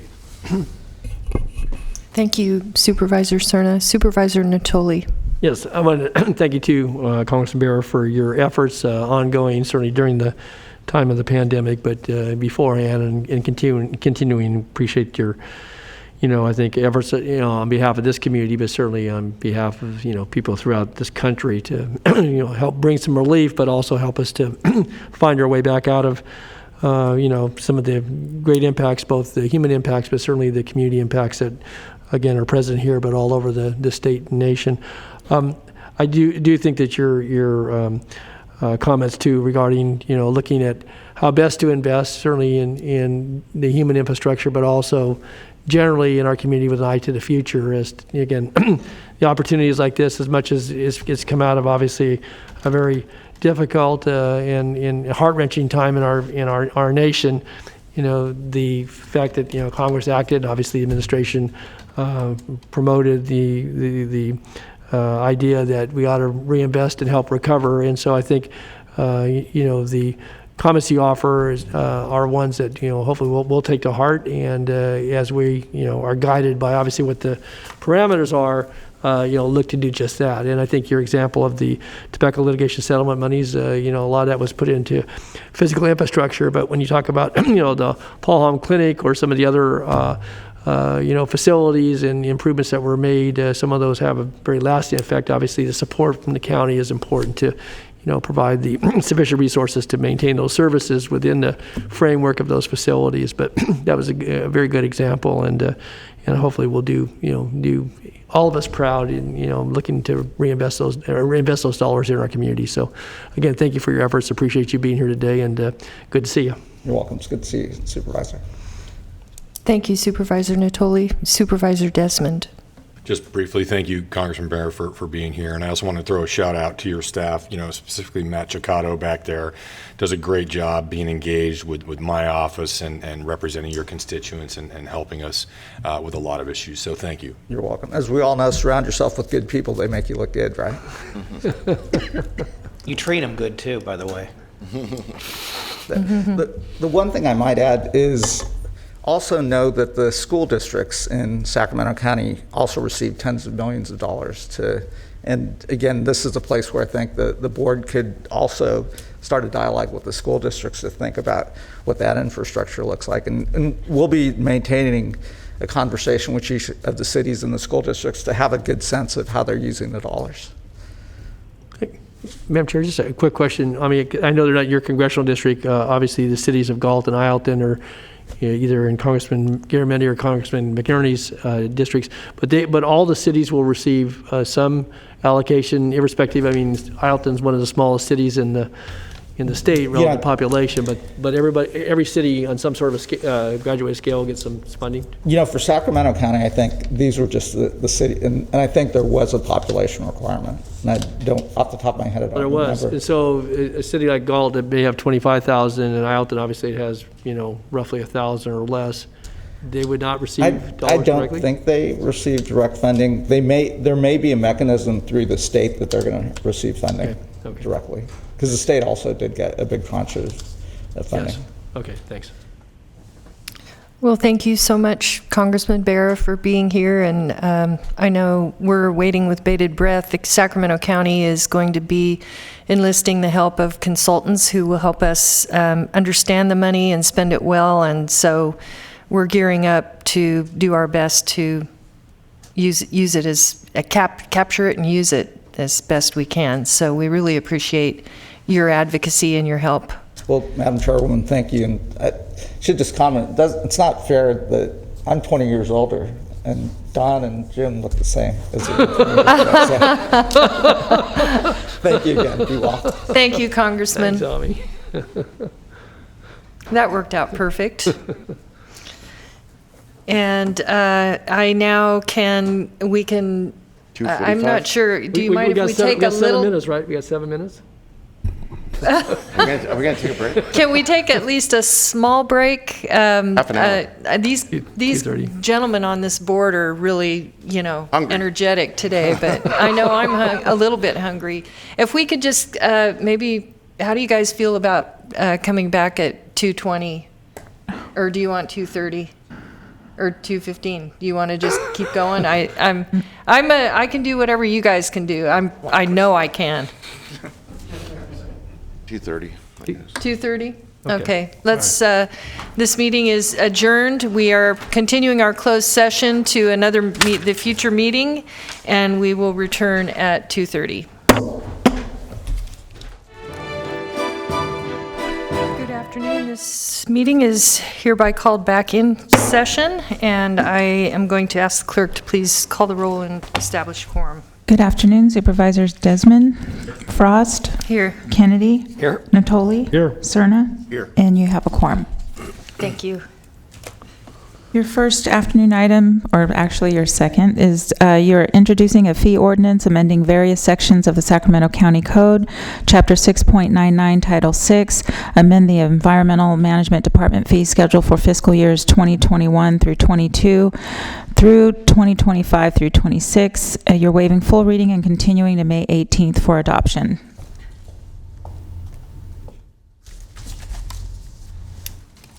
Good afternoon, Marie. Good afternoon, Chair Frost and members of the board. My name is Marie Wooden, Director for the Environmental Management Department.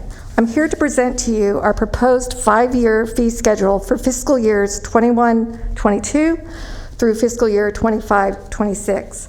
Every year, as per ordinance, we must reevaluate our fees. This is done by a third-party consultant who then performs an analysis for each fee to ensure they are appropriate for each program in order to cost recovery for the regulatory work we do. It is also important the fees are appropriate, so fees for one program are not subsidizing another. In March of last year, we were set to present the 5-year fee schedule to the board, but due to the pandemic, we delayed and instead extended the current fee schedule for 1 year. The present fee schedule in use will expire on June 30th of this fiscal year.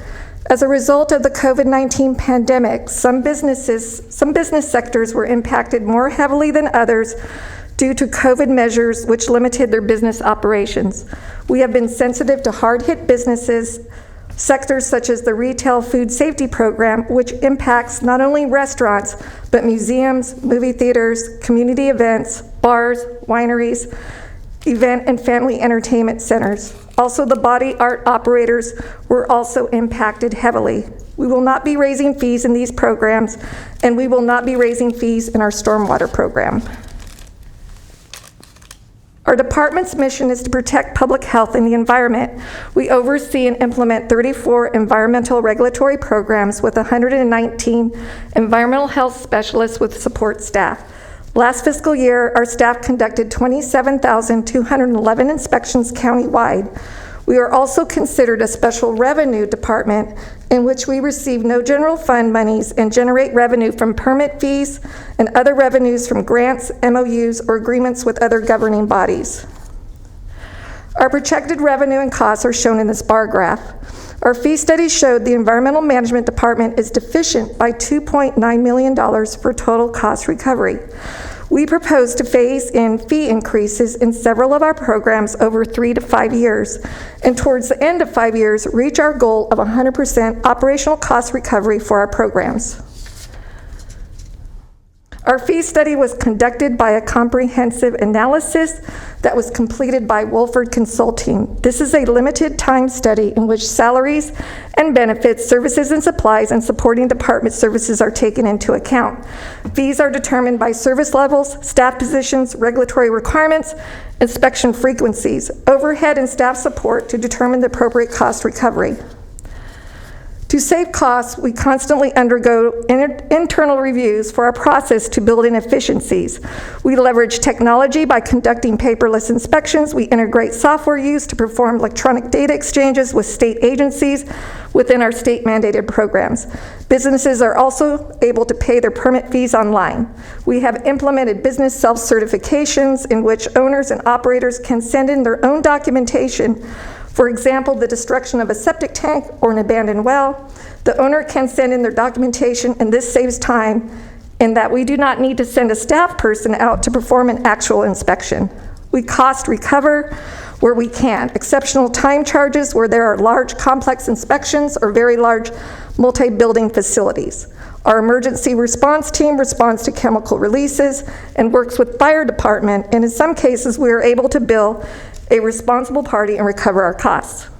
This past fiscal year, we also unfunded 6 positions, and we have delayed purchases and held down expenses. In this fee proposal, 355 fees were evaluated. 203 fees remain unchanged, and we are proposing to increase 136 fees. Introduce 11 new fees, 2 fees decreased, and 3 fees eliminated. In our retail food safety program, this includes restaurants, bars, convenience stores, cafeterias, and hospitals. food trucks, community events, just to name some of the business types in our retail food program. Last fiscal year, 6,327 permits were issued, 17,402 routine food inspections conducted, and 1,351 re-inspections were completed. There will be no fee increase in our retail food program. Again, we are sensitive to these businesses because of the impact by COVID-19. The retail food industry at times, especially restaurants and bars, event centers, could only offer takeout or limit the number of dine-in customers. During our outreach to notify businesses that their fees would not be increased, we worked closely with the Department of Economic Development and shared financial aid information for COVID recovery. Last week, we participated in a webinar hosted by the Economic Development Department and the Business Environmental Resource Center for the Restaurant Revitalization Fund, in which retail food businesses can now apply for funds to help with their recovery. This webinar contains helpful information from the Northern California Business Association for the fund. The link for this webinar is recorded and it's on the Economic Development webpage. To further aid the restaurants, we waived penalty fees, pushed out their anniversary permit fee date to make up for time they were closed. Example, at the beginning of the pandemic, the malls were closed and some of the restaurants in malls could not operate. Family entertainment centers, museums, Golden One Center, and movie theaters. We also moved businesses to the temporary closure status if a business was not operating and temporary closed, their permit was changed to a temporary status. In comparison, our fee for a restaurant remains lower than the surrounding counties to Sacramento. The average median cost for a restaurant permit fee is $1,630. In our comparisons, we selected counties whose programs were similar to our model and received no general fund in their program. The on-site wastewater or septic program, staff issues permits for residential and commercial septic systems and wastewater pumper trucks. Our staff ensures septic systems are built to standards so the wastewater is properly managed. Last fiscal year, you can see our service demand in the blue box, the installation for permits for new systems, repair permits, plot plans, septic systems destroyed, and septic pumper trucks inspected. The last time fees were adjusted in this program was in 2010. Fees in the septic program are proposed to have increases phased over 3 years. In the chart, you can see our common activity in this program and the fee schedule, proposed fee schedule phased over 3 years. The activity for this program has not decreased during the pandemic. Last fiscal year, nor this fiscal year. It has remained steady. When we reached out conducted outreach for this program, a common comment from septic contractors were they would rather have the correct fee to cover the necessary time for the permit. Our fees are tied to available hours for application processing and plan check. Because the fees are too low, contractors are often billed after the inspection due to exceptional hours. Contractors then have to rebill their customers to pay for the extra time or pay or absorb the cost. The standard septic repair fee, when compared to other counties similarly modeled as our program, the cost average is $1,048. And you can see where our proposed fee is compared to that median cost line. The well program is responsible for oversight of construction and modification and repair, inactivation and destruction of wells in Sacramento County. These oversight activities protect groundwater. And there in the blue box, you can see our service demand activity last fiscal year. And in this program, we did not see a decrease in service activity, nor this year. The next box chart shows that the well programs we are proposing for a 3-year phase-in schedule, and you can see the common service demand activities in the chart. When comparing a new well construction fee to the counties that are similar, their programs are similar to ours, you can see where our fee proposal is. The median cost average for a new well is $1,046. And the comment that we received from well contractors when we did outreach in this program was the same as the septic contractors. They would rather have the correct fee to cover the necessary time for the permit. So when they bid a job, they have an accurate cost. And then they don't have to absorb the cost or rebill the owner of the property. In our land use program, staff reviews environmental components of larger land use projects. These projects begin with submittals to the planning department, which are then forwarded to our department for review. And in that box, you can see our service demand levels that we had last fiscal year, subdivision time extension projects, parcel map projects, use permits, boundary line adjustments. This chart represents our current fee and proposed 2021 fee of common land use activities. We propose to phase in land use fees over 5 years. Also listed are the average total project fees submitted to the planning department and our percentage cost of the total project. So that's just an average.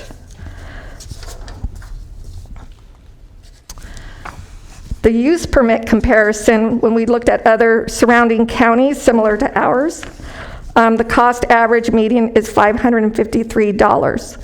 And you can see where our proposed fee is compared to that median cost line. Oops. Okay. So this just chart shows more comparisons to other counties compared to the service demand activities that we do in this program. The Environmental Management Department has been designated by the California Protection Agency, or Cal EPA, as a certified unified program agency for all of Sacramento County. As the CUPA, we are responsible for implementing 6 statewide environmental programs, which include the Hazardous Materials Business Plan Program, Hazardous Waste Program, Above Ground Storage Tank Program, Underground Tank Program, Tiered Permitting, which is a subset of Hazardous Waste Storage Program, which authorizes certain businesses to treat hazardous waste on site, and the California Accidental Release Program, in which businesses that handle, manufacture, or store extremely hazardous materials have to put more safety measures in place. They have to put in what is called a risk management plan. In our unified program, we propose 3 fee category increases, 2 which will be phased over 5 years. The first fee category, 1 to 3 materials, is a 1-year increase only. The hazardous materials disclosure waste only, phased in over 5 years, and the hazardous waste generator less than 55 gallons, phased in over 5 years. I want to make a note that the hazardous materials disclosure fee, waste only, that fee was set in 1995. And since then, the regulatory requirements for this program has changed over time. There are more requirements related to disclosure, training, and reporting of waste stored at the business. The comparison that we did was a typical automotive repair shop, 1 to 3 chemicals, stored hazardous materials, and 55 to 500 gallons of hazardous waste generated. The average cost, median cost, is $1,231 for permit fees. Our department also has an MOU with the Ag Commissioner's Office, and that they do our inspections for us to keep costs down. Farm grower fees will not be increased as they are being subsidized by the Ag Commissioner from gas tax revenue. In 2019, there it is, okay. In 2019, when we were scheduled to bring this package to the board in early 2020, we performed stakeholder outreach, and in that chart you can see we did 33 outreach presentations, 22,000 plus emails, 17,000 plus mailers. We put notices in their invoices, and we used social media. However, again, due to the outbreak, we delayed our 5-year fee schedule for 1 year. And then in 2021, we went back to the stakeholders that we had originally conducted outreach to, and we even added 16 additional community groups. And of that original group, 16 wanted presentations, which we did, sent out 50,000 emails, 3,000 invoice notifications, social media, and we worked closely with the Economic Development Department to share financial aid information related to COVID relief that was available throughout the years 2020 and 2021 with interested stakeholders, chambers, PBIDs, and the business community. We have also submitted our questions from stakeholders and our answers that were documented during the presentations and review of our fee proposal. This is my last slide. This chart represents the following. The red line represents our fund balance of about $6 million, which is our present reserves. If our fees and revenue are not increased, we project a depletion of our funds in fiscal year 23-24. The blue line represents our department costs. The green dotted line represents our revenue. If our proposed fee schedule is approved, we project that moving forward, our fee revenue will align with our projected budget. We are projecting a conservative 10% increase in growth over the next 5 years. As the economy recovers over these next years, we will be continuously reviewing our fees to ensure that they are appropriate for each program. And next fiscal year, we're going to have to look at the retail food safety program regarding the recovery in fees. This concludes my presentation, and I or my staff can answer your questions at this time. And I would like you to be aware that our consultant, Chad Wolford, is also online, and he is available to answer questions related to the fee analysis. Thank you, Marie. First, I want to thank you for your tireless work with the businesses that have been most impacted by COVID and for your compassion on the fee adjustments. Fee adjustments are never easy, but I know it's much appreciated by the business community, those that were hardest hit, and we'll be letting them know. I know I will. Supervisor Natoli. Yep. Thank you, Maria. Appreciate the briefings, both the one more recently and the one when you anticipated coming forward a year ago. I don't have any specific questions. I appreciate the outreach, but the only question I have is on your comparative charts. And I know you try to take non-general fund, fee-supported versus those that may have a general fund, but I guess I'm just a little curious how Marin and Santa Clara, Contra Costa I may understand, they abut us, we touch them, in different charts, Merced gets in one of them, and Placer Yolo obviously immediately surrounding, but, and maybe, I'm taking a guess at this, but I got to imagine Marin and Santa Clara, as far as septics and wells, there are some rural portions of those counties, but I don't know how we compare ourselves against Marin. I don't think I see too many charts that were ever compared with Marin, and of course, that helps balance your chart out because we don't look so, you can find a different middle than you can if you didn't have them included. So I guess I'm curious as to how Marin, San Mateo, Santa Clara get built into beyond what you've explained, and if there's any other explanation. Obviously, you get a consultant prepare this, but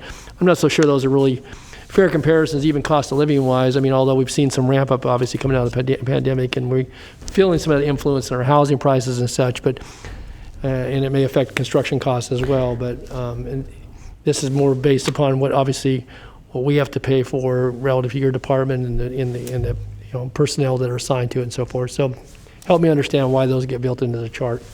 Okay, so I'm going to call Jania Monasterio. She's a supervisor for the septic program that worked heavily on comparisons, and I think she has some good insight she can share with you. Okay, thanks, Marie. Hi, Jania. Hello. Good afternoon, Chair Frost and members of the board. My name is Jania Monasterio. I'm supervisor for in the Environmental Compliance Department. When we did the comparisons for the various programs, we looked at a variety of items in order to compare the different counties. There's so many different things to look at in terms of the fees, how they're organized and how the county organizes their fee structure, what they look at in terms of how they will put together the amounts. They're all so different, and so it was a difficult thing to do, to be able to try to find counties that would really match up. Some of the, depending on the fee structure, if they did, for example, hazardous materials or hazardous waste, they would look at the number of materials. And so we tried to find counties that would do that kind of a fee structure. Same things with wells and septics. Were they fee funded, were they not? We tried to stay away from Southern California counties because it wasn't as applicable. And so those were the best comparisons that we could find, but it was very difficult to do. Our original intent was to have the same counties that would be represented across all of the different programs, but we found that that was hard to do. So we really looked to see which ones would be the best programs that would align, which would be the size of the county, the amount of rural space, how many permits that they did, putting all of those together and came up with the best comparisons. Oh, I'm sorry, and geography as well. The geography was very important, and the size of the amount of people in the county and how big the departments were for the different environmental departments. Well, I'm just going to pick one then. So tell me how Marin measured up in some of those categories. I don't think geography is very comparable here at all. Could be wrong. Maybe it is from the standpoint of the septic installations. I'm just curious, because again, they're higher in the categories that show here, either the first highest or second highest by a wide margin. I guess I'm just curious how we get Marin, but even Santa Clara and San Mateo to some degree. Santa Clara, I can maybe see some comparisons relative to some of the outline of the geography, maybe some of those things I'm not aware of that you mentioned. But again, it just seems strange. It's, SoCal, I get it. I mean, valley or foothills, but you start going too far west. I mean, cost of living, geography, cost of construction, and complexity. Maybe not from the standpoint of the well construction or the septic installation. So just take just another moment, Jay. If there's anything else to could help me understand how Marin or San Mateo or Santa Clara get into our chart. We looked at Marin. They have some rural areas to it. They have some rural components, so we felt that that could be applicable. We also looked at the different types of systems that can be installed, and that they would be comparable. They're a similar sized county. It was difficult to look at the rural counties. The counties that were rural, they have a lot of general fund, and they have a lot of support from how they pay their fees, and so they really couldn't compare as well. So we looked at all the other counties that we could, and the geography was close, being that Marin is close to Sacramento and it's in the relative Bay Area. Okay, I'm not good. Go ahead. Did you want to add anything to that? Can I put a little finer point on it? Because I appreciate Supervisor Natoli's calling this out.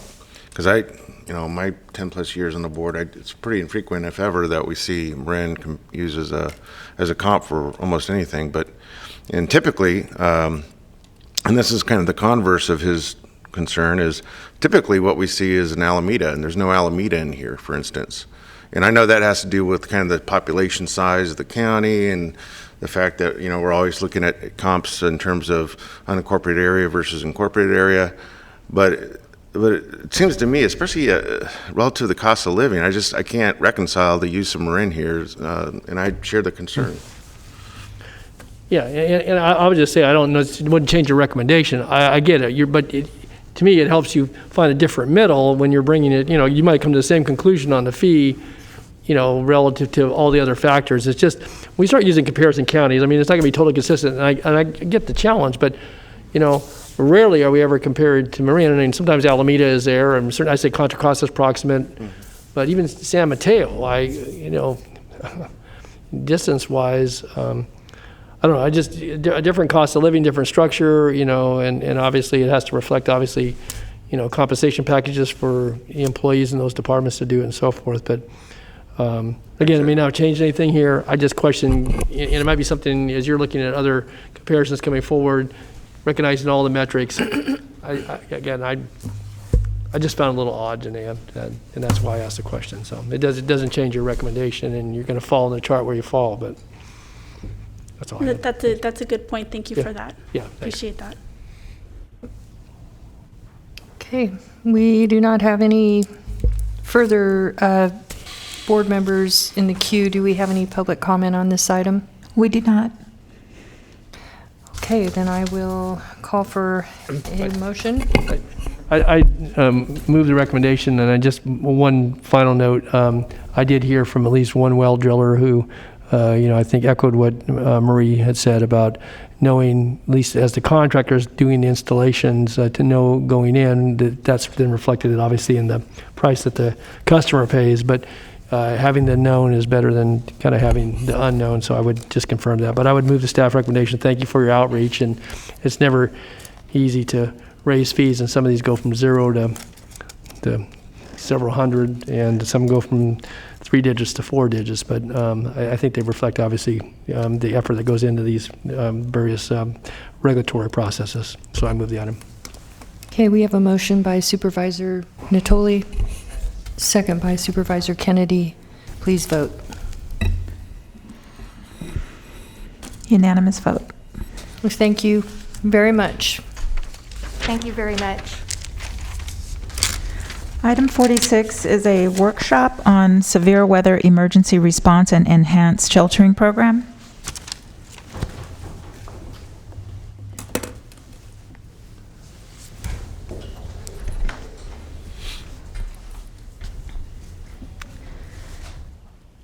Defog my glasses here for a moment.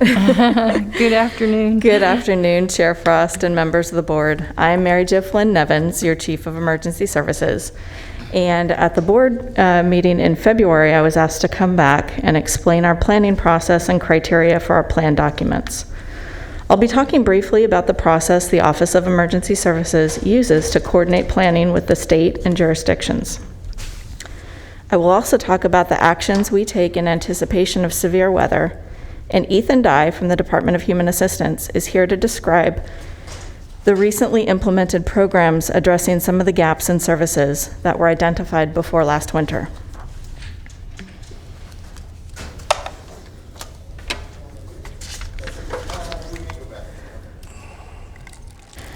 Sacramento County is represented here as the operational area. Each county is designated as an operational area for the coordination of emergency activities and to serve as a link between jurisdictions and the state. To ensure seamless support for residents during disasters, our plans are interconnected through the state and federal level, as well as through the city and special district level. When we develop new plans or update existing plans, we follow and adhere to the federal frameworks, including following the Comprehensive Preparedness Guide, CPG 101. This guide ensures consistency in formatting, how stakeholder meetings are structured, and requirements to integrate planning within the whole community. Through the board's adoption in 2008 of the Federal National Incident Management System and the state standardized emergency management system, the county has agreed to adhere to these standards in exchange for continued eligibility for disaster relief funds from the federal and state government and access to preparedness grants. These were updated in 2017 with the adoption of the Emergency Operations Plan revision. When our plans are aligned in this manner, we improve the communication efficiencies between different levels of government. We rely on similar planning actions of agencies at various levels to anticipate the needs and actions during disasters and to bring resources to the county faster. The county has over 30 plans that we regularly review and update. The two main plans are the Emergency Operations Plan and Operational Area Plans. Within those documents, there are detailed plans broken down into annexes, such as the severe weather guidance. These plans do not prevent or eliminate the responsibility of the cities and special districts from developing and maintaining their own emergency plans and capabilities. We expect that cities and special districts align some of their key planning elements with the county as we align ours with the state and federal frameworks for emergency response. We make it a standard practice of our planning program to integrate groups who have a stake in the plan to participate in our plan meetings. Our office is also responsible for ensuring our plans adhere to legislative requirements that are inclusive of the whole community.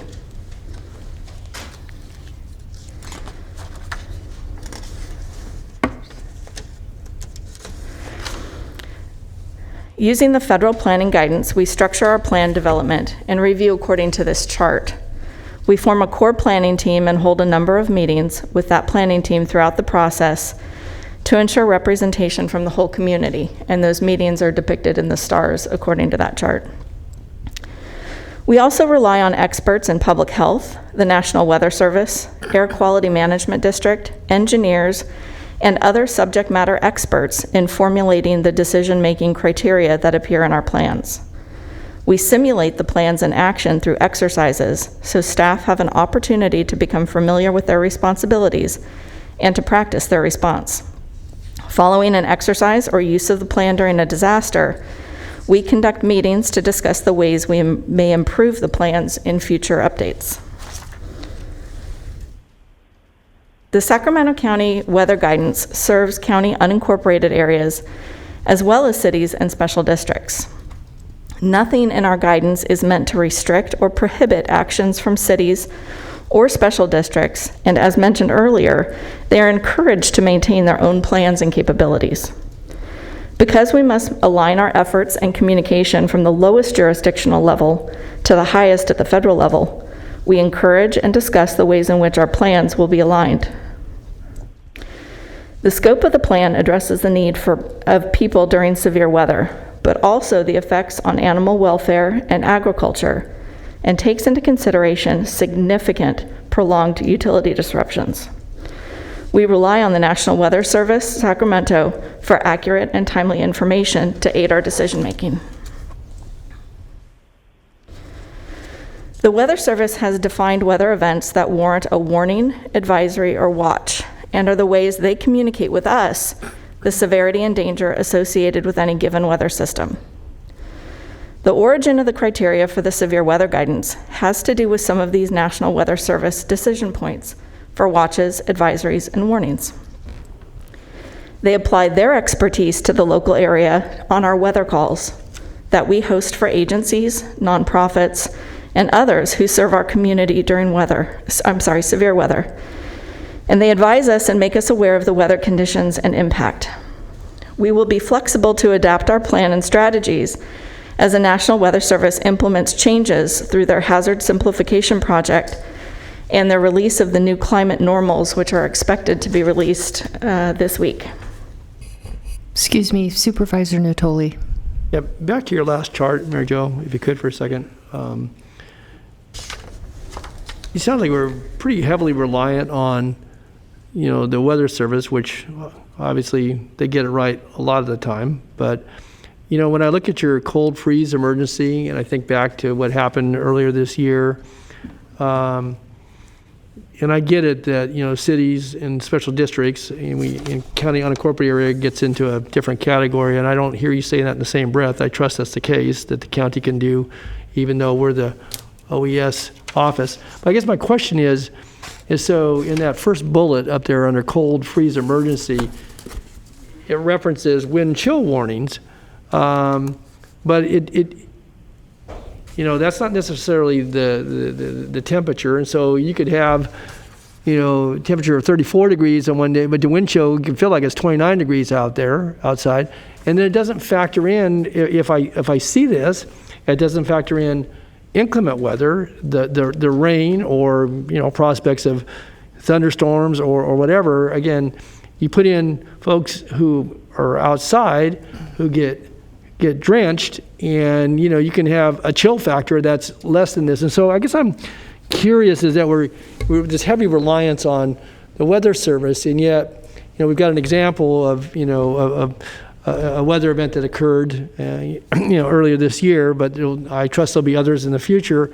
And so if people just go to the rule book and look for, the Weather Service says we're going to have 2 days of 32 to go, but so we're not going to declare an emergency. And I know Ethan's going to cover some of the measures we're taking within human assistance. But to me, that seems like that's just a neat structure to fit into, and that it doesn't allow either at your level, or the county executive's level, board chair's level, to exercise discretion when it looks like something that, may not be ominous on its face, but again, could be if you take the factors in here. So how does the mixture get taken into account? Because I'm not so sure, again, with what happened, even though we stepped up with water and blankets, But the net emergency that came out of that event in January, how does that get taken into account? And at what level does that come to say the county executive's office or to the board chair? Because to me, otherwise, it's easy to say, well, here's the policy, and this is where it fits. It doesn't mean that people are lacking compassion or interest in it, but I just, I know you get all these plans and they account for all these series of events, but I want to bring it back to that because it references wind chill. It doesn't say wind chill is taken into account, and it certainly doesn't take into account, particularly wet weather combined with winds, and then other chill factors. So a lot bodied in my question, but I wanted to reference it because that concerned me as I read this, and it just seemed like this is an area I wanted to ask that question in. So. Well, let me start by saying the National Weather Service issues a particular product, and one of those products is a warning. So when they issue a warning, that means the weather conditions that they are recognizing are an imminent threat. They are either occurring or will imminently occur, but it is a known threat. And so that wind chill warning is a particular type of warning product that the National Weather Service would offer. Those products are very important to us in Office of Emergency Services in that decision-making toolkit. It allows us to understand the severity of a weather incident, and so that we can be reactive to that. Absent those products, we are reliant upon other measures which could fluctuate based on the personnel in the office. And I don't think we want that for the community. I think we want some consistency in what that response will be, because we encourage people to plan and prepare on their own. And then we need them to know when that help will be available to them when those severe weather emergencies actually occur and when those weather products are offered by the National Weather Service. Okay, but now I'm even more puzzled. No, you answered the question, but I guess I'm puzzled because why wouldn't you want to exercise discretion? And again, I don't necessarily at your level or somebody that's in your office 24/7. I'm saying at some level where there's a combination of factors, because I don't think this always fits a textbook. Yeah, you need to say that, but I get it. This is the guide, but and I don't want to do a full examination of what happened this past January, but looking to the future, how do we get the component? Because I believe the human factor is important in this. I mean, whether it's you or somebody that has the credentials, sort of the Weather Service, and Bruce, Ethan, that is an important factor. Now, it doesn't put it all on their shoulders, but just to say, well, if it doesn't, if it only fits X and Y, didn't get Z, it didn't really make it for us to make the call. I'm thinking it needs more than that. I mean, that's my takeaway sitting on this side of the dais, is that you would want that. In every case, no. There are a lot of things that probably, fit rather neatly, but not all of them. And so I guess that's why I say I'm still puzzled, because what you said is that, well, you really don't want to leave too much factor for discretion. And forgive me, that's not what I meant. So we rely on the National Weather Service to give us those triggers, those decision points. But we do keep within our discretion the opportunity to make changes to our plan. A plan is a set of guidance that we can utilize to help us in our decision making. And it should not be a hard and fast rule, like you were saying. So we do have that discretion available to us. Part of that discretion process are our weather calls, where it's not just one person making that decision. There are a number of us that join on weather calls as we are getting those early alerts from the National Weather Service. They send out partner emails, advisories, watches. All of those trigger actions within our office, which I can get to on the next couple of slides. But go ahead. I'm sorry, I thought you were moving on to another couple of slides. Are you, or were you finished? I was just finishing that thought, that that with those early notifications from the National Weather Service, that allows us to convene groups within the county, representative of the cities, nonprofits, special districts, and of course the county. And we collectively make those decisions and utilize that information to make judgments as to whether or not we need to make different decisions within that plan. That helps. I know, I think Ann was going to weigh in. Yeah, and Edwards had some comments. Thank you. I just want to make a distinction between the declaration of an emergency and our ability to respond and react to a weather event. Because I think that's really important. Back in January, we did not initially declare an emergency, and yet we did respond in a number of ways, and I know Ethan's going to talk about that in a moment. But just because a declaration of emergency has not taken place does not mean that Sacramento County or any other local jurisdiction can do things like open a warming center or a cooling center or offer additional motel vouchers or open up another shelter. Those things can happen absent the declaration of an emergency. I can't explain well what a declaration of emergency means. Mary Jo is much more informed about that, but we don't need a declaration of emergency to respond to a weather event. Thank you, Ann.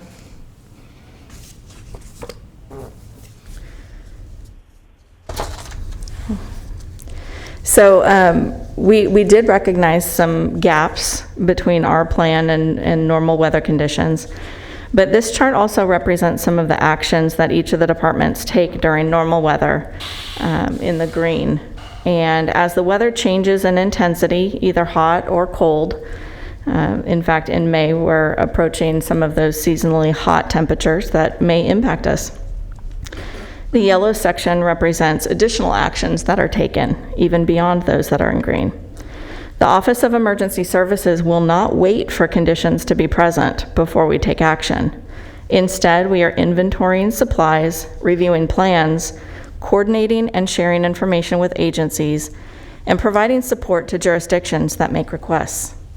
Once we anticipate emergency actions are necessary, OES works with the Department of Human Assistance and the Red Cross to staff facilities, coordinate logistics, provide information to cities and special districts, and ensure information is reaching the public on how they may protect themselves.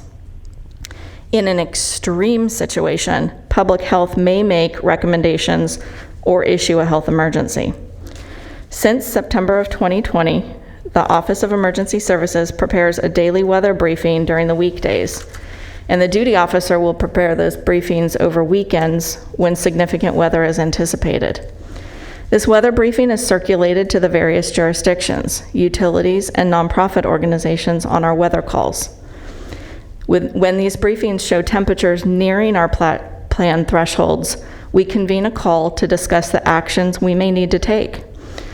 Seasonally, we host a planning call with the National Weather Service and the partner agencies to review our weather plan and ensure that everyone understands their roles as identified in the plan. While we do not recommend changing the emergency planning criteria for severe weather emergencies, staff at the Department of Human Assistance recognized a gap in services and opportunity to expand services during significant inclement weather. Ethan Dye, the Acting Director of Human Assistance, will discuss on the next few slides how those gaps were addressed this past winter with the expansion of certain programs.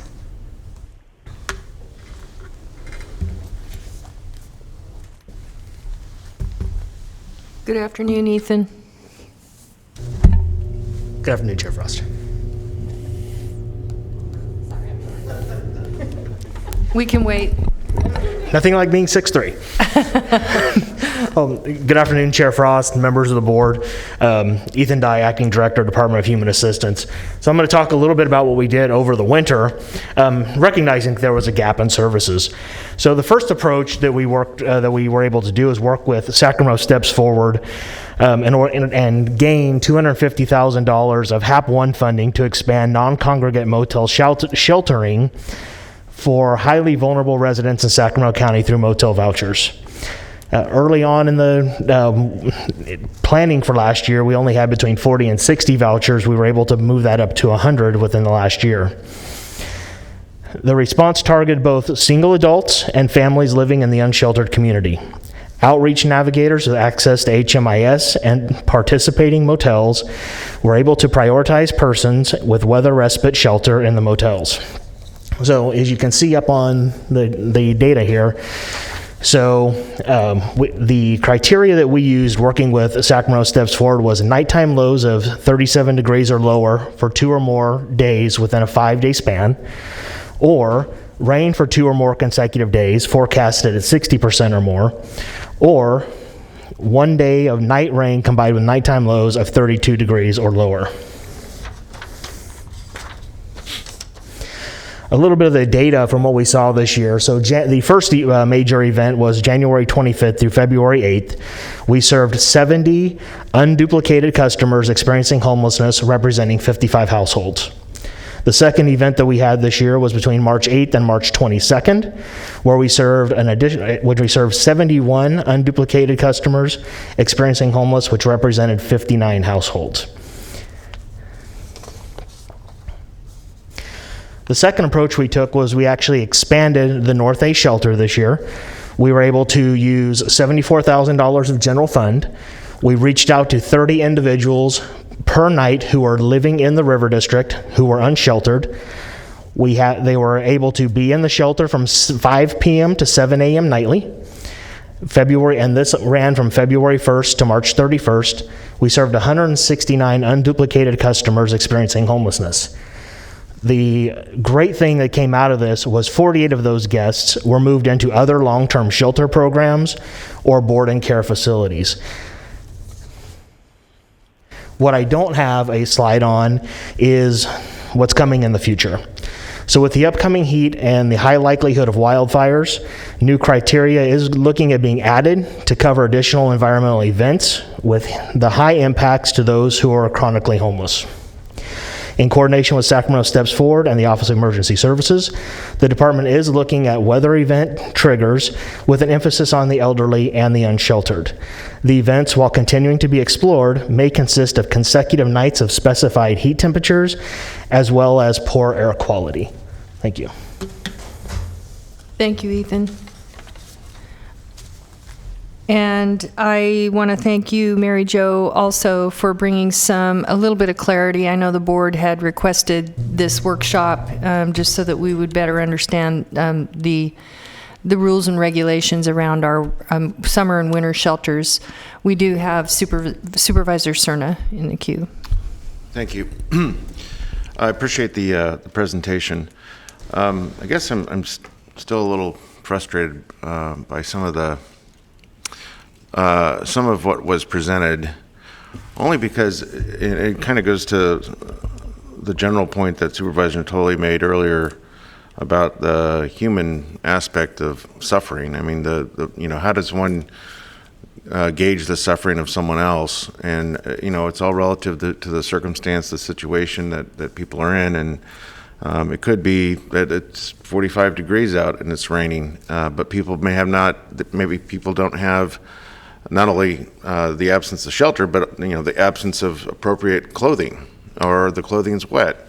So I guess what I'm wondering is, besides triggers in the context of what it means for us to get reimbursed from FEMA, or weather triggers in terms of what it means for when we shift into another gear in terms of providing hotel vouchers, is there any aspect of this response plan where, whether it's our social workers or anyone else, that literally goes out and sees for themselves what is going on out in the community? Are there people huddling in certain places to keep from being affected by inclement weather? Are social workers able to hear from advocates or concerned members of the public based on their windshield surveys of what they see on their way to and from work? I guess the frustrating part of this is I still don't know necessarily what to tell a constituent who calls, or constituents that call and say, why aren't you doing something about all the people suffering outside the library? Why aren't they in the library? And I can't tell them as their supervisor, well, we have yet, we need 2 more degrees for it to fall before we could actually do something, or that we will do something. And I know that our interim county executive made mention of, and I'm glad she did, made mention of the distinction between, a technical weather emergency versus the discretion that we, the county, have generally to, do what we feel is necessary to protect vulnerable populations. But it seems to me that in the presentation, what's still missing is some understanding of how we let the less technical aspects of this affect what drives our decision making to help people. And so I still wouldn't know what to tell those constituents other than, well, the folks at DHA say, well, it's not going to be until the temperature's whatever. And I can't, as a elected member of this board, I can't say that to my constituents. I have to have a better reason than that. And I'm not sure that there is one when people are suffering. So it's still a little frustrating for me. I don't know who wants to respond to that, if anyone, but I do appreciate this. It helps clarify a certain amount of this, but it leaves me wanting a little bit more as well. Well, I would defer to Ethan on the outreach that his department does. I can say that we do incorporate members of the nonprofit community and churches represented through our volunteer organizations, Active in Disaster or VOAD, on our weather calls. And so they have an opportunity to speak up and advise us about some of those conditions. But primarily the context of the world I work in is really that critical emergency response where it is impacting a significant portion of the county. And where we did recognize those gaps, the Department of Human Assistance has stepped up with identifying opportunities to expand some of their services. So I'll let Ethan. Could I ask just a related question while Ethan's coming up to related to this? Did we declare a severe weather event when we had the storm in January? We did. There was a proclamation of emergency. No, that's after. That's after. Yeah. I'm talking about when that rolled out. I've lived here all my life. I got to tell you, those were some of the strongest winds that I can recall throughout my lifetime. That night when that wind blew, I mean, there was rain involved, but I mean, I said, and I talked about this a few days later, how that wind. And so now, was that predictable or not? My question, I'm not talking about looking in the rearview mirror. I'm talking about when that was rolling out, you had weather service telling us that we were going to have this and that. Did we make the call that was going to be a severe weather event? We held a weather call that Monday. Oh, okay. And we asked the cities and whether or not they were going to take any action. It was determined on that call that they weren't going to be open. What about the county taking action? That's what I'm asking about. I'm talking about the things that the five of us control up here, Mary Jo. Yeah. And that's getting to the point that my colleague was asking about, because that concerns me. That's very current with me, that was a severe weather event. Could we predict the winds would get that strong? I don't know. But something broke down, and I'm not talking about a gap in DHA going out with social workers with vouchers. I'm talking about making a call when there's going to be, even if nobody died that night. Thank goodness I was in a house where I could turn the heater on.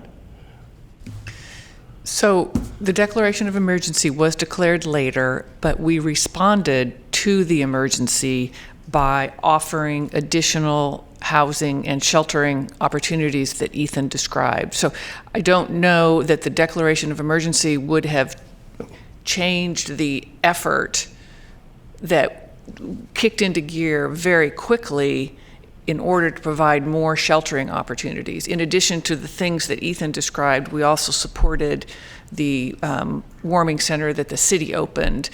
So there were a fair amount.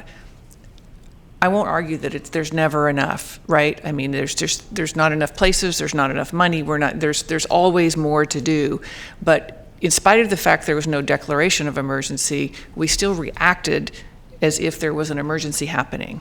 And we also provided staff and resources for the Public Library Authority. Yes. And I think they learned a lot through that experience from our team. So that was a good thing for the future. But that was after. That was after. That was the day after. Yeah, the real time. It goes back to my question earlier, is the real time rolling out. And the cities made decisions on their own, but we, the county, through DHA, is that the extent of what we did? the things that Ethan described and how we supported the city, yes.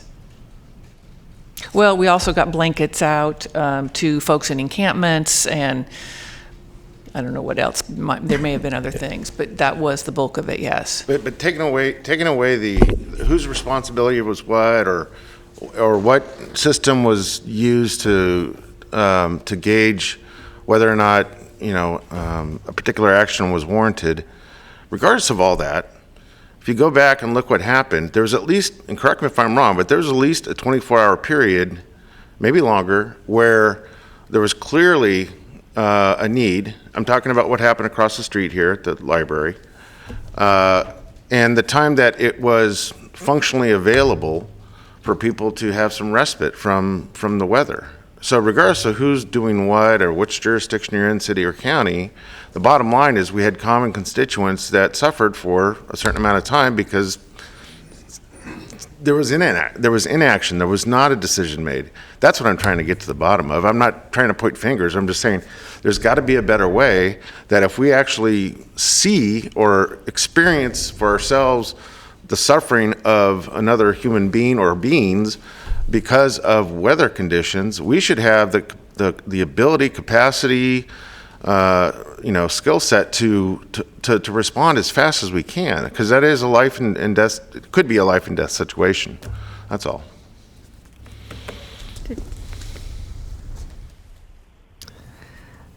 Okay, Mr. Supervisor Desmond had some comments. I'm sorry. Ethan, were you going to respond?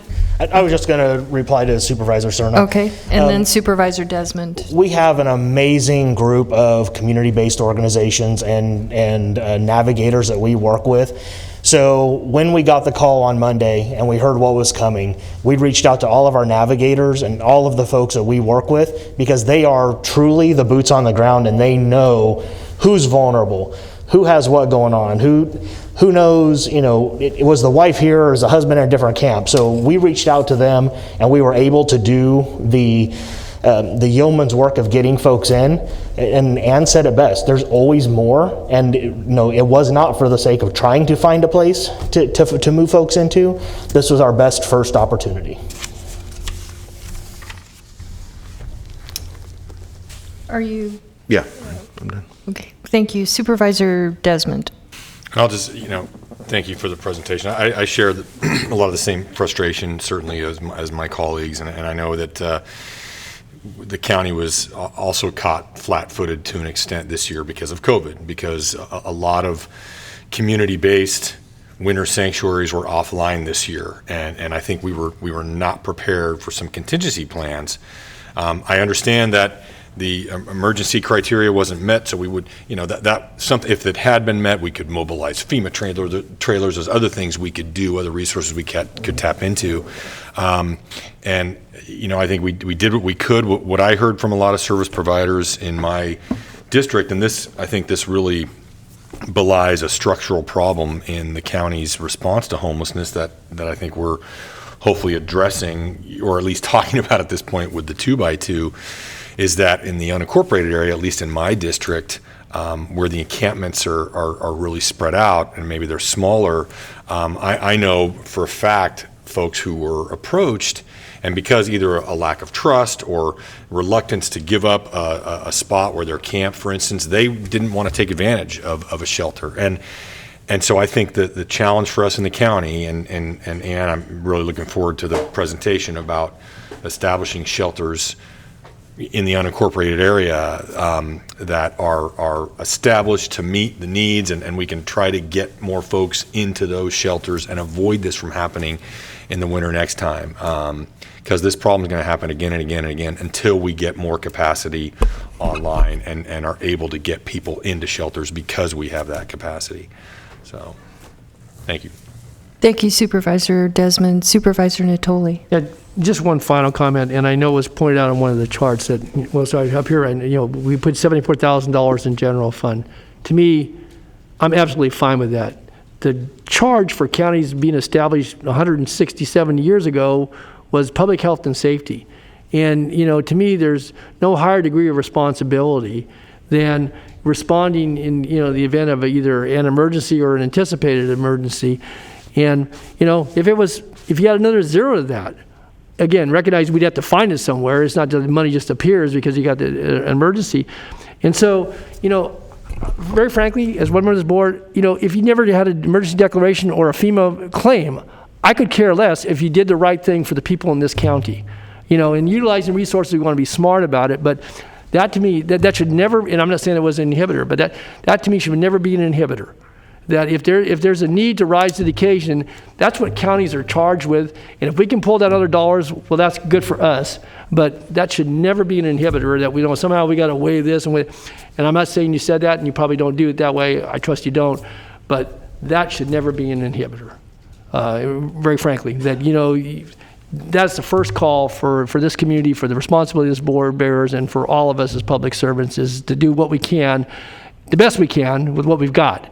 And, that those monies are readily available. So I want to ask the last question here, and that is, Ann, do you think that through the county executive that there needs to be any additional built-in authority to, make a call? Because if this happened on a weekend, you certainly, this board could come into session on an emergency call if it warranted it. But, again, not looking back, but looking forward into the immediate moment in time. Is there anything else that you would say that, because the recommendation is not to make any changes, that's what is in the underlying recommendation. I want to know from your perspective, is there something else you think you would need as a tool? So there's a couple things we could do. I was going to speak before you asked me a question by saying that I think one of the things that I can do along with Ethan and Bruce and Mary Jo and David is sit down and talk about how we might do this differently in the future. But the other piece of it is, if there were another such event, and there will be another event of some kind, that should the need arise to spend money, open a shelter, open a warming center. If you can't open a shelter overnight, that's impossible, but we could certainly open a warming center or cooling center or something of that nature. We can make that decision and come retroactively and ask for permission. If that's something the board would be interested in, if an emergency like that, let me not use the word emergency, but if a weather event caused such concern that we felt the need to open some sort of a center, that I would be willing, with your agreement here, to proceed if it happened and not in time to come to the board to figure that out. And I'm curious, in the last meeting, I requested that we reach out to the Hearts and, the local community, because a lot of those organizations are geared to adverse weather conditions, and some of them are opening cooling centers as well as winter shelter. And so they might be a resource in our communities that we're not tapping into. Did we have any feedback on that? I'm going to let... I can address that. Yes, we reached out to the HEART organizations, and they are now working with us to potentially expand some of what they do at the centers that they're currently providing services. We're also talking with them about what resources they might need from us when they expand those during weather conditions. And then finally, we have incorporated one of their leaders onto our evacuation plan working group. So separate and apart from the severe weather guidance, we're currently working on updating an evacuation plan for Sacramento County. And that also includes mass care and shelter services, which are slightly different than a warming center or cooling center. Those are particularly for evacuees that need services and support because they've had to leave their area or their home. And so they're working with us on ways that we can expand and make sure that we're taking into consideration the communities who are unhoused and not just focusing on those who do have housing and need to leave. So they've been a wonderful partner in that. Excellent. Thank you for your follow-up. Madam Chair, if I could. Yes, sir. Yes. I really appreciate what you just said about coming to the board retroactively, and maybe it's best said, asking forgiveness than permission sometimes. But I would also suggest that you count on the five of us too, because quite frankly, I think there's probably many more constituents and advocates out there activists that are more inclined to pick up the phone or text or send an email to their elected representative up here than they are, you know, a manager of some agency that might be obscure to them, or they don't know the name, or they don't know how best to navigate the, you know, the agency administration, and so they're gonna do the first thing that they can, which is reach us. And so I would say, you know, in the interest of accountability, if nothing else, lean on us to you know, to understand what is actually in real time going on in the districts we represent, so that, you know, we can save time and possibly save lives. I mean, it's you know, I think you've come to know me as someone that's not very shy about doing that. I mean, I did that the night that that we're in part addressing today, when it was windy and cold and wet, and I was getting a lot of calls and texts and emails, and you were good enough, Ann, to be available to speak with me that night.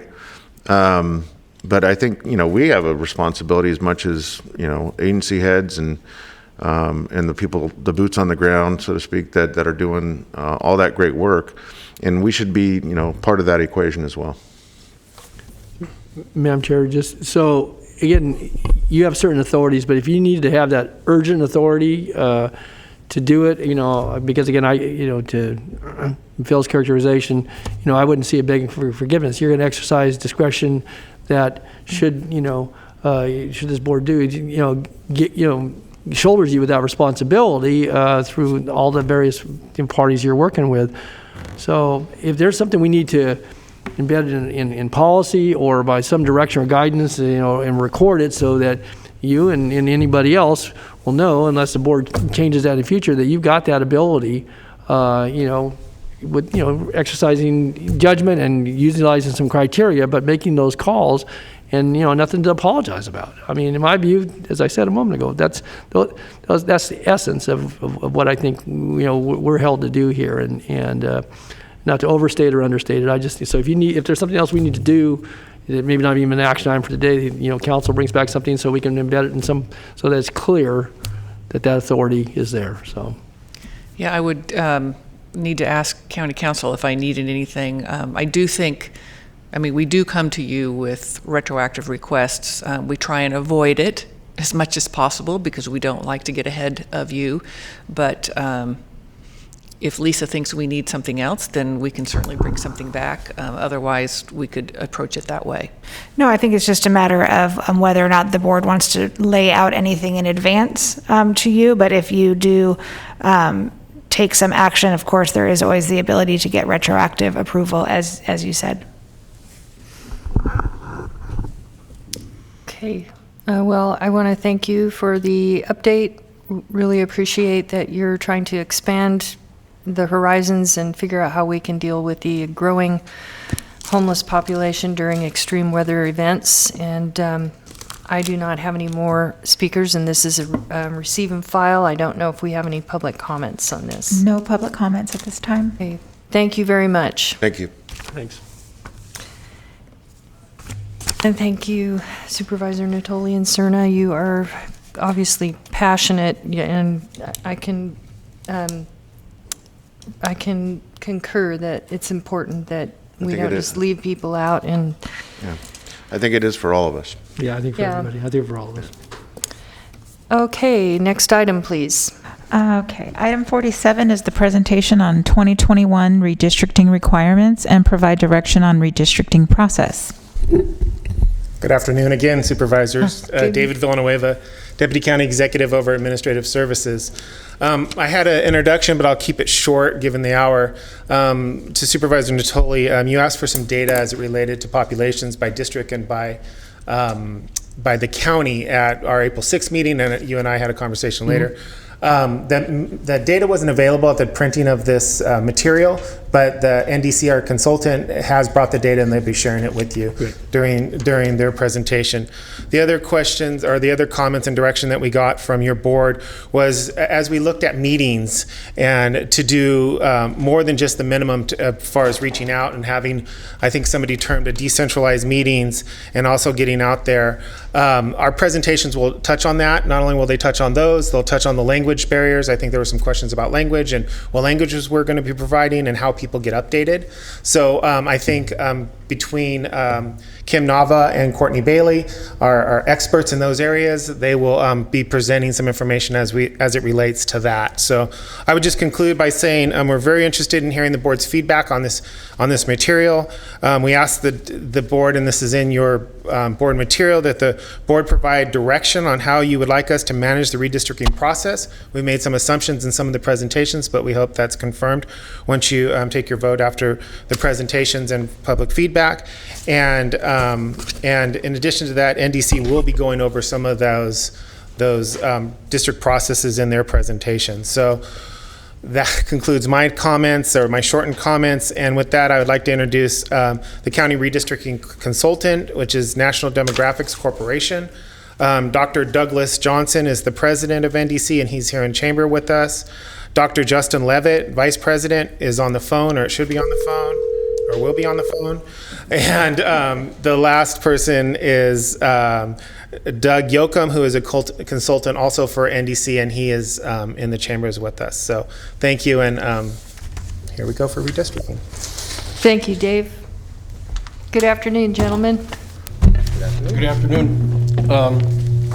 Thank you for your patience in this afternoon. Let me get organized here for just a second. Madam Chair and members of the board, I'm Doug Yoakum, a consultant with National Demographics Corporation. My colleague Doug Johnson is here. He's the president of our company. I will start with a little bit of the timeline that we've outlined in consultation with your staff as to how this is going to be done. But please interrupt us for questions as we go along, because I'm sure that something will occur to you as this happens. So on page 1, this one? Yeah. This is the timeline that we've established, and it's complying with the California Fair Map Act, which was enacted by the legislature last year, which tells counties and cities how they're required to do this now, and within what timelines. We're starting today, May 4th, with a presentation to outline this, and the next step, as your staff will describe to you, is to start an outreach program to establish and encourage people in your districts, either groups or individuals, who want to get engaged in this, to please do so, and we'll provide them with workshops and meetings in which they can do that. So June 8th, then, after your staff has initiated the process of getting people involved, you'll have your first official board meeting. And the state requires you to have 4 official meetings. And this will be your first one, June 8th. And that's just to hear initial public input as to how they think the process should go, and what might their districts look like. Excuse me, Supervisor Cerna. See what happens when you invite us to interrupt you? On that particular date, June 8th, you mentioned it'll be the first opportunity to hear public input on communities of interest. Mm-hmm. I guess it's going to be very important for us to understand how is that legally described. and I know you're probably going into this in your presentation, but one of the very specific things I'm interested in, and it came up last time I went to this exercise 10 years ago, was that I believe at the time there wasn't a formal legal definition of community of interest as it affected the LGBTQ community.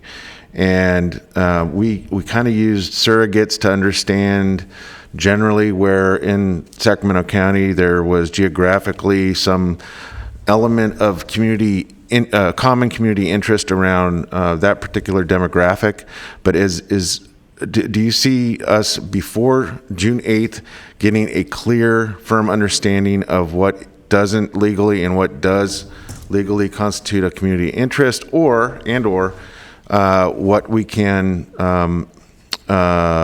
acknowledge, perhaps even anecdotally, as a community of interest? I think that not by June 8th, but maybe by your second or third meeting, when you actually start delineating lines on a map, that you will know by that time, because we're going to describe to you, and your staff is going to describe to you workshops that we plan to have in each of your individual districts, where people can come in and say, here's what my interest is, here's where my neighborhood is, here's where my community is, and then they can comment and say whether they want to be in one district, whether they want to be two, or however they want to be treated in the process. And then you, as the decision makers, will decide where to put those communities. I mean, just add on the data side, you may remember 10 years ago there was a very innovative database of the state registered domestic partnerships. Because back then, that was my reference to surrogate. Yeah. So now, of course, for very good reasons, the domestic partnership list isn't so useful anymore, because now we actually have marriage and those issues. So a good policy advance for the state has made the data less reliable.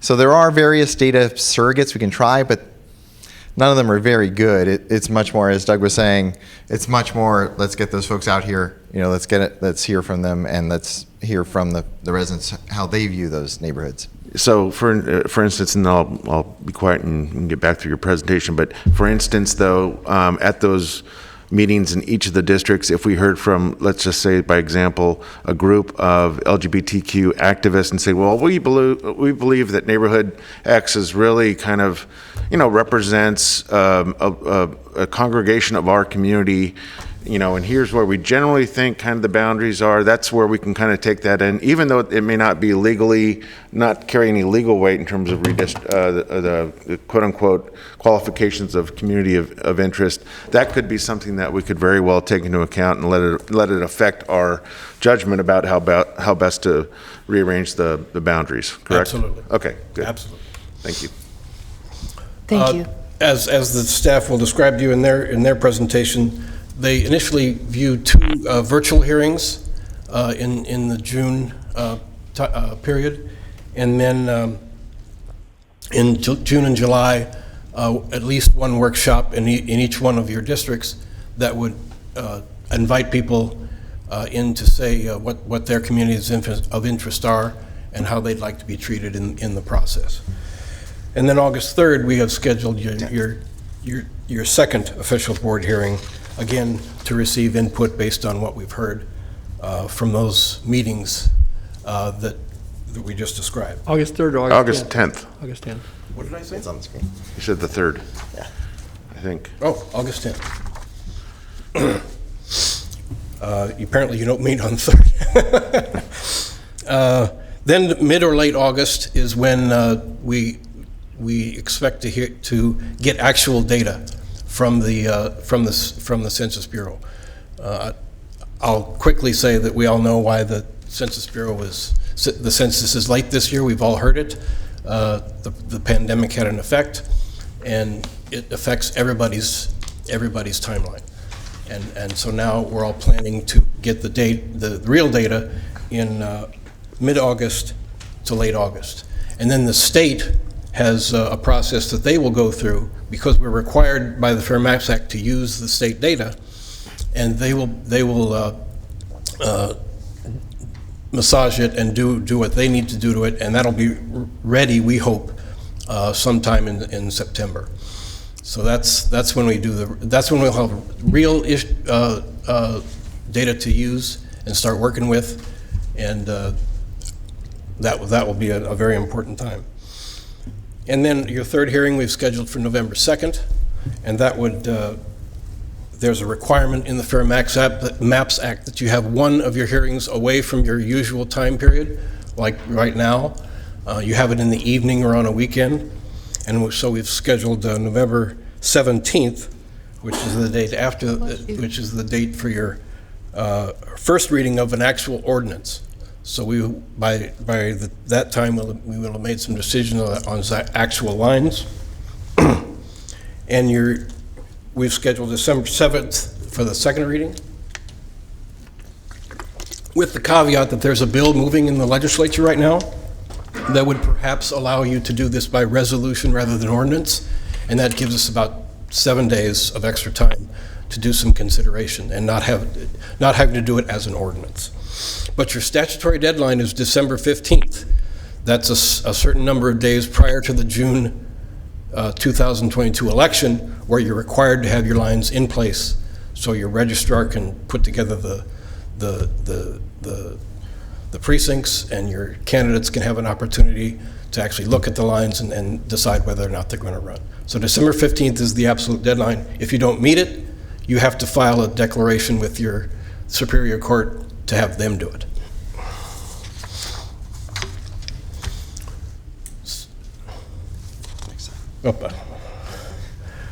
So the decision you need to make today is how you're going to do this.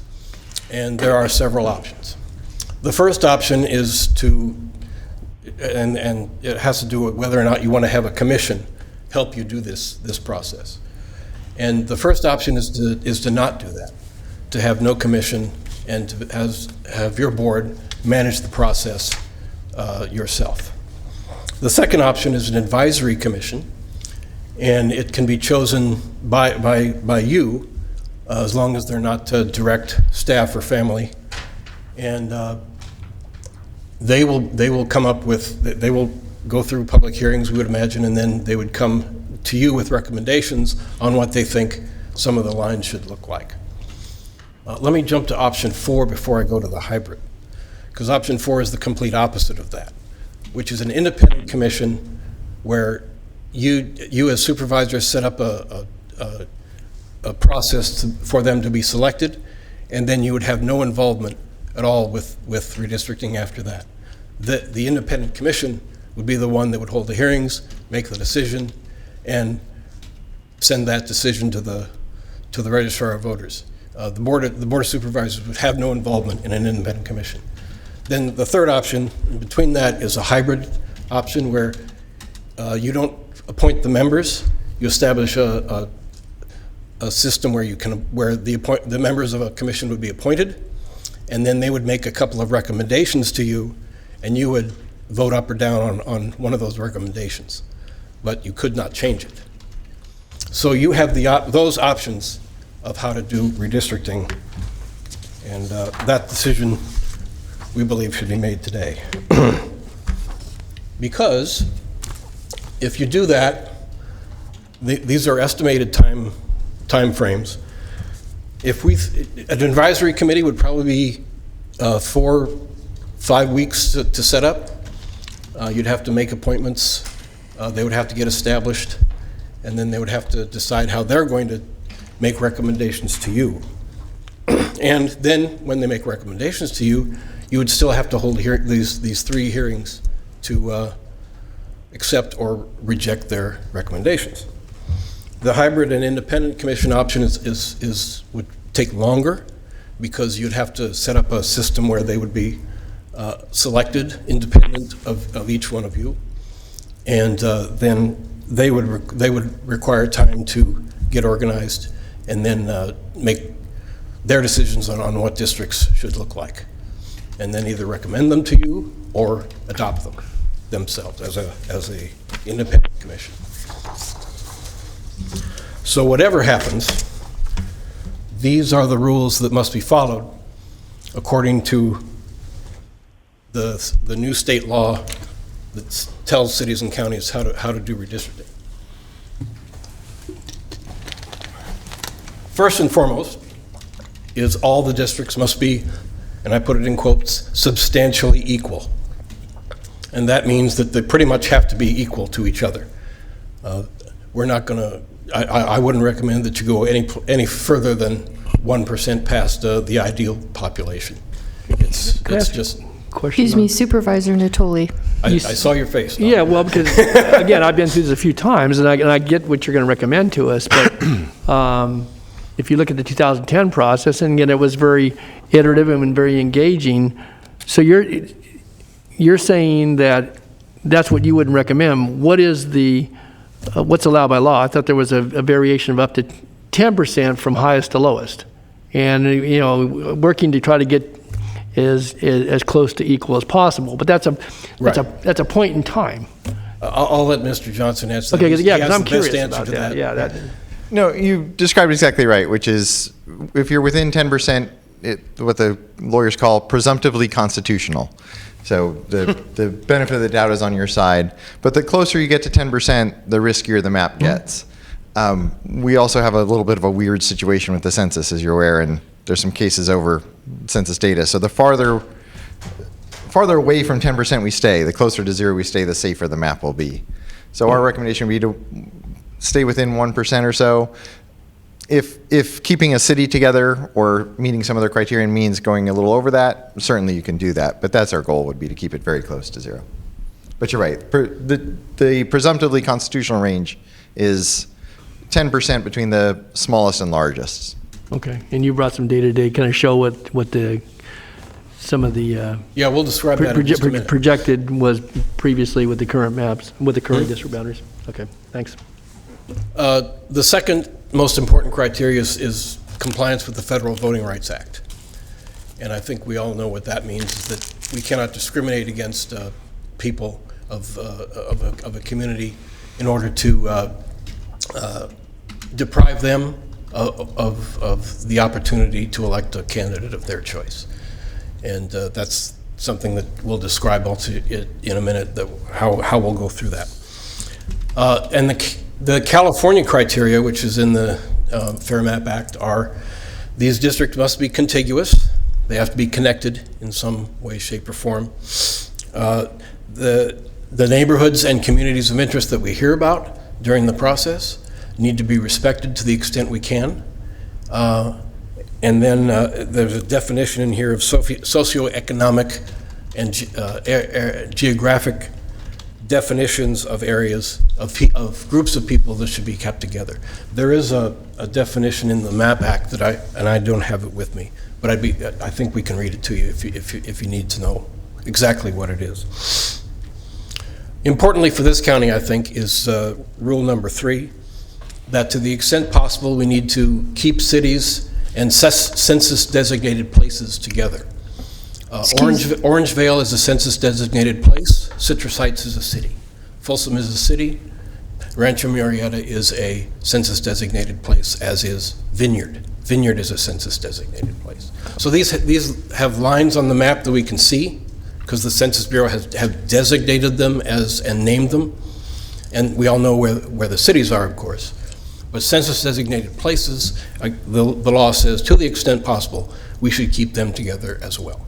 I'm going to ask you about Antelope after Supervisor Cerna asks his question. No, I'm glad you have the qualifier to the extent possible. It wasn't in your slide, and I was going to raise it just because I don't know how unique it is, but here in Sacramento, obviously our largest city is more than the number of, it has a population greater than the number of people that we shoot for in each individual supervisorial district, so it necessarily has to be divided somehow. That is correct. So I just want to emphasize that's not an absolute given the unique circumstances all of five different of counties. these have the phrase "to the extent possible" inserted in front of them. So population is important. Federal Voting Rights Act is absolutely mandated, and then to the extent possible, we do these 5 things.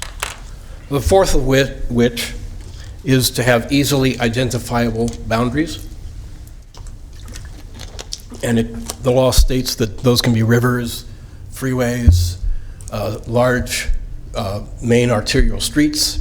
In other words, make it as easy as possible for people to understand where their districts lie, so that the lines don't meander through neighborhoods where they can't understand what district they're in or what the districts look like when they look on a map. So that's also in the law. Sorry, Chair Frost, did you have a question too? No, I think he answered it when he answered Supervisor Frost. There are a couple little areas that got divided between 2 or 3 supervisors, and it seems like it's not as ideal. Right. But I don't know how you can avoid it, just like Right, he and said. we'll see so. where the lines lie at the end of this process. And we'll hear what folks think they should happen in their particular communities. The last one is compactness, and that simply means that you cannot bypass a large population in order to get to another one. That's in the law, and we'll have to assess our map as we go along based on that as well. And there's last one in there it's a strict prohibition. Your map cannot favor or discriminate against a political party. Over on the right-hand side of this slide, we have some traditional principles that are often mentioned. They're not specified in the Act, and they are not prohibited by the Act. So they are something that you folks can keep in mind as you go along. Respect voters' choices. In other words, don't put two members in one district, if at all possible. That's a principle you can abide by. You can look at future population growth. In other words, lower the count in one district because you anticipate an amount of growth there, and underpopulate a neighboring district because they have growth in it. I may not have said that right. But you have that option to look at. And another one that you should look at is minimizing what we call deferral, and that is people who are expecting an election in 22 should expect to have an election in 22 and not be deferred to a district where their election is put off for 2 years. So now Mr. Johnson will explain some of the data that we'll look at in order to do this and some of the technology that we'll be using. Thank you. So I see on the next slide, when we talk about the Voting Rights Act, so the next maps I'm going to show you are related to how do we look at the Voting Rights Act and these other criteria. So the Federal Voting Rights Act has what they call protected classes. There's very technical definition, but it really boils down to Latinos, Asian Americans, African Americans, and Native Americans. And so what we're looking for are neighborhoods. We're not just looking for an individual census block or anything like that, but we're looking for neighborhoods that are heavily one of those protected class groups. And then, as Doug said, being careful not to divide that neighborhood in a way that dilutes their voting strength. And so you can see both in the county-wide map on the right, and then kind of a zoom in on the city on the left. We did the zoom in because when you look at the county-wide map, what really pops out at you are the green and the big green census blocks out in the rural areas. But as you're all aware, there are very few people in those areas. So, for example, the green, as you can see, is 50 to 65% Latino, but that far bottom right corner one, it's probably 60% of 5 people or something like that. So what we're really interested in is... I can assure you there's more than that. Well, it may not be a large number, but it's more than... Yeah, that's why they tend to be big census blocks, though, is because there are so few people in them. Otherwise, the Bureau would break them into smaller pieces. So what we're really looking for is pockets where there's enough people in the protected class to influence the demographics of the supervisorial district. So 5 or 10 or even 100 people really aren't going to influence the demographics of the district as a whole. So we're looking more for the populated areas that are in those different groups. So in the case of Latinos, just so you understand the color scheme on this, the purples, as you can see to the left, we call it a heat map. Purple is below 25% of the citizen voting age population, or CVAP. We look at that number because it's what the courts look at as your eligible voter population, is citizens of voting age, and that data does come from the Census Bureau. So below 25% is purple, 25 to 50% are the shades of blue, and then the areas where Latinos are majority are green, yellow, and red. So you get a couple of pockets, obviously. If you look up by I-80, you get up to the South Natomas area, you get a population up there that's in the blues and greens for the most part, a couple of little yellow ones in there where there are majorities. And then you get a little bit of the pocket down at the southern area as well of that inset map. So those are the main concentrations we're looking at for Latinos, of being sure that we don't divide up either of those areas in a way that would dilute their voting strength. And these maps are handy to highlight which neighborhoods it is. But I do want to emphasize, you saw the no racial gerrymandering factor. While we can't divide up those areas in a way that dilutes their voting strength, we also can't essentially draw by colors. So you can't take a pen and just go around the yellow and red blocks. You still have to focus on neighborhoods and draw based on neighborhoods. For Asian Americans, similar map, the same percentage ranges here from purple to red. You can see you've got obviously North Natomas by the 5 there, a lot of Asian American population. And then I had to do 2 inset maps just because the area is farther apart. You get down to, of course, in Elk Grove. And around Elk Grove, you get a number of pockets that are very heavily Asian American. As we get farther into the process, we'll actually have interactive maps where folks can zoom in and zoom out and see the details of individual neighborhoods and type in an address and see the demographics of their specific neighborhood. Then for African Americans, you can see we don't get any areas that really pop to the degree of especially Asian Americans, but you can see a couple of pockets. Again, you get the Del Paso Heights area up by I-80, and then Meadowview in the lower part of the inset map. Generally describing where you can see pockets where you do get some blues and greens that are more African American than other areas. So those are the big population concentrations that drive the Voting Rights Act compliance analysis. And again, the numbers play into the bigger picture that Doug described of the real goal is to make sure we don't divide up these protected class groups in a way that dilutes their voting strength. And we do it neighborhood by neighborhood. So getting back to neighborhoods, and the next couple slides are going to be the heart and soul of these community outreach meetings and the community input, especially early on before we have official draft maps going. But first of all, as Doug described, the Fair Maps Act has now given legal stature to neighborhoods. So if you have a neighborhood, it, to the degree possible, should not be divided. So if you have a city recognized neighborhood, county recognized neighborhoods, wherever the definition of neighborhoods comes from, neighborhoods need to be kept together. There's a little bit of an oddity in how the law is worded though, because it talks about neighborhoods and communities of interest, and then defines communities of interest. So it implies they might be different things, although it's not clear. So neighborhoods definitely have to be kept together. And then we get into communities of interest that might be larger than a given neighborhood. So folks may think of themselves as being residents of one small neighborhood around a park or however they define their neighborhood, but also part of a larger community of interest.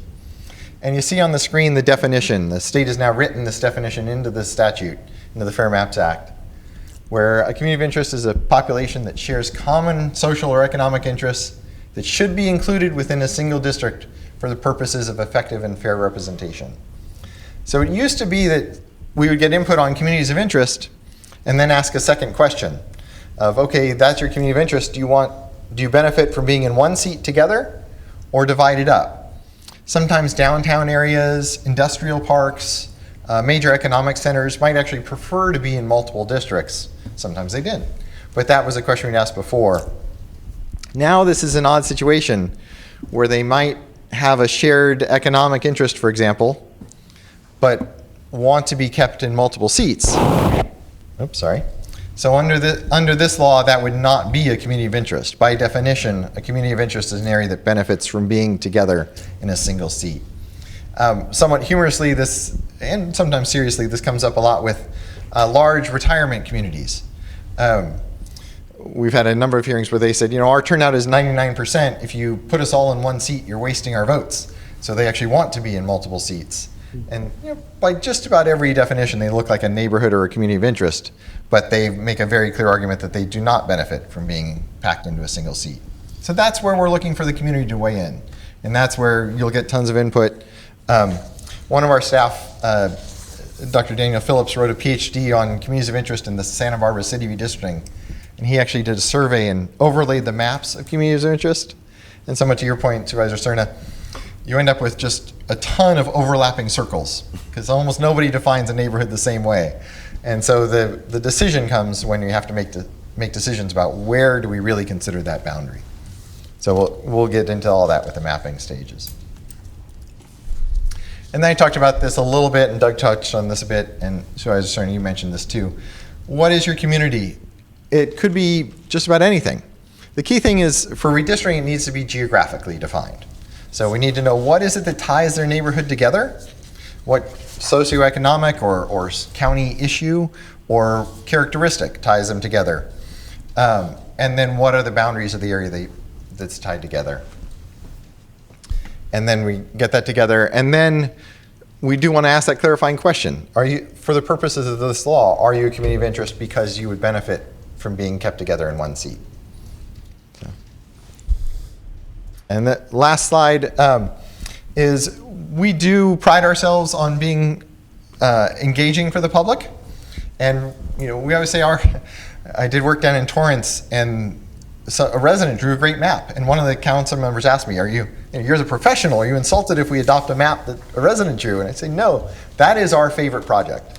That's our goal, is to get the residents engaged, get the residents feeling empowered enough that they actually draw maps and they take all these criteria and all the public into consideration to where you actually adopt a map that was drawn by a resident. We do have local expertise. Mr. Yoakum lives in Elk Grove. Dr. Levitt, who's on the phone, actually lived in Natomas for a long time. So we do know the area, but we don't know it as well as you and as well as the people who live there every single day and travel to all these different parts of the county. So the tools are all about putting that in the hands of the public, whether they want a paper map, which has limited data on it, of course, all the way up to an online tool with all the demographic data that we have. And so that's our role in providing those tools. And with that, I will hand over to county staff to go through the outreach, unless you have questions you want to ask us now or you want to save them for the end. Excuse me, one moment, Supervisor Cerna. Right. Doug is reminding me too that I forgot to give you the numbers. My apologies. Well, why don't you do that first? Because I think my question is going to be best applied to what you're going to show us. Can you display them? Can you show the numbers? Can we put them up Yeah, from here? with the white area. There's a there we go. The white area, okay. There you go. So I don't know if it can zoom in on we just need the top part. Right up here. Look at that. It's magic. There we go. Oh, there we go. Perfect. Thank you. These are estimates. Yes, so want to emphasize that these are, as Doug just said, best guess estimates. If you follow the news about the census state totals that came out about a week ago, there were a lot of surprises in there, and we do expect surprises in the final data of the census as well. But looking at a combination of American Community Survey and then trying to back out some of the statistical noise that's in the ACS data, we end up at a total of the county of 1.4 million, a little over that. So that gets you a goal of about 309,000 people per district. And I'm rounding these numbers off because these are estimates. So you can see districts 1 and 2 are shown here. Again, about 310,000 and about 305,000. So just on either side of that 309,000 goal. So District 1 is over by about 0.4%, and District 2 is under by about 1.12%. So pretty darn close, especially given these are estimates. 3 and 4 are both a little farther short, at about a little over 3% in District 3 and a little over 5% in District 4. And they're short because District 5 is over. You can see District 5 is over by 29,000. Again, this is our estimates. We could easily be off by a couple of thousand one way or another. But that's what we're looking at, is essentially about 9% overpopulated in District 5, and those folks need to get into Districts 3 and 4. Often it's not a direct transfer. Often the transfer would go through another district on the way over there. But that's what you're looking at, of 3 and 4 needing to grow, 5 needing to shrink quite a bit, and then 1 and 2 just needing some fine tuning. So to my question, do you have any specific advice for jurisdictions when the deviation from lowest to highest is fairly minimal? I mean, last time we went through this, it was a pretty involved iterative process, and sometimes it also garnered a lot of passionate deliberation and discussion up here. If I recall correctly, these numbers are much less Volatile? Well, the deviation is much lower, it seems, than it was in 2010. It's 70,000 more. Yeah, right. Yeah. So I don't know. Is there, like, for instance, you mentioned District 1, the district I represent, is over by 1,331 people, or voters, people. So, would you say that, relative to fine tuning, that we focus much of the energy on some of the other areas, or what have you? Because you started this by saying, well, if you're within 1%, well, I think we start from there here, don't we? Right, and if all 5 districts were within 1%, we'd be walking out that door right now. Could be out of business, right? With a caveat, though. So the added twist, though, is the Fair Maps Act. Mm-hmm. So we have these new rules. So there's another piece of it is you have to be population balanced, but you also have to be sure. Essentially, you have to make the record of that your map. If you want to keep the same districts, you have to make a record that your current lines also comply with Fair Maps Act. Now, if these numbers hold up, you're not going to be able to keep the same seats. But if you want to keep, for example, if it worked out that 1 and 2 didn't have to be changed and you didn't want to change them, if they're this close, you would still have to make the case and make a record that they comply with the Fair Maps Act requirements of being compact and contiguous and respecting neighborhoods as well. And you'll get a lot of that in the community input hearings. You'll hear from the public if they think that's true or not. Thank you. I'm sure if I could follow on. So just looking at the deviation, though, so the outside margin is 10%, and so what we're showing there, the outside margin up there is 9.40 and 5.3, so you're 14.7, right, between the highest and the lowest? 9 to -5.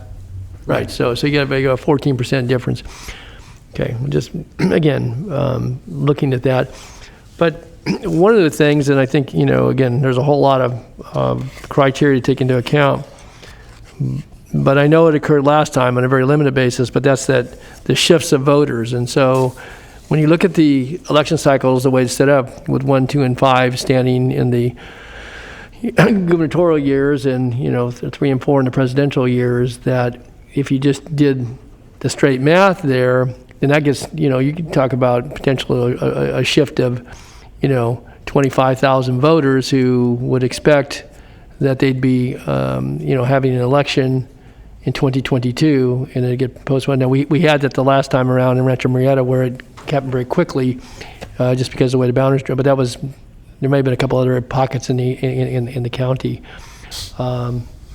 So again, there's a lot of criteria, as you said, but I'm curious about now total population when you're looking at the population distribution for the defined, communities, your Hispanic, non-white, Black, and African American, or Asian American. So how does that line up from what you show there? Keeping communities of interest together, obviously those populations, and what's your take on what currently exists up there? Do those look out of whack? Can you move that diagram up just slightly so that we can see what he's talking about? Yeah, so that we can see. Yeah. Talking about the citizen voting age line. No. Total population. Your percentages of the. Let me see if I understand your question. Are the communities that we pointed out in some of our heat maps? Yes. How are they treated currently, and do you think they should be treated differently? Right. That was a question of you. That's the question you were asking. Yes, you got it, Doug. Yeah, and that's a question we'll defer. We haven't done that analysis. We're just kicking the process off now, and literally these numbers are still being revised and fine-tuned. And we want to hear from those communities as well. No, I get it, but I mean, you can look at that data and say, it's, and you're not going to say it, so I'm not pushing on, but either that's, either you're way out of alignment based upon, you've done some preliminary look at this or not. And again, so recognizing you're going to, we're going to go out to the community, I think having some assessment though, of, to Phil's point, he and I were here for the last go round, and I was here for several previous rounds. What's the take on those distributions? Again, you're looking at population as being this, the federal guidelines potentially equal, but then you got the state guidelines and then the local, other things that you would put into the mix. And so, again, at some point in time, I guess I'd like to hear from you once you've done your assessment, and before we get too far into the process, to know how those alignments look based upon your own assessment of heat maps of, and again, some of that won't be readily evident, I guess, until new census maps are out, but you've got a pretty good idea. I mean, obviously you've got some data you're working off, and we're gonna have to work off of that for a few months, so. Well, and actually the citizen voting age population data that we have is the official citizen voting age population data. The only data that actually comes from the census is the total population counts. We do get ethnic data of the total population, but that's not what drives Voting Rights Act. It is the citizen voting age population data. But yes, we can put, and we will as this goes forward, we'll put the existing lines over those heat maps. Okay. So people can see where the current lines are and identify where they might differ or where they might appear to possibly be dividing it. But it is, as like I said, largely driven by public comment. And on the voting rights side, you get into a whole range. Once you can get to a majority Latino or a majority Asian American seat, then you get into a lot of legal opinions and legal evaluation that we'll obviously work with county council on. I should, by the way, I'm sure Dr. Levitt is in his mind screaming at me right now. When I said the 1.4 million, I was reading the wrong line. That's the 2010 number. The 2020 estimate is 1.54 million. So my apologies for that. Let me just be clear. That's where the 309 comes from, is 1.54 divided by 5. One last comment then, I think, that goes to talking about communities of interest, neighborhoods, cities, and within the cities, there's that subset of defined neighborhoods, but there's also neighborhoods in the unincorporated area. We have community associations, long established, that been around for lots of previous census and redistricting proposals. So I just think it's going to be important to know, because again, if the goal is to use logical physical boundaries and all the other criteria that those neighborhoods and communities, because again, going back to the 2010 discussion or 11 discussion, that became a pretty critical aspect of some of the conversations about how neighborhoods and communities were going to be, either bisected or trisected and or not, or kept whole. And again, my experience is, says that if you got a certain amount of having to give and having to take from those numbers up there, that's going to make this exercise a bit challenging. Again, we're not unique, but we're Sacramento County, and so I just think it's important that keep those in mind. And even in the rural areas, there are defined communities that may not have a lot of folks, but they certainly they look to stick together in a lot of cases. So, okay. Your staff is next.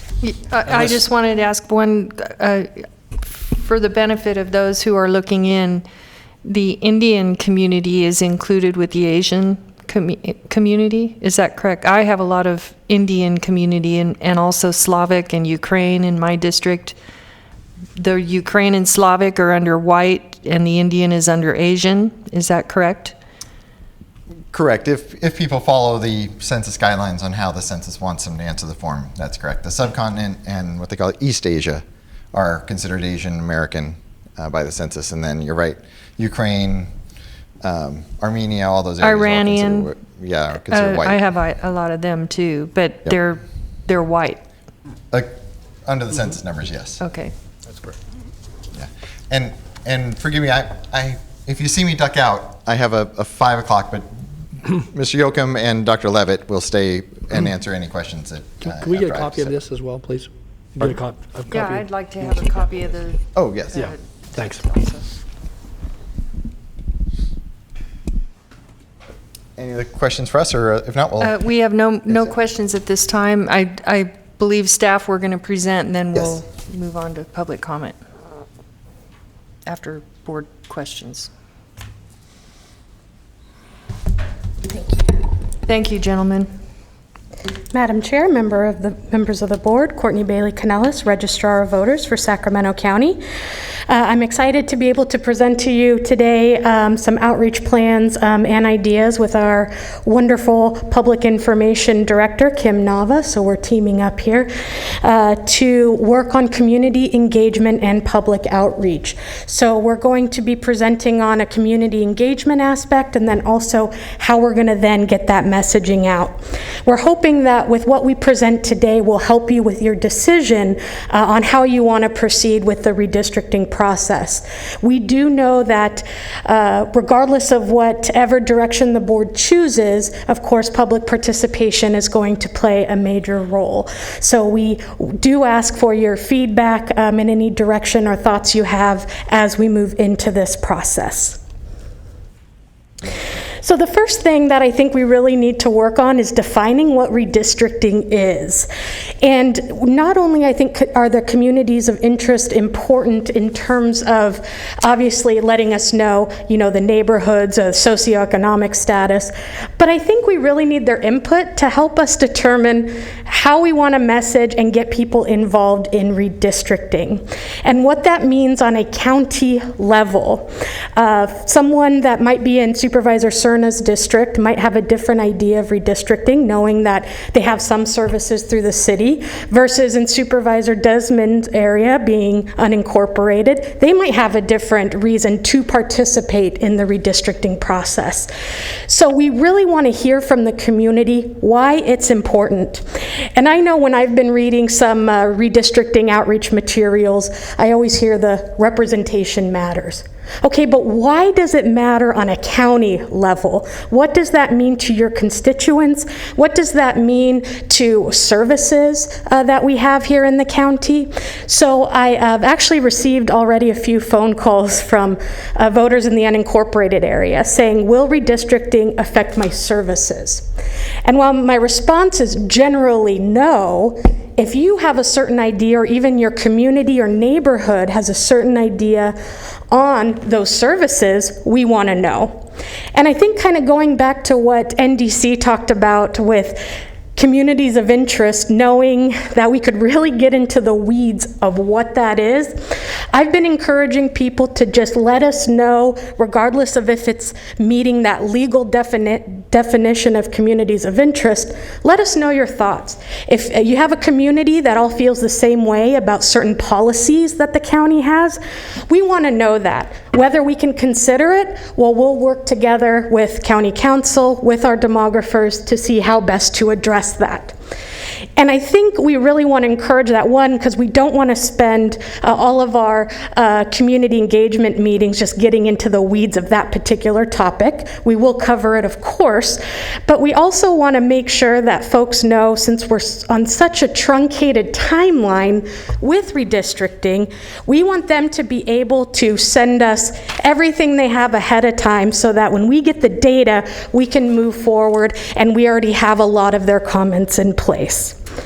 So it will be important to note that while we are doing our redistricting efforts, other jurisdictions are going to be doing theirs as well. So as we come up with our messaging, we have to be very clear that this is our county redistricting efforts.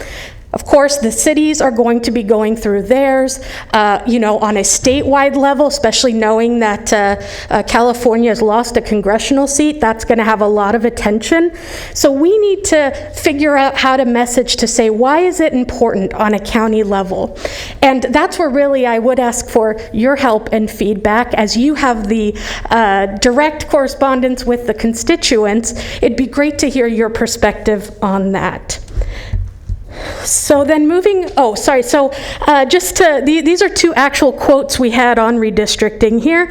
So we get folks that are really involved, really engaged, care about the process, and then we hear folks that hear the word redistricting and they just have no interest in it whatsoever. So how do we tell these folks why it's important, why it matters to them?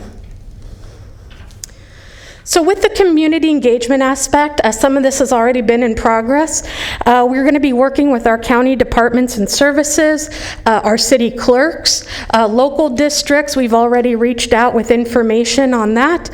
Businesses, our community-based organizations, and identifying those community trusted messengers and leaders to help spread the word on why this is important and why folks should engage. Of course, I will be doing this as well, but after the November election, I'm not winning any popularity contests. So definitely we want to make sure we have those community trusted messengers available as well. Senior living communities, that was actually a really interesting point NDC just made regarding that. Youth organizations, neighborhood associations, and we have 3 committees that are standing. Elections committee that have made a commitment to working on redistricting. Our voting accessibility advisory committee, which works with our population of voters with disabilities. Our language accessibility advisory committee, so that when we do come up with some messaging and outreach, we can make sure that messaging makes sense and translates well. And then the Elections Community Advisory Committee as well. So these will be continuous monthly meetings that we've been holding and we'll continue to hold with an emphasis on redistricting. So community meetings, we've had, obviously, you heard from NDC regarding the legal requirements on what we need to do under the Fair Maps Act. But we know we have a lot more to do, and we want to start as early as possible. So we want to have meetings all throughout the county, whether it's virtual or in person. We, of course, I think are all hopeful that after June 15th, we'll be able to open up some more and have some in-person meetings. Of course, regardless, we would make sure we would follow proper COVID protocols and be able to do so safely. And also see if there's possible hybrid options available as well. So we also know from doing Voters' Choice Act workshops when we implemented the new voting model in Sacramento County, that when we host workshops on our own, we get very poor attendance. So we're going to look to join existing community events, even if they give us just 5 minutes to talk about it, to get the word out on where folks can find more information on that. We will have some translated materials, and Kim Nava will talk more about that. We will also have existing maps so folks can see the supervisorial districts as they stand now. We want to be available for Q&A because we know this process, as we just learned with the communities of interest, there's going to be a lot of questions. So we want to make sure we're available to answer those questions and also demo the mapping tools. So we really want to use the summer to let folks know what redistricting is, why it's important, and here's the tools to submit your participation, whether you do it through a map, through paper method, or even just comments you have to our main email address. Because again, once that data comes out at the end of September, it's going to go very fast. So we want to make sure we get as much community input over the summer as possible. So we will be having some training with the mapping tools, which we hope with some estimation data. It won't be the final data that we'll be able to use on the mapping tools. But we want to make sure people can learn about the tools, get familiar with it. So again, when the time comes, they're ready to submit their input, their communities of interest. So we have our redistricting website up that is live, thanks to the great work of DTEC and the Public Information Office. So if you do have any feedback, comments on messaging ideas, or if the community would like any speaker requests, presentations, you can email or call me, or our new designated email of redistricting@saccounty.net. And so now Kim Nava will come up to talk about the how we're going to get that messaging out, and also how to make sure the board and the public stay updated on the redistricting process.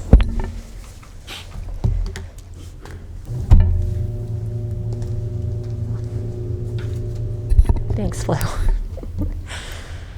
Good afternoon, members of the board. I'm Kim Nava, Public Information Director, and I will be presenting our public outreach plan. Let's see. I'll move it forward. Oh. Okay, here we go. Thanks. Yes, got it. Okay, so the purpose of the public outreach plan is to engage, promote, and urge participation by Sacramento County residents in the redistricting process. Well, this is a big job. So how do we do this? One, we promote the use of the redistricting website. Of course, utilize the Sacramento County communication vehicles, building on our existing organizational networks, and developing and sharing promotional and informational toolkits in multiple languages. And I'll explain each of these tactics in this presentation. So Courtney just mentioned the redistricting website. This website will be the primary source to disseminate all redistricting information and materials. The website is now live with basic information about redistricting, and we put the most crucial information front and center, which are 3 questions that people want to know. First of all, what is redistricting? Why is redistricting important? And how can the public participate in redistricting? And your eyes are not deceiving you. The box on the far right does not say, how can the public participate in redistricting? And this is an example of how this website will be a living, breathing, evolving website. This is version 1.0 or version 1.5 now with that change. And we'll continue to grow with more information as we add more information and materials while we go further along in the redistricting process.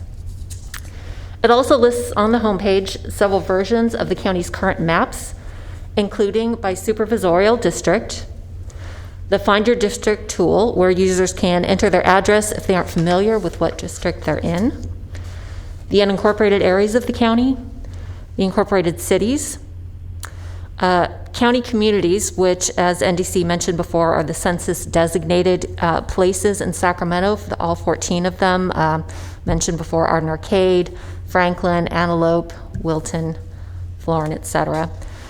And then specific area maps, and these include fire districts, zip code zones, and school districts, so people really get a sense of where things are within the county. Also part of the website is information about public meetings and hearings. At the moment, it indicates the minimum number of hearings that we'll have before adopting the final map. Of course, we will have more than those. And when public hearings and workshops are scheduled, we will have a list of those meetings as well as the meeting calendar. A recording or summary of each one of the hearings will be uploaded and available to view after each meeting. We're also waiting for the mapping software, and once that becomes available, we'll publish to our webpage with instructions on how to use it and other ways for the public to submit maps of district boundaries. And of course, it wouldn't be a website without frequently asked questions. Right now we have questions at the very basic level. Once meetings are planned and more information is available, we will add to that FAQ list. And it's also important to note that website users can access different languages by using the Google Translator tool that's at the top right of every page of the website. So what are the county communication vehicles? Of course, the website, which I've just mentioned. The county also has social media platforms that are amazingly effective mechanisms to get messaging out to our audiences. Of course, we have Facebook, Twitter, Instagram, Nextdoor, and YouTube. We also have established a dedicated email in which we can receive feedback from the public and take individual questions. And as Courtney mentioned, that's redistricting@saccounty.net. We will distribute information via our GovDelivery email and distribution system. We have not only our established lists where this information will go out on Sacramento County news and press release list, as well as the board agenda list. All of those lists have well more than 50,000 recipients. We also have a dedicated Redistricting 2021 list, which is currently at 290 people and growing, which is amazing considering a week ago we were at 150 and we haven't officially launched the redistricting website yet. By signing up for these emails, individuals and organizations will receive notifications of agenda items, meetings, public hearings, workshops, redistricting plan submission process, and other related information. They'll get toolkits in many languages too, which I will talk about in a bit. So other vehicles. Of course, there's the media. Goals for approaching the media will include building awareness among Sacramento County residents of redistricting. We'll drive residents to the website to learn more about redistricting. Hopefully motivate residents to attend public hearings and submit input into the redistricting of maps. Generate awareness about redistricting among residents, including residents who may be learning about redistricting for the first time, or maybe it's the first time they want to engage in redistricting. We will leverage our multicultural media to reach Sacramento County's diverse populations. And of course, we will utilize paid advertising for communities and areas where the message may not be resonating, or if public participation in our initial meetings are low. In that case, we will buy media time and social media ads as necessary. We have, of course, our digital sign at Highway 99. We've got one message that generally holds for about 8 seconds for a 1-minute cycle. We have quite a few eyes on that digital sign. In a week, we have more than 440,000 folks who see that information. And we have our Sacramento County newsletter. The target audience for our Sacramento County newsletter are residents in underrepresented neighborhoods in the unincorporated county, people who may not have access to broadband. This is mailed to more than 80,000 addresses and in the unincorporated county. And of course, we have our printed materials, which we will have in our toolkit. These will need to be clear, concise materials in plain language. This is especially important for any translations. And Supervisor Cerna, I'm glad you mentioned communities of interest. Part of the toolkit will be a template for community members who have a community interest, and will help them testify about what their community interest is and why they think it's important. It has a script, it's got ideas about what they should say, and this will be a tool that we'll be using for folks who want to identify those. Of course, we have our internal communication. Weekly e-newsletters will have regularly scheduled items about the county's redistricting efforts. County staff are important ambassadors for this work, as this is a major initiative for the county. And of course, public meeting and events. This will be essential in our outreach as we literally meet people where they are to provide information and get feedback from our residents. And of course, it's not on the slides, but I will put your board in there. I don't want to refer to you as a vehicle, but certainly you do communicate with your constituents and your residents, and we are hopeful and imagine that you'll help us with those communication efforts, and specifically how to talk to residents in your districts. And of course, building on existing networks. Sacramento County has a unique opportunity given the community-based and other organizations that we've already worked with for both Census 2020 and COVID-19 outreach. We'll also be working with businesses, special districts, faith-based organizations, and other networks. We'll engage those networks for assistance with outreach for redistricting and develop toolkits in multiple languages for promoting redistricting events and information. Now, I've been in communication with contacts from the networks, particularly with the COVID-19 organizations, asking for assistance in reaching their specific communities. And I'm so pleased to say that all the replies have not only been affirmative, they've been enthusiastic in their willingness to partner with us to disseminate information about redistricting meetings and toolkits to their communities. Of course, we're also engaging the public information officers in Sacramento County, in the Sacramento region, including those in the incorporated cities and special districts. We'll send all our outreach materials to 211, who of course have operators who speak multiple languages who will be able to answer questions. And on to the toolkits. Legally, we have to provide information in English, Spanish, and Chinese, but as you can see from this list, We are going the extra step and translating into at least 7 additional languages. These languages include the county's threshold languages, which are defined as languages that are identified as the primary language of residents for at least 5% of the service population. However, I also worked with DHA and DHS for additional languages from their client lists, and you can see those represented here.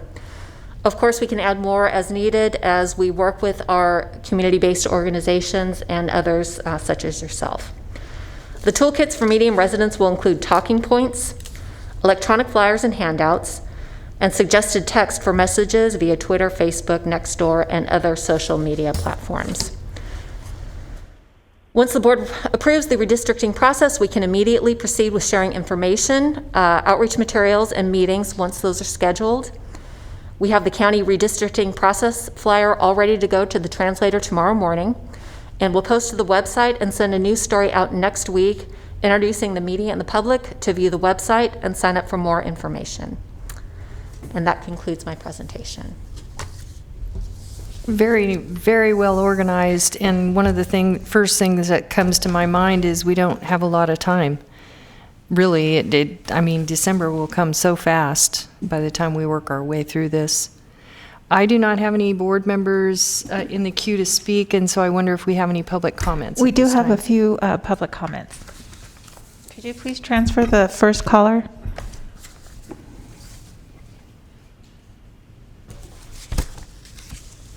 And Dr. Johnson, if you have to leave, we want to thank you for being here and appreciate your attendance today. Thank you very much. Hi, caller. Please start with your comments. You have 2 minutes. Hello, this is Paula Lee. I'm the Advocacy Director for the League of Women Voters of Sacramento County. And you might know that the League at the state level was instrumental in getting an independent commission for California, Prop 11, many years ago. And we've been advocating for local independent commissions across California and the country as well.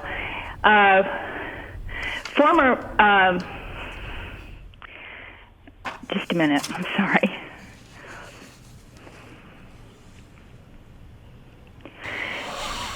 So gone are the backroom deals and paying a ransom for a district drawn to suit a particular person or party at the state level.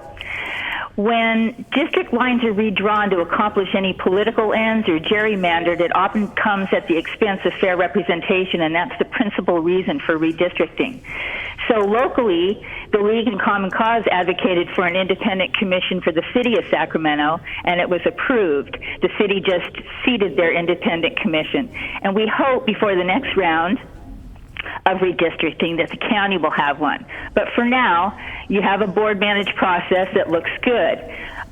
We're part of a coalition of community groups, and we'll be encouraging heavy civic engagement on redistricting. So we're really pleased with our amazing county registrar of voters for her team's comprehensive outreach plan that will include all communities and languages, and really pleased with the public participation kit provided by the consultant as well that has the mapping tools, because it'll empower residents to submit their own maps.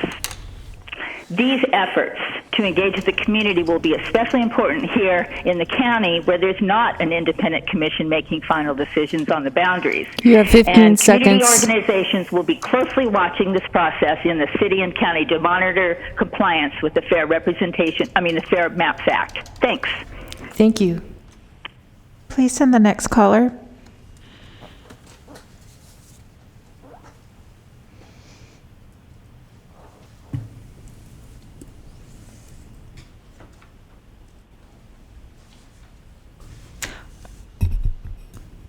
Oh, I'm sorry. I guess that was the only caller. Only that one? concludes your public comments. Yes. Miracles happen in Sacramento County every day. I don't know what to say. I'm speechless. Okay.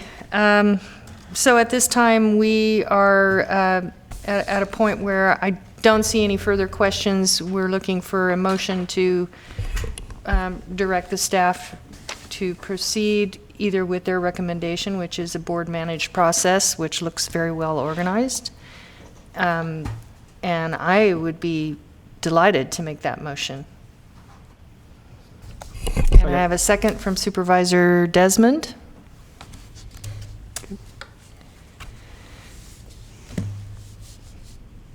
And please vote. And that's a unanimous vote with those members present. Great, thank you. And I want to especially thank, I believe it's Dr. Justin Levitt on the phone, Dr. Johnson and Doug Yoakum for being here today, and thank staff for having such a well-organized plan. I'm looking forward to it unfolding. I don't know if you have a flyer that you've already gotten to our offices, but if you do, we can help get that out also. Thank you. Thank you very much. Next item, please. Okay, so for your next item, I'm going to refer to your addendum agenda. And so you have an appointment from your own ranks to the Public Financing Authority of the County of Sacramento Metro Air Park Enhanced Infrastructure Financing District. And the recommendation is that you appoint at least 3 board members. Okay. So I'm going to call on Supervisor Cerna. Yes, Madam Chair, I'd like to nominate myself as the project lies in the district I have the honor of representing. Okay. Do you have any other nominations? I don't know that it's my place to nominate. I think I'd rather hear from others in terms of their interest, but if there's deference. Again, I'd be happy to serve, but I'd certainly hear from my 2 colleagues too. So if everybody's interested in serving, then we can draw lots, or how we want to do it. So obviously Supervisor Cerna is natural, but. I can nominate Supervisor Natoli. Okay. I'm open. If there are others who wish to serve, I'm okay with that. I'll nominate Chair Frost. Okay, I'm happy to serve. Supervisor Kennedy is absent, so yeah, we could pull the old, If you miss the meeting, you get appointed. You miss the meeting, you get appointed. Yeah. Yeah, are you nominating Supervisor Kennedy? No, or? I'd say that in jest. Yeah, okay. But I'm happy to serve with any of my colleagues. So I think I'm happy to serve, and so I will call. I guess we have 3 nominations. I'll second all 3, or I'll second those 3, and should we put it? The nomination under one person, or Yeah, I think it would be time? cleaner if we can just say that, we'll just do that you made the motion and Sure. you seconded, and That's fine. Or for Cerna, Natoli, and Frost to be on the okay. on the Public Financing District. So that's Thank my you. motion. You're seconding it, correct? Yes, Correct. thank you. Please vote. All right. Unanimous vote with those members present. That was easy. Hey, that was easy. Yeah. Okay, and then next, we are going to come back to the National Association of Counties. You do need to actually reappoint or appoint someone new to be the alternate to the board. Last meeting, we reappointed Supervisor Cerna, and so we do need to either reappoint you or make a new appointment for the alternate seat. I think Supervisor Cerna is always there. I haven't. I mean, I'm happy to continue, but if That's fine. I think we have a bit of a long-standing tradition now. I'm on CSAC, so that we if have, someone else wants to reverse roles between the 2 members that represent respectively NACO and CSAC. So she's the principal representative for CSAC, and I'm the alternate for CSAC. I'm the principal member for NACO. Supervisor Frost is the alternate for NACO. Got it. Is Can the we board get it in okay a with motion? Yeah, I'll move to Second. nominate Chair Frost as the alternate then, right? Thank you. And a second by Supervisor Cerna, and please vote. Sure. I guess. Okay. Was it you? I think it was Oh, no. Supervisor My ears Natoli. are doing it again. All right. Supervisor Natoli. All right. I got it. And Get the same result. Yeah, we got there. Thank you. It's unanimous with those members present. And then now we're going to take up your nominations, and it should be quick on that. Let me get to that. Okay, sorry about that. All right, you're continuing to May 18th, the Carmichael Old Foothill Farms Community Planning Advisory Council. And you're continuing to June 15th, the Cemetery Advisory Commission, County Planning Commission, Orangeville Community Planning Advisory Council, and the Vineyard Area Community Planning Advisory Council. And then you have the Disability Advisory Commission. Chiefs recommend continuing to June 8th. Okay. And then we have the Rio Linda Alberta Community Planning Advisory Council. District 1, please continue to June 15th. And then Supervisor Frost. Please nominate Amy Tackett. Okay. And do you want to continue the remainder to June 8th? I believe I do. Okay. Okay, so we have the Sacramento County Commission on the Status of Women and Girls, and Supervisor Kennedy asked me to read his recommendation into the record, and he's going to continue this to June 8th. And that concludes your nominations. Thank you, Flo. Mm-hmm. And next is county executive comments. No comments, thank you. Okay, And now thank your you, Board of Ann. Supervisors comments. We have Supervisor Natoli. Yeah, just very quickly, I wanted to ask for future consideration that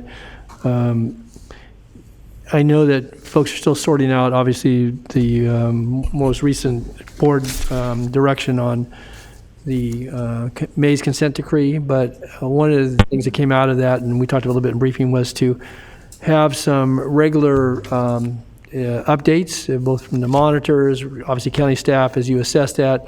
But with budget, almost upon us in June, and just the deliberations that go around allocation of resources, I think it would be helpful, again, certainly at appropriate stages, but on a regular basis, to have our board have updates. It may be very brief because there's things in progress, but to be able to chart that out, recognize there's legal consequences. But I think beyond that, just because as we're going to look at, the universe, what we're going to do next and how we're doing, I think it would be helpful to all involved, certainly to this board, but and its work on staff's part, I get that. But for the community, who obviously have expressed an interest, but there's ongoing interest, and we're going to commit significant resources in one realm or the other, talking about programming and budget and so forth. So, and I don't know, again, whether we would do that before the June recommended budget or not, but I just think there needs to be a regular cycle. I said at the time when we made some directional decisions several weeks ago, but I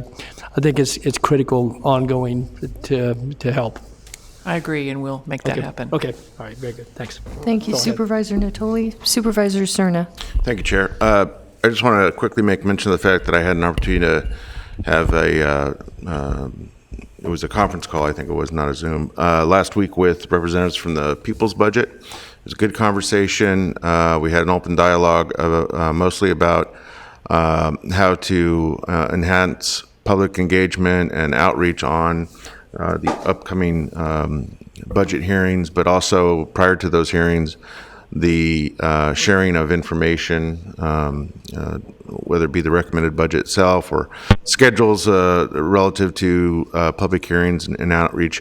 And to that end, I did ask that representatives from the People's Budget provide in letter form some of their suggestions for outreach and engagement. And I received that letter today, and I have forwarded that to our interim county executive for reference and review to the extent that I think we can take some of those recommendations to heart and put them to use. I think we should, and I think that in itself would be kind of a demonstration of what we hope to be kind of an active reflection during the course of our budget hearings in terms of being as open and transparent as we can as a county and as a board when it comes to, again, one of the most important things we do on an annual basis, which is appropriating their tax dollars.